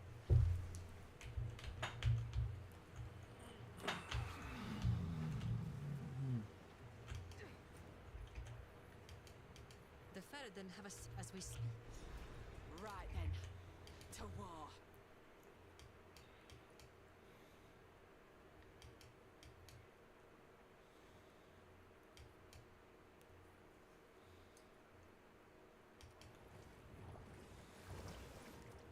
We now have the...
when used on a shot.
journey home like that.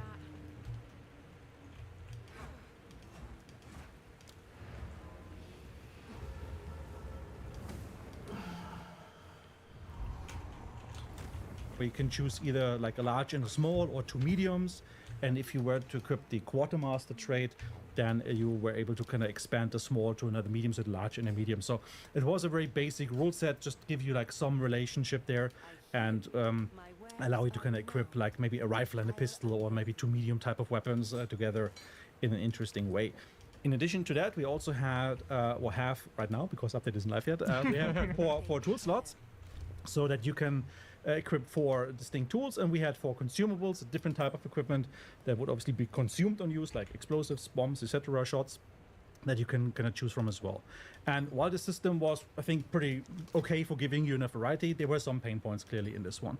And the main problem really was just the competition within each of these categories, right? Like, so it is really a challenge for balancing to kind of like figure out that if you only have kind of 3 categories to go by, not every weapon always fits in the correct one, but then you're kind of bound by certain like size dimensions and stuff. Exactly. I mean, it gets difficult to balance, and then we want to add more weapons in the arsenal, but then at some point they all start to look the same if we don't expand the system like we're doing right now. Yeah, like so the old, current system it's kind of been more grounded on the actual physical size of a weapon, right? But it could mean that like we actually have a weapon that is very similar with its physical attributes, like something sawn off with a short barrel, but actually could be on a completely different level in terms of the gameplay balance needs it has, power level it has, and then if you can choose between that or another, like it very easily chokes out the other not.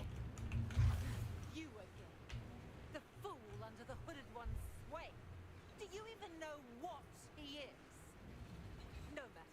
You'll find my king far more capable than Count Geonor. My king, take the power you were promised.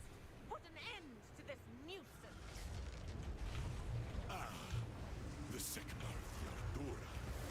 Bow before your king.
Vaspiri!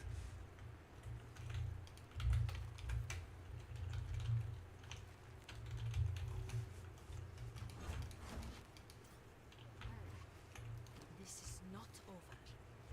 Not yet. I return you to the embrace of death. It is done. The war is over. Return with me.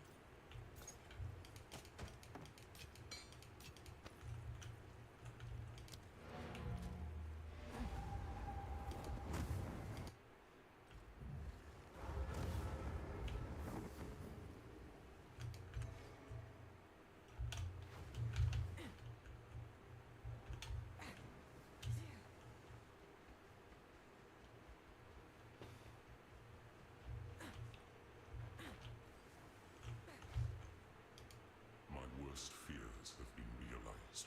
Go on, tell me. Who are you, really? You're right. I have not been entirely false.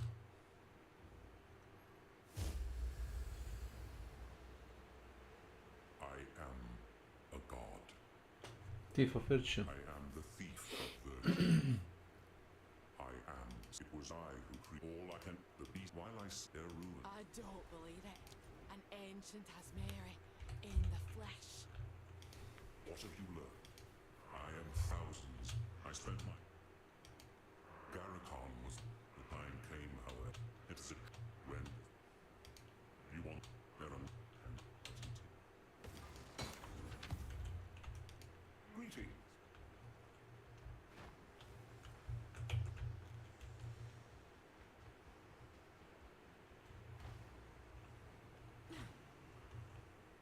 Hello. I've got some trinkets. I will tell your tale.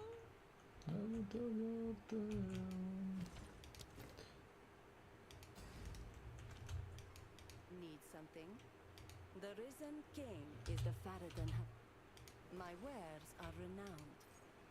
I shall put this to use.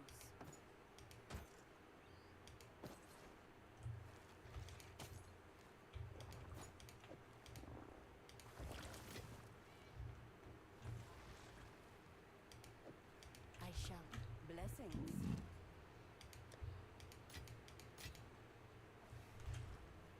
What? What? Of course.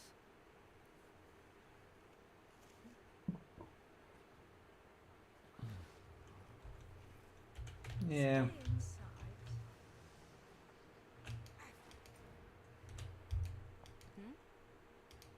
Those who have... Who knows? Yes. Until then, may the winds ever be calm on your backs. Thanks. The beast has grown too powerful. We can no longer contain it through mortal means. There was once an empire that embraced...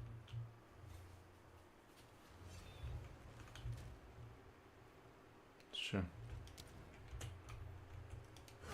What's up?